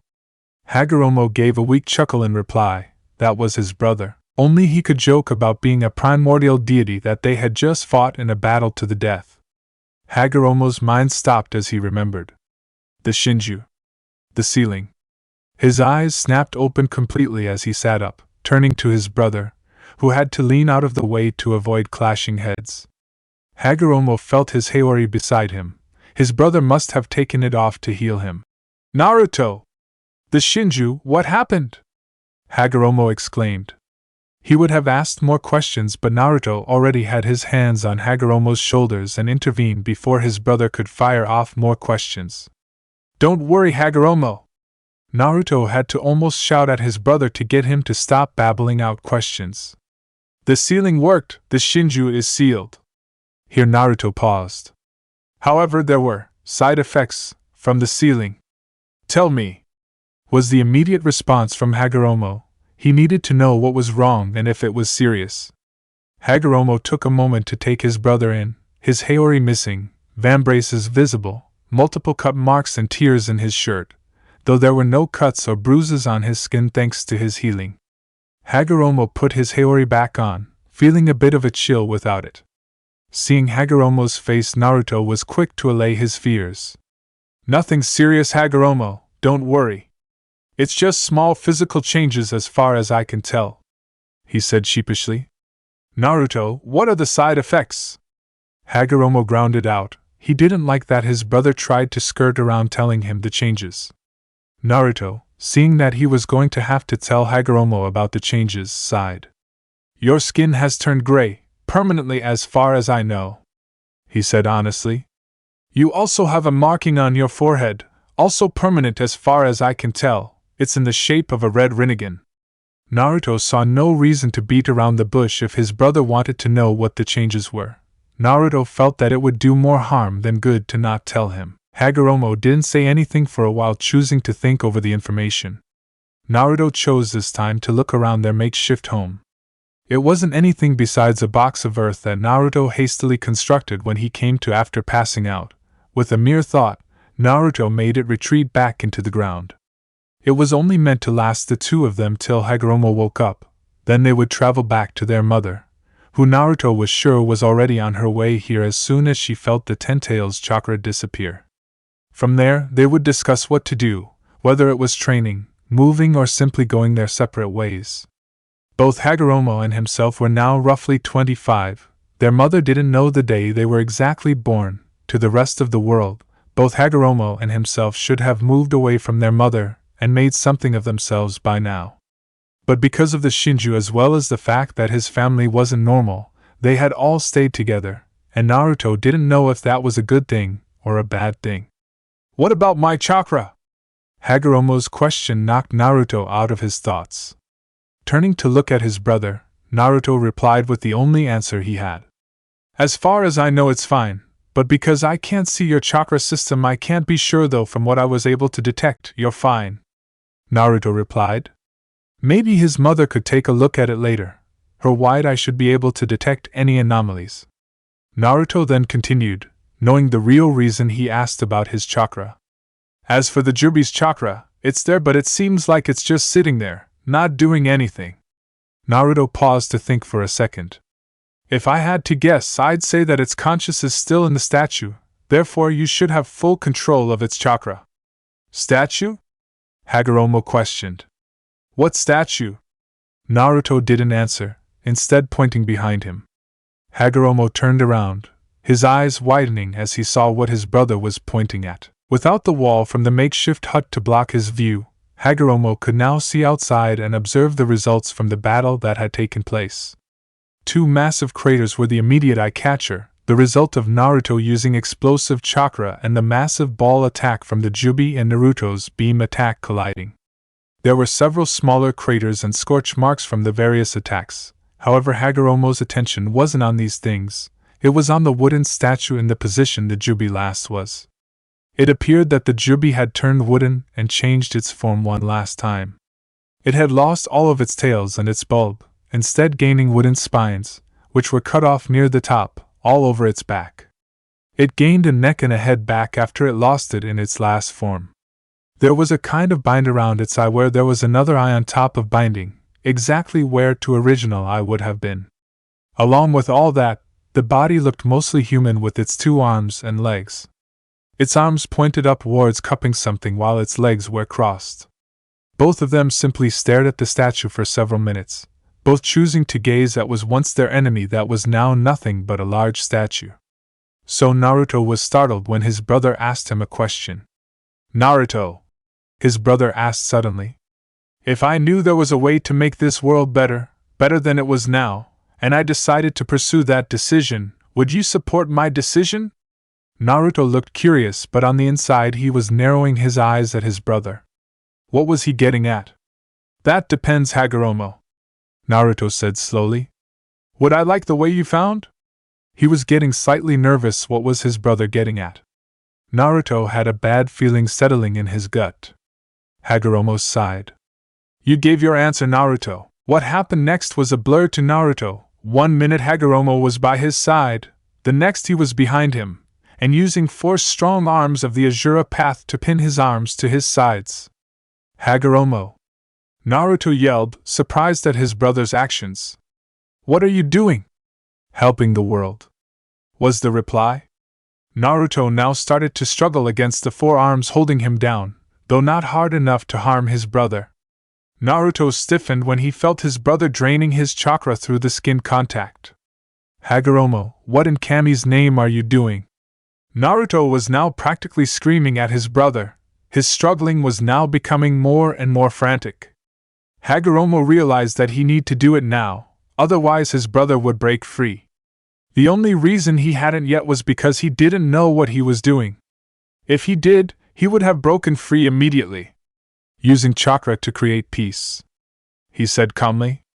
With that, Hagoromo raised 2 arms that weren't holding onto Naruto, his original arms, so that they were on either side of Naruto, extending forward. Arms that were alight with red and blue fire. The sinking feeling in Naruto's gut intensified. Banbutsu Sozo, creation of all things, Hagoromo cried. The colored flames leapt at each other, turning into a purple flame. The flame then started to spin around, condensing itself into a ball. Naruto felt the chakra in the air rising. Hagoromo was doing something that was affecting the world on a massive scale. The level of chakra kept rising, so much so that Naruto was surprised he couldn't see it. The chakra kept rising and rising and rising, and it was gone. Just like that, all the chakra in the air was gone, vanished. Naruto felt Hagoromo's extra arms around him disappear. Almost immediately Naruto spun around and gripped his brother by the collar of his haori, staring his brother in the eye. What did you do? Naruto grounded out through his teeth. Naruto wasn't just mad at his brother, he was pissed. His brother had just involved him in something potentially dangerous, and something that he knew he wouldn't have agreed to if his actions were to be judged. Hagoromo was sweating slightly. Whatever he had done had taken a lot out of him, but right now, Naruto wasn't in the mood to show his elder sibling any concern. What his brother had done was completely out of line. Using his chakra for something was bad enough, but to then use it for something he knew he would voluntarily do is worse. And that would increase or decrease how badly Naruto would beat the shit out of him afterwards. Hagoromo looked like he was about to answer, before another voice cut him off. Yes, Hagoromo, a familiar voice said with a neutral tone, but both men could detect the anger in the voice. What did you do? Kagaya Otsutsuki hadn't looked like she had aged a day, looking almost exactly like she had several years ago. She was standing in a kimono a few meters from both of her children. And pray to Kami that it's good enough for you to escape my wrath. Both males could detect that it was a promise, not a threat. Kagaya valued one's chakra akin to a woman's virginity. To steal it is one of the greatest crimes one can perform in her eyes. This was the reason she was pissed. She had sensed Naruto's chakra in that technique that Hagoromo had performed and could tell that Hagoromo had pissed Naruto off within the last minute. That only left one conclusion. Naruto let go of his brother's haori and took several steps back to let him explain. Hagoromo breathed for several seconds, regaining his breath from being held up by his brother, before he looked up at both of them with a neutral face. I took a step towards peace, he said. There was neither joy nor no happiness in his voice. What was this step, Hagoromo? It wasn't a request or plea, it was a demand from his mother. It had better explain why I can feel multiple chakra signatures on the mainland. This got Naruto's attention. Multiple chakra signatures? The only other beings that had chakra besides the 3 of them were the Shinju, which was currently sealed inside Hagoromo, and the summons. The Shinju was sealed inside Hagoromo, so it couldn't be that, and Hagoromo wouldn't take his chakra to summon, and of the summons, he didn't even use the right technique. Then suddenly it hit him like a chakra-infused punch. You gave regular people the ability to use chakra. It wasn't said loudly, but his mother and brother heard it, especially his mother. "What?" she growled. "Hagoromo, you had better tell me that he's lying." Hagoromo didn't answer. There was silence for several seconds before it was broken by the growing rage of the only Otsutsuki female. That rage came to a violent eruption in seconds. "You did what? You gave those people," she grounded out the word people with venom, "the privilege to use chakra. The same people who have the ability to turn almost anything into a weapon." Kagaya didn't give Hagoromo any chance to respond. "Are you an idiot? I did it to promote peace," Hagoromo injected, though there was a bit of anger in his voice. "If you let me explain, you'd realize that I have created a way for people to connect using chakra. If I can teach people this dash, then what, Hagoromo?" Surprisingly, it was Naruto who spoke up. The white-haired man showed anger in his eyes that surprised Hagoromo and Kagaya for a second. "You gave everybody the ability to use chakra, not just the men, women and children, but also the bandits and lowlifes that inhabit the shadows. What do you think they will do with chakra? They will use it for their own gain." Naruto took a deep breath to calm down before continuing. "You say that you will teach people to connect using chakra. But what about those people that you can't teach, or those that experiment with chakra? You gave them chakra with the same potential as mine and yours. What if someone gains the Rinnegan? What if everyone else gains the same power as us?" Naruto said with anger still lacing his tone. "No one will ever gain as much chakra as us, that I know for sure," Hagoromo said confidently. "As for someone gaining the same abilities as us, if I can teach them how to use ninshū, my way to connect people, then they will underdash, and oh." Kagaya yelled, interrupting Hagoromo. "You don't get it. With enough time, people will turn chakra into a weapon. Your ninshū will be perverted into something that will bring forth a long line of violence. It will all be because of your belief that peace can be obtained if you gave people the ability to use chakra. One day, they will turn chakra into a weapon for violence. For war. This is why peace will never be achievable without force." With this, Kagaya turned around, but not before parting some final words. "From this moment on, you are not my son, Hagoromo," Kagaya hissed before turning around, not looking at Hagoromo's blank face or Naruto's look of surprise at his mother's words, before his face slackened. "Let's go, Naruto." She continued walking for several moments before she stopped, hearing no footsteps behind her. "Naruto," she called, not looking over her shoulder. "No, Ka-chan." The voice was soft, but Kagaya still caught it, as did Hagoromo. Kagaya turned around while Hagoromo focused on his brother, inwardly hoping that Naruto might agree with his words. When both of them looked at their youngest family member, they saw him with his head down, not focusing on either of them. "For so long," he whispered, "I have tried to keep our family together. Yet I have watched as both of your own beliefs on peace tear this family apart. Both of you have put your own beliefs, your own goals ahead of your own family." As he said this, he raised his head, looking at both of his family members with tears running down his cheeks. Both inwardly flinched at Naruto's words. "Hagoromo, you put your own views on what was right before your own brother. You stole my chakra and then you didn't even apologize for it." He knew why Hagoromo used his chakra. Since he didn't have enough to jumpstart the rest of the world's chakra, Hagoromo had used his chakra since he didn't know what the Jubi's chakra would do. But that didn't change anything. He still stole his chakra. "At least now I know how the Jubi feels," he thought. "Ka-san, you were willing to exile Hagoromo from our family simply because he did something that opposed your views, and then walked away like you hadn't done anything wrong." With this, Naruto turned around so that his back was facing both Hagoromo and Kagaya.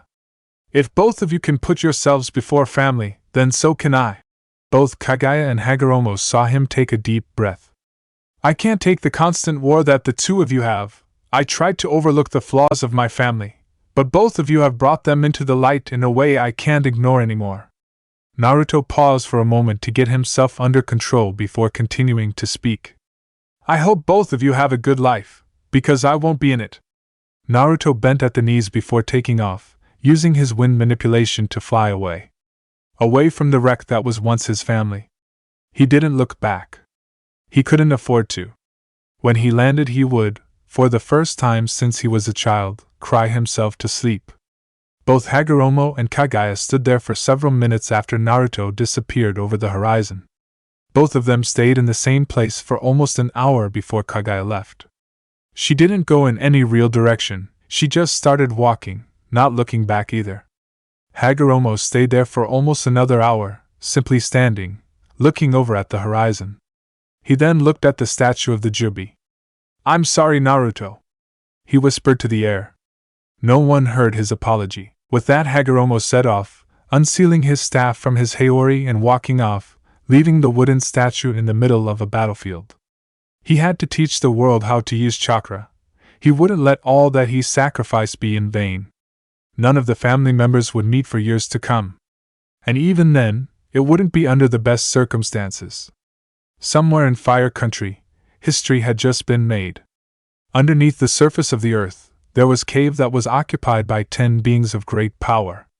9 of the powerful beings were animals, or at least they looked like animals. All of them were larger than they were meant to be, and some of them looked like a cross between multiple animals. A sand raccoon with 1 tail, a blue fire cat with 2 tails, a turtle crab with 3 tails, a red and green gorilla with 4 tails, a horse dolphin with 5 tails, a white bipedal slug with 6 tails, a green caterpillar-like beetle with 7 tails, a ox octopus with 8 tails, and a kitsune with 9 tails.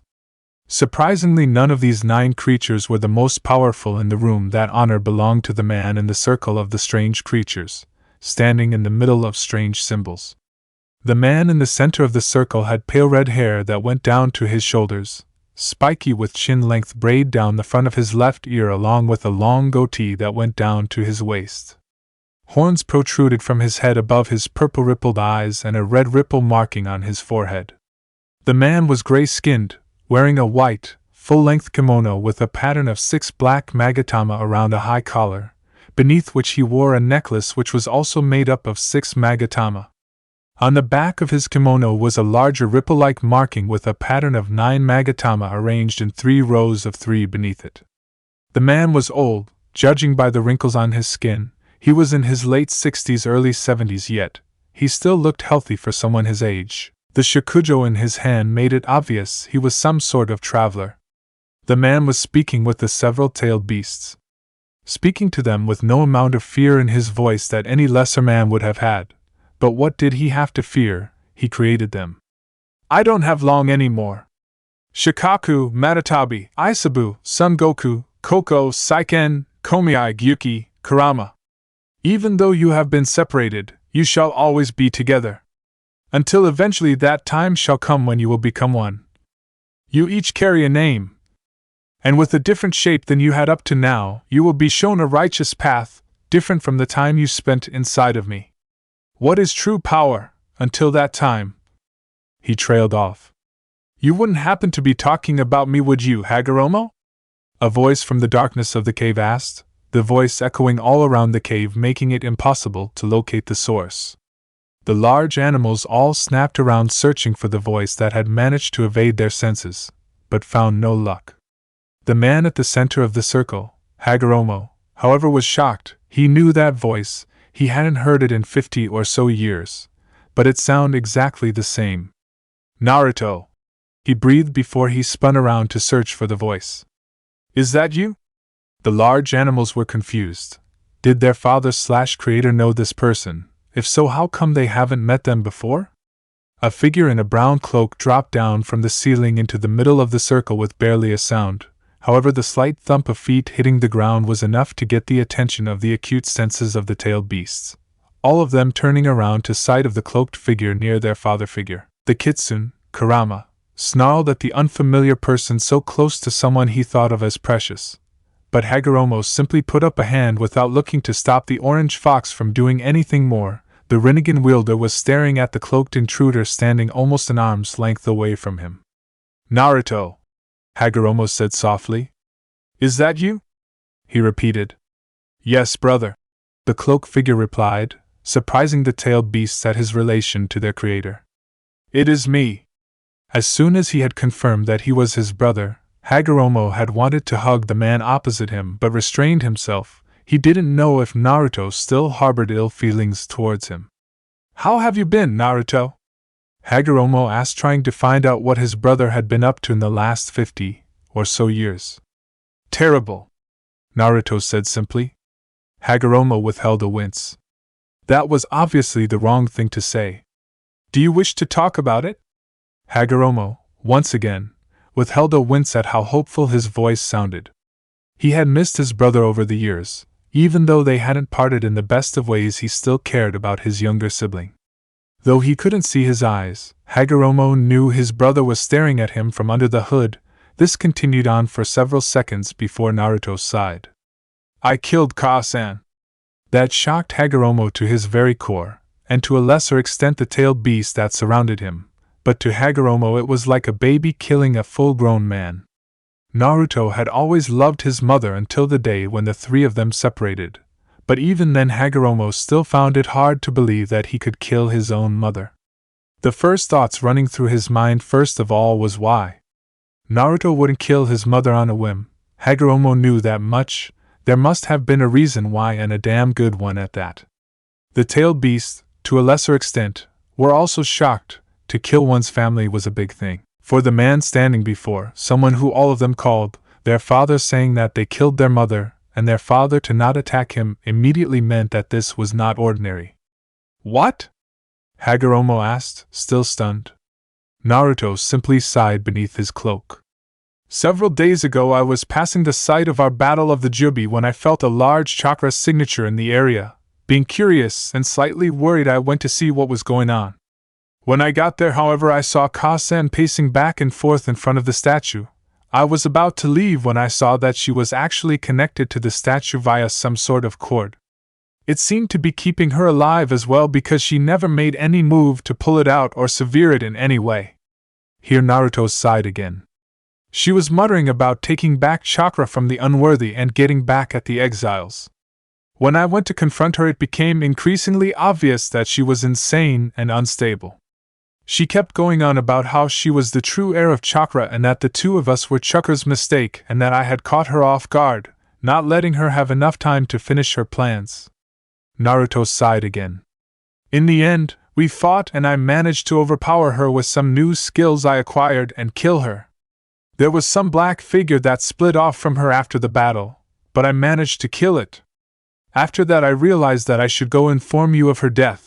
Whether you cared or not, she was still your Ka-san after all." "I see," Hagoromo muttered. It appeared that his brother still harbored some resentment to him. Not that he expected it to disappear, he just thought that his younger sibling would be able to look past that now. He was surprised to hear that his mother had gone insane. He definitely wasn't expecting that. "I also came here to inform you of some developments that I've had, as well as to tell you to get rid of that Shinju statue," Naruto added, irritation in his voice at the end. Hagoromo perked up inwardly at that. Perhaps his brother did forgive him somewhat. "I already have an idea on how to get rid of the statue and keep it out of anyone's hands, so what developments have cropped up?" Hagoromo inquired. Did his brother gain some new powers or a new threat that needed to be taken care of? The possibilities spun through Hagoromo's head. He was pulled out his thoughts by Naruto sighing again. "He seems to be doing that a lot recently," Hagoromo thought idly. He watched as Naruto brought his hands up to his hood before pulling it back. What Hagoromo saw was enough to make him take a step back, his eyes wide open in shock and his mouth hanging open. The tailed beasts, however, were simply confused at their father's shock. "You haven't aged," Hagoromo breathed, shocking the Biju. "He hasn't aged?" But that was impossible. Everything ages, even they would age physical. Each one of them would grow bigger and possible change. For someone to not age is impossible. Yet standing before them is irrefutable proof that it was possible to age. Naruto Ōtsutsuki, looking exactly the same as he did the day that both he and Hagoromo had attacked the Jinchūriki, long white hair with white eyes and horns on his forehead. There were no wrinkles or lines anywhere on his face. It looked young despite Hagoromo knowing that Naruto should be into his late 60s at least.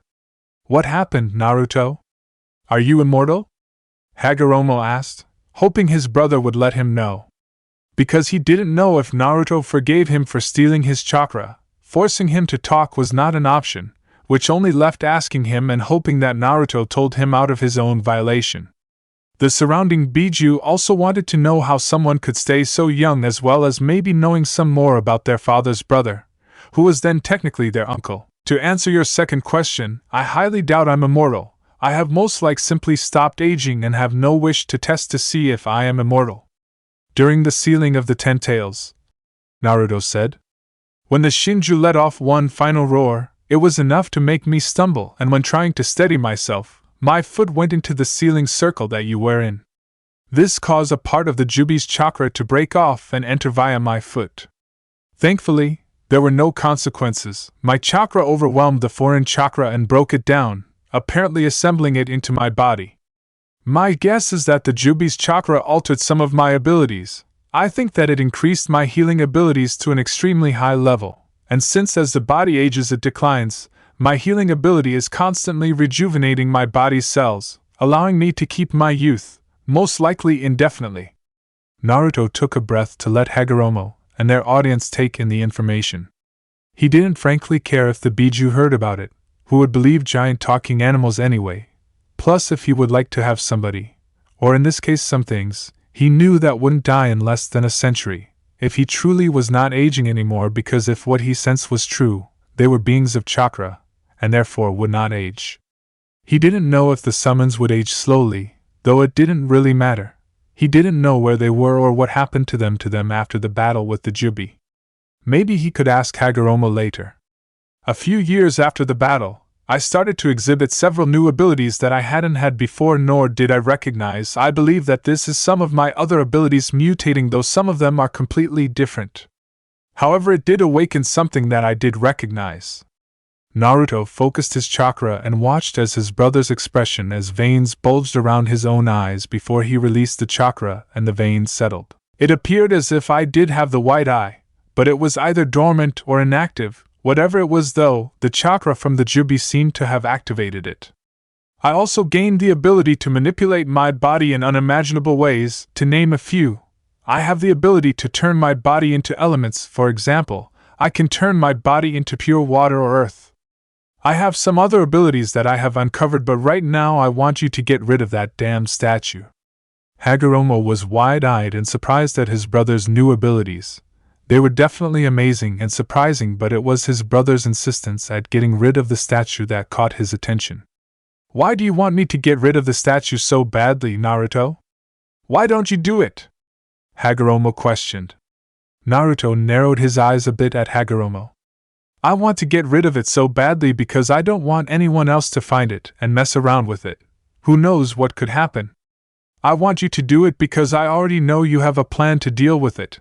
I checked around the statue after defeating Ka-san and saw the seals, anti-summoning seals to be precise, you had inscribed on the back of the stupid thing.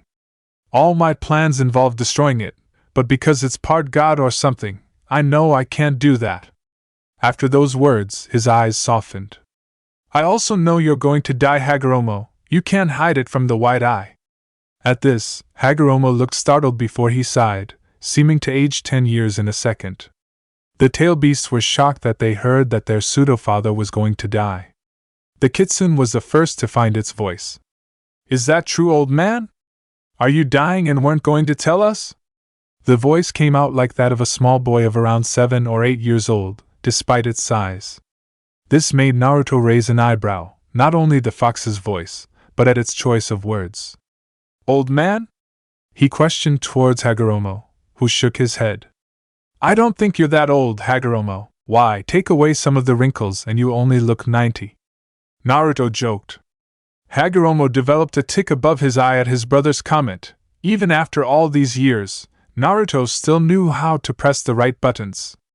Hagoromo sighed, however, and proceeded to answer Kurama's questions. Yes, Kurama, I am dying. Over the years my body had become used to the Jubi's chakra within my system and has become partly reliant on it to help my body operate. Now, though without it, my body will slowly begin to shut down. Hagoromo finished. If you seal one of us in you, will that help? Was Kurama's response. Hagoromo gave a humorless chuckle. I'm sorry, Kurama, but that won't help. Your chakra is already slightly different from the Jubi's, and my body requires that exact same chakra to be reintroduced. Even then, though I am old, it is my time to move on, and I would most likely pass in a few years anyway. The sage said sympathetically. This is why I want you to get rid of the statue. Naruto injected, wanting to get back on topic. Because if you die, I will have to hide it somewhere in the elemental nations or destroy it, and both of those options have too many variables that end badly. I know you have a plan, and I'm sure it's a better one than mine, Naruto said. Hagoromo sighed at his brother's impatience. Very well, Naruto. Both of my sons, Indra and Azura, are currently out with their wives, so I can go without seeing them for a couple of days. So if you want to go, then let's go. Hagoromo finished, wishing that maybe he could spend some time to catch up with his brother, but was now realizing that Naruto still held a grudge, albeit a small one. Hagoromo then turned towards the Biju present and addressed them. You may stay here if you wish, or you may leave. Just know that I will be back by nightfall. With that, Hagoromo started towards the entrance, only to be stopped by a hand on his shoulder. I have a faster way to travel, Naruto said as he initiated the first physical contact between the two of them in decades. Hagoromo was startled by the sudden contact but kept his cool and didn't show how happy he was at the simple gesture. Keeping his hand on Hagoromo's shoulder, Naruto's eyes turned a dark, almost black, purple. Instantly the shadows of the room started to move, startling the tailed beasts witnessing the event. The shadows slithered across the floor until they joined with Naruto, and began to cover his entire body before moving on to Hagoromo. As soon as the shadows had completely covered both bodies, they began to melt through the floor. Within minutes they were both gone, leaving several Biju wondering just who their pseudo-uncle was. In the center of a large wasteland with numerous craters and scorch marks from battles past, there is a giant wooden statue, taller than any tree. The statue, to anyone who had seen it, looked vaguely humanoid with arms and legs as well as a head that resembled a human's. That was where the similarities ended. Besides the fact that the wooden figure was taller than mountains, it also had numerous spikes spread out along its back and 9 closed eyes along a band over its head. The statue was sitting in the lotus position with its hands cupped and pointing upwards. Behind the statue, its shadow started to twist and move, coming alive. Out of the statue's shadow came Naruto and Hagoromo, with Hagoromo leaning on the former for support. I am never doing that again, he moaned. It felt like he just got run over by a runaway cart. His stomach was constantly churning. How did you do that anyway? We'll be doing that again if you want to get back, and remember all shadows are connected, old man, Naruto said cheekily. Hagoromo glared at his brother before turning to the surrounding area. There were several large craters that he didn't remember being there before. This is aftermath of fighting Kazan, Naruto said seriously, reading his mind. What happened to her body and that person you said split off her? Hagoromo asked, not looking away from the barren landscape. Incinerated, Naruto said simply before continuing. I burned both of them with fire. Mother's after I defeated her, and the figure that split off from her when he thought he could escape from my senses. Naruto answered, his voice devoid of emotion. It was obvious that Naruto was not comfortable talking about how he killed his mother, so Hagoromo decided to move on to why they were here. Was going to, and still am, going to seal the statue in a ball of earth using the Chibaku Tensei, planetary devastation, technique. Once sealed, I will raise it out of the planet's atmosphere and leave it suspended in space.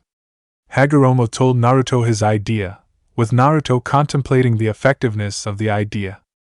After several seconds, Naruto turned to his brother and nodded his agreement for the idea, before asking a question. What do you need? He queried. Nothing, Hagoromo replied. Enough space from the statue. How far? Naruto questioned again. Follow me, Hagoromo said before he gathered his chakra and slammed his hand on the ground while speaking a single word. Kuchios, summoning. With a puff of smoke, a large black crow appeared with red eyes and a gold beak. The crow looked down on the two humans before bowing its head in submission before raising its head to look at the two before it. Hagoromo-sama, what is it you wish of me? The crow asked respectfully, while eyeing Naruto. The crow was male judging by the sound of its voice, talking in a smooth tone. It is good to see you once more, Naruto-sama. You must visit us sometime. Naruto chuckled at the crow's greeting. Of course, Hiroshi, we will catch up. Naruto chuckled before taking on a mock-irritated voice. But what did I tell you about calling me Naruto-sama? To not call you Naruto-sama, the Hiroshi replied. So why did you call me that? Naruto asked. Because it annoys you, the crow said as if it was the most obvious thing in the world. Naruto had to resist the urge to face fault at the response. Perhaps this is what it felt like to be Hagoromo around him. Hagoromo meanwhile had to work to withhold a smirk. He learned long ago that the summons wouldn't stop addressing him with the sama suffix, so he had learned to live with it. His brother hadn't. Hiroshi. Hagoromo's voice brought Naruto out of his thoughts. I need you to give me a lift to the strip of land that connects the land of fire to this continent. Hagoromo asked. The crow turned towards Hagoromo and bowed its head before speaking. As you wish, Hagoromo-sama. The large crow lowered itself to the ground. Climb on.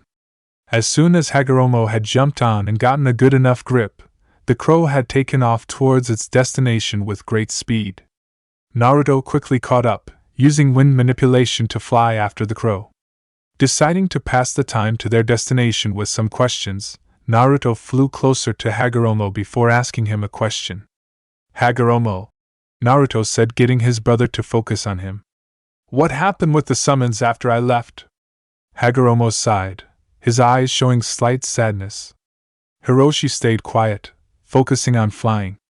After I found a place for the night when went our different ways, I summoned the summons and explained to them what happened. The majority of them were angry at me for forcefully stealing your chakra and immediately told me they were leaving. That group included the dragon summons. I haven't heard anything from that group since and haven't tried to summon them, as they most likely would attack me if I tried. Hagoromo sighed. The dragons always were honorable. They thought what I did was one of the lowest things I could have done to achieve my goals. The rest of the summons were angry at me but stayed. After that, as I traveled around the world to spread the world of Ninshu, I found homes for each of the summons, various mountain tops, caves, secluded forests, deep-sea caves, and the like. I then asked the summons if they would allow other people to summon them. Many of them agreed, and for them, I created, using Fuinjutsu, what I call summoning scrolls for the humans. If they can mold their chakra correctly after writing their name in blood, they should be able to summon the animal of the contract.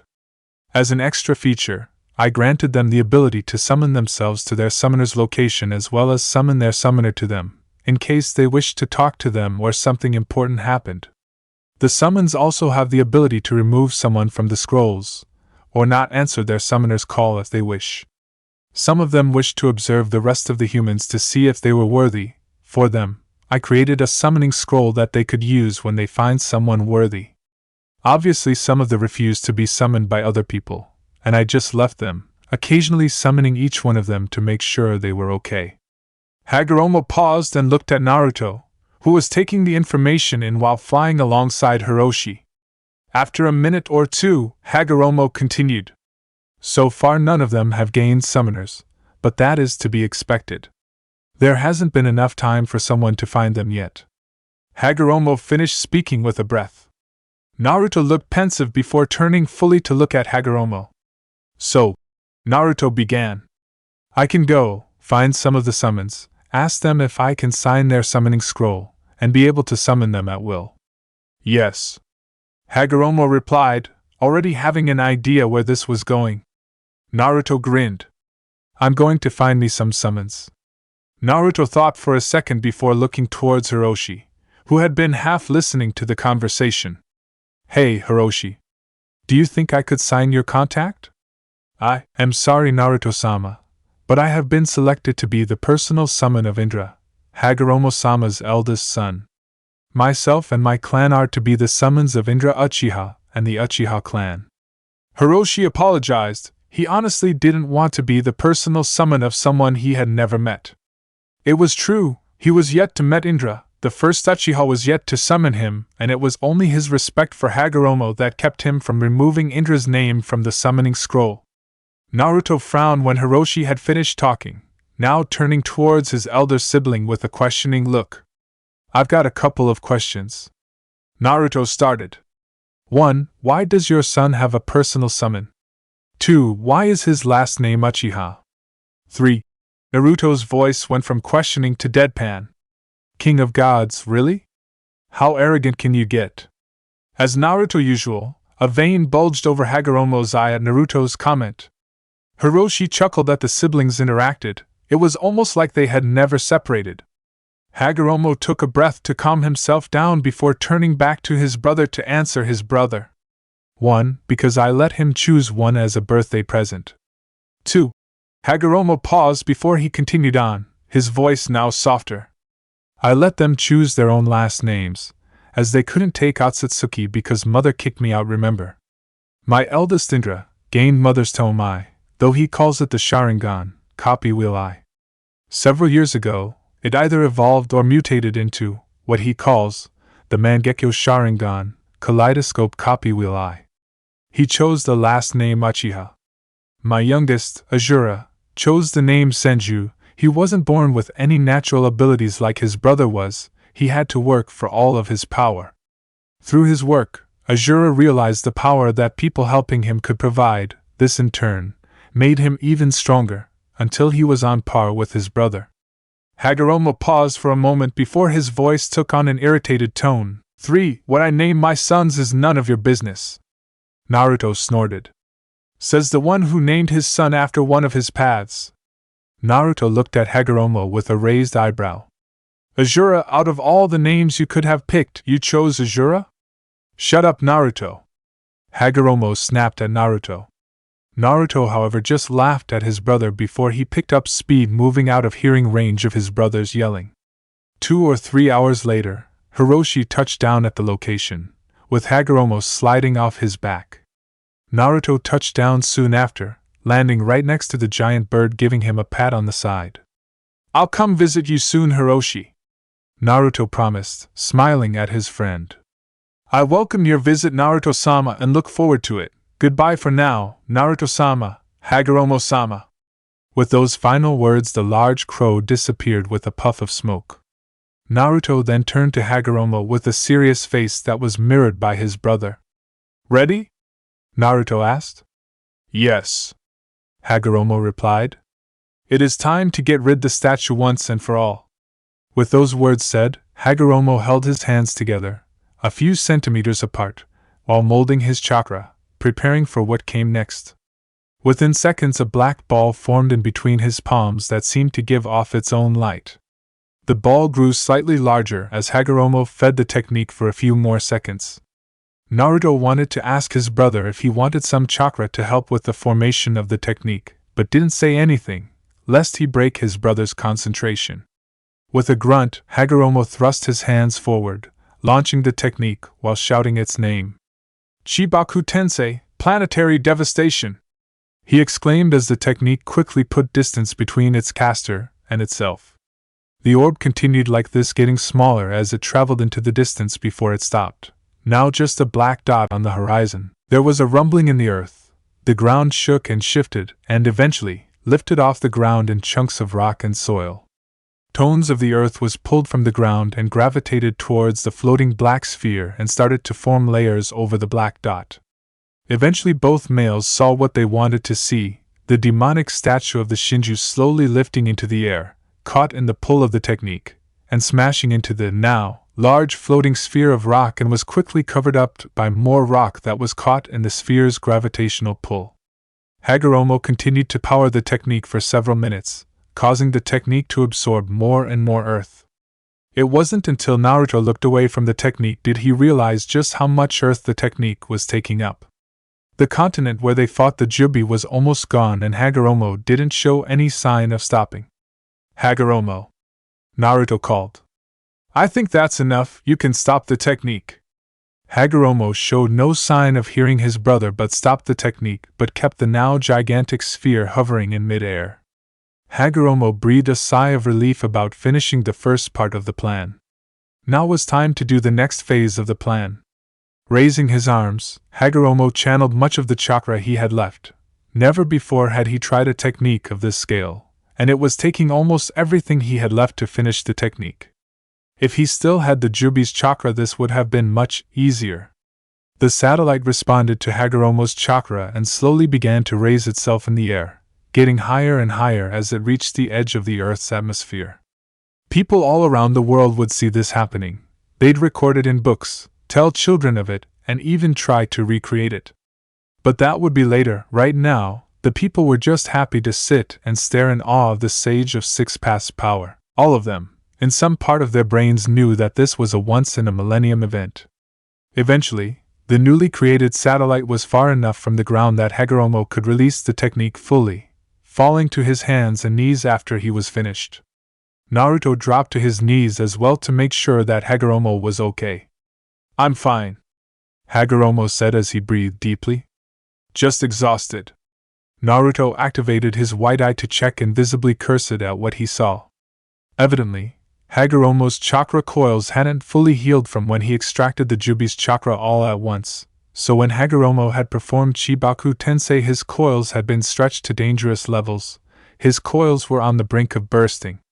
This hadn't helped Hagoromo's body either. Using Chibaku Tensei on such a scale had actually increased Hagoromo's rate of death. While originally he had maybe a month or two, Hagoromo would be lucky to last till the end of the week. Shit. Naruto cursed as he deactivated his eye. This was definitely bad. "Hagoromo," Naruto called. "I'm going to get us back to where the Biju were okay. Then we have to find you a bed." Hagoromo gave a nod and Naruto quickly acted using the shadows to transport himself and Hagoromo to the cave where they first met. The tailed beasts were all sitting around in the cave when Naruto and Hagoromo were deposited by the shadows. Naruto wasted no time moving towards the center of the room as a bed of earth rose up out of the ground, covered in grass as a cushioning. Hagoromo was quickly placed on the bed of grass as the large animals all started to crowd around the bed. The kitsune was the first to talk. "Old man, what's wrong?" Naruto could hear the worry in its voice for his brother, and seeing as Hagoromo was in no condition to speak, still exhausted, Naruto responded instead. "The idiot strained himself too much," Naruto said, causing Nine Faces to turn to him. He blinked at the sudden attention before continuing. "Because the Jubi's chakra was supporting his organs, helping them to work. When its chakra disappeared, Hagoromo's body started to rely on his own chakra more and more to keep his organs functioning as efficiently as possible. Since Hagoromo used a chakra draining technique for several seconds until his chakra replenished, his organs had nothing to help them function, so the brain started to shut some of them down in order to conserve energy. This has speed up the rate at which Hagoromo perishes, as even now some of his chakra is being drained by his organs to work, but some of them aren't getting the chakra to function because his body isn't producing it fast enough to get it to each organ."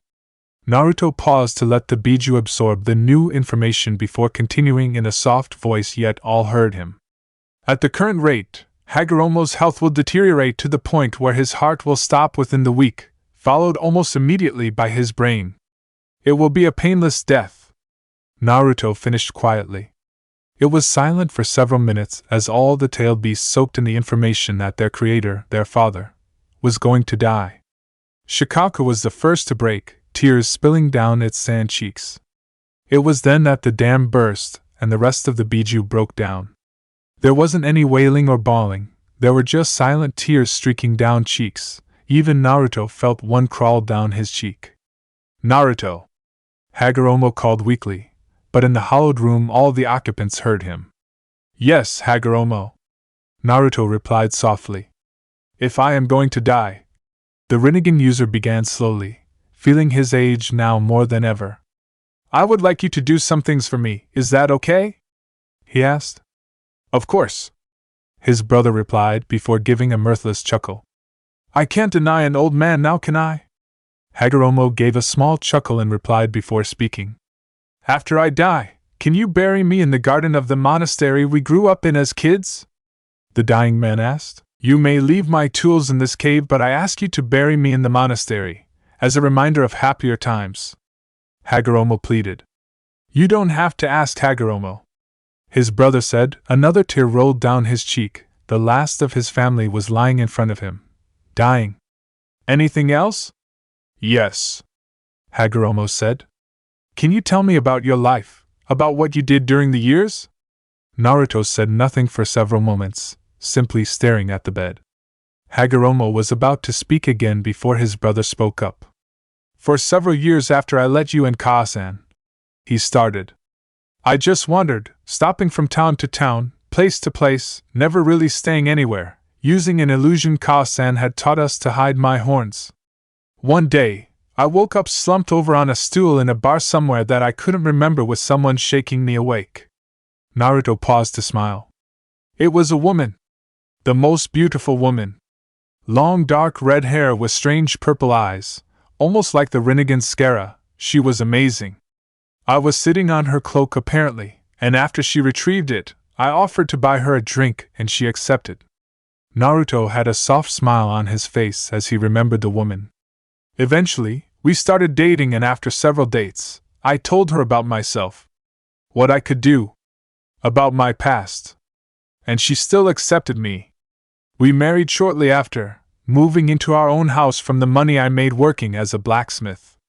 A year later, we had our first child, a red-haired boy named Kazama. 2 years after that, our second child was born, another boy named Mushiya. Like with you, I also let go of the Otsutsuki name, though I chose my own children's last name. Uzumaki Kazama and Hyuga Mushiya are their full names. Kazama has my large reserves, though not on my scale, while Mushiya has the white eye, though like with your child he has also renamed it. He calls it the Byakugan even though it still means white eye. He insists that I should call it the Byakugan because it sounds more awesome. Naruto let out a chuckle at his son before he continued. My son's Byakugan is more like Kaa-san's was. The eye is more of a lavender color than pure white like mine is. Both of my sons are now married and have kids of their own. I even think both of them are preparing to be grandfathers. Naruto continued. His voice turned slightly pained as he spoke the next few words. My wife died almost 5 years ago, old age. I stayed with her even though I never aged a day. She would always tell me to go find a new wife or go see the world, even to go visit you or Kaa-san, but I couldn't leave her. Naruto's eyes built up tears as he thought of his recently deceased wife. My sons didn't need me anymore, both of them now in their 50s, so I decided to travel again. Go back to training. Eventually I came across Kaa-san at the Jubi statue. You know what happened from there. There was silence for several moments as the audience digested Naruto's past. Both Hagoromo and Naruto had led remarkably similar lives, both having 2 children, one child inheriting their eyes, the other their body. Both of their wives died before them. Naruto, Hagoromo said wistfully. Do you remember that time I was meditating and you set my cloak on fire? Naruto snorted. Of course I remember that. That was the first time I've ever seen someone try to put out fire out with wind and then get surprised when the flames get bigger. I was 8. Hagoromo said indignantly. You were right next to a pond. Naruto deadpanned. The Biju snicked at their father's bout of stupidity. Even Hagoromo gave a small chuckle. Those were the days, weren't they? He said, when we had nothing to worry about except Kaa-san's next training session or a prank from you. Hey! Naruto exclaimed. I wasn't that bad, and my pranks were classics in their own right. Oh really? Hagoromo said with slight disbelief. What about that time when you thought it would be a good idea to show Kaa-san how wet the water in the pond was? It was better in my head. Naruto grumbled. The rest of the cave's occupants chuckled and laughed at the white-haired man's grumblings. For the rest of the night, Hagoromo and Naruto stayed up remembering stories from their youth, of better times.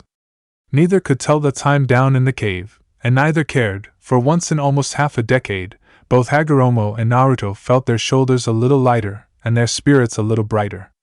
Less than a week later, Naruto stood in a garden he thought he'd never see again. It was the garden that he'd grown up in, one where he'd laughed and cried, failed and succeed. It was a place that brought him great joy but also great sorrow, and now it would be the place where he laid his brother to rest. He'd left his brother's possessions in the cave where they had been first reunited. Naruto felt they didn't belong in a place like this. Hagoromo had spent his final moments with Naruto by his side, talking. Not about anything in particular, just talking about whatever came to mind, whether it was about the past or what the future of the world would be like. Hagoromo felt that there would be lasting peace. Naruto didn't have the heart to tell him that he didn't believe him. Naruto would have actually rather Hagoromo spend his final moments with his sons by his side, but after he had proclaimed that Azura would be the one to carry on his dreams, Indra had become enraged. He had yelled at his father how he was wrong and that he would prove it by defeating his brother. Indra had then stormed out with Azura following him, trying to get him to stop to no avail. Naruto had seen the obvious sadness in his face at his sons abandoning him in his final moments. So he had stepped out of the shadows he had been hiding himself in and proceeded to simply talk to his brother about some of the less meaningful things, until he heard his brother's breath start to slow. With his dying breath, Hagoromo had apologized to Naruto for everything, for creating the rift in their family, for putting his goal ahead of his blood. Naruto had simply ignored his apologies, telling him that he had forgiven him years ago. Hagoromo had given him a teary smile in return. Hagoromo had asked if Naruto would watch over his descendants, keep them fighting each other, like he knew he would with his own. Naruto had told him that he would try his best, but that his specialty was antagonizing people rather than keeping them from attacking each other. Hagoromo had given his brother a small laugh, telling him that they would meet again one day and that he loved him. Before his breath stilled, his heart settled and his pulse stopped. And like that, Hagoromo Ōtsutsuki, the sage of six paths, the savior of this world, was dead. And Naruto was alone. He was the last member of what was once the Otsutsuki family. Naruto stared down at the grave that belonged to his brother. It was a simple grave, a rectangular hole in the ground that Naruto covered up with earth. The gravestone was a large bamboo tree that Naruto had grown within seconds thanks to his power over wood. Naruto felt the tree was a fitting gravestone. Naruto felt that this is what Hagoromo would have desired if he could plan his own funeral. Performed in a quiet, isolated place that has some sort of significance to him, only with family. Or what was left of his family anyway. Naruto didn't know what would happen now. He didn't know what to do. For the first time since his family had split and gone their separate ways, Naruto was lost, though Naruto thought as his head snapped up and turned towards the south. Maybe I do have something I can do. Naruto was currently sensing large amounts of chakra being released, not on the level that both himself and Hagoromo had been able to achieve, but still too high for any sort of regular chakra user to be able to conjure. Maybe I should pay a visit to little Indra and Azura? With those thoughts, Naruto swept back out of the monastery, giving his brother's grave one last look back before he strode out of the garden and the monastery. Closing the large monastery doors, Naruto then channeled chakra into the door and observed as a massive array of seals appeared and spread over the door and the rest or the monastery. The image of the monastery then wavered before it faded from view, leaving a bare mountain top in its wake. The illusionary seals should keep anyone from disturbing his brother's resting place, unless it was himself or any relatives that he decided would be worthy enough to enter the sanctuary. The seals have the ability to trick any and all senses, so no one besides him should be able to find the monastery.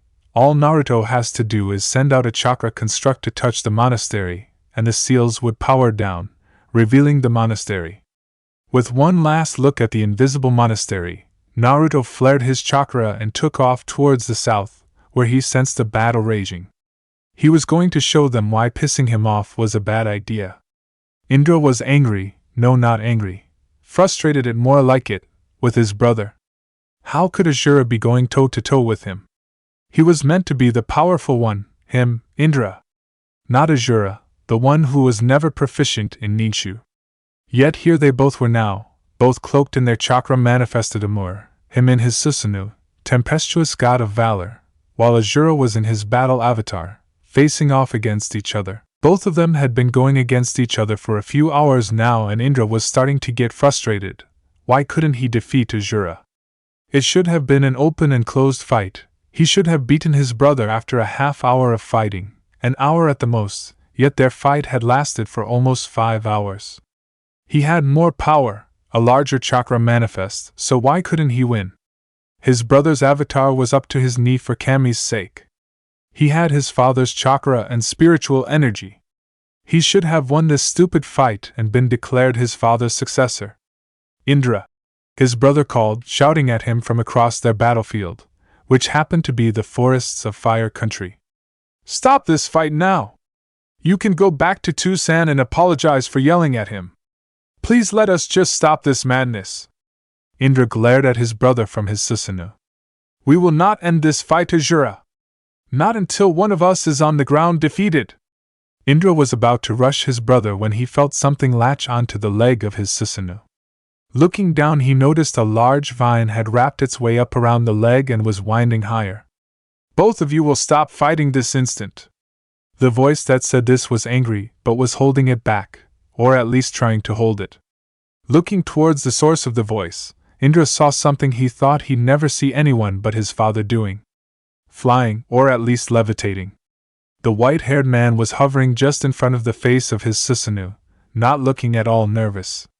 Noting that this man was in his way of finishing his fight with Azura, Indra wanted to get rid of this man as quickly as possible. Get out of my way, you fool! The Uchiha hissed at the hovering man. He wanted to beat Azura, not waste his time talking. You are stopping me from taking what is rightfully mine! He snarled. The man narrowed his eyes at Indra, but he couldn't bring himself to care. He wanted to fight, not to talk. You will stop fighting now! It was now painfully obvious the man was trying his hardest to rein in his anger at Indra's lack of respect, but Indra either didn't notice or didn't care. The first Uchiha tugged at his Susanoo's leg and succeeded in ridding it of the vine, before he then started to move towards Azura, who had been studying the man that appeared before Indra. Had Indra been paying more attention, he would have heard the man mutter, "So be it." He also would have seen his brother's eyes widen significantly. But he didn't, so he was surprised when he felt a hand on his Susanoo's shoulder. Turning around, Indra was met with a massive, glowing, dark blue fist that smashed into the face of his Susanoo. Indra was sent reeling from the force of the strike, his Susanoo losing its balance and crashing to the ground with a boom, flattening a mile of forest with his fall. Gathering his bearings, Indra looked to the source of the fist only to be shocked. Where there was once a man floating in the air, there was now a giant dark blue copy of the man, who was now inside the chakra construct. He idly noted that there were horns of the construct eerily similar to the ones his father has. Indra was shocked. He thought he was supposed to be the only one to be able to create a Susanoo, though he didn't know if that was an actually Susanoo or he was imitating it somehow. Judging by the distinct lack of a Mangekyo Sharingan, or even a regular Sharingan, meant that the person before him was somehow imitating a Susanoo. I told you to stop fighting, the imitator said. Now I will beat you until you can't fight, he promised. That's what it sounded like, not a threat, not a vow, but a promise. Indra would never admit it, but at that moment he was considering surrendering to the man before him. The person had downed him with a single punch, a sucker punch it may have been, but it was still a single punch. Azura couldn't boast about being able to knock him down in one punch, so what did that say about this man? Indra was thinking about that, at least until his pride caught up with him. Shaking those traitorous thoughts out of his head, Indra glared at the white-haired man, as if he would surrender to anyone. Quickly regaining his footing, Indra raced towards the horn construct, wanting to end the man inside so he could continue on to his brother. Reaching the man, Indra threw a punch, his Susanoo mirroring his movements. The man, however, using his forearm, moved the punch off target, having it just skimming the shoulder of the horn construct. The man retaliated with a swift uppercut, the chakra construct having surprising speed. Besides being so large, the uppercut crashed into the chin of Indra's Susanoo, lifting it of the ground before the Susanoo was by the throat out of the air and slammed into the ground, creating an imprint in the earth. With the Susanoo on the ground, the Susanoo lookalike lifted its foot up, ready to slam it down on the head of the chakra manifestation. Indra was saved, however, by an unlikely source. Azura. The first Senju had tackled the newcomer around the waist, or at least tried to, the larger chakra figure grabbed Azura's avatar before slamming it onto the still-down Susanoo. The dark blue chakra construct then placed its foot on top of Azura's battle avatar, and by extension, Indra's Susanoo. "I will give you one last chance," the figure spoke. "Stop fighting." Neither brother spoke as the figure stood on top of them. Both of them wanted to fight, though for different reasons. Indra wanted to prove he was better than Azura, while Azura wanted to prove to Indra that he was worthy of being their father's successor. It wasn't until a minute or two later that the only standing figure sighed. "Very well, I will ask you both a question, and depending on how you answer it will affect how you both leave this place." He paused for a moment to let both brothers think over the compromise. "How can peace be achieved?" the white-haired man asked. Both men answered immediately. "Love," Azura answered. "Power," was Indra's response. Both of the men answered with full confidence in their answer. The man looked at the two of them for a second before he dematerialized his Susanoo lookalike, still hovering in mid-air before he then shot off into the air and fly away, quickly disappearing into the distance. Both of the sons of Hagoromo would then quickly get back to fighting before they both had to retreat, both having wounds and bruises that needed time to heal. Naruto in the meantime would be relaxing in the branches of a tree in the land of rivers.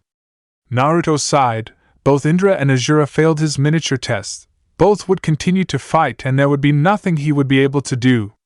Both had the same determination that his mother and Hagoromo had over peace.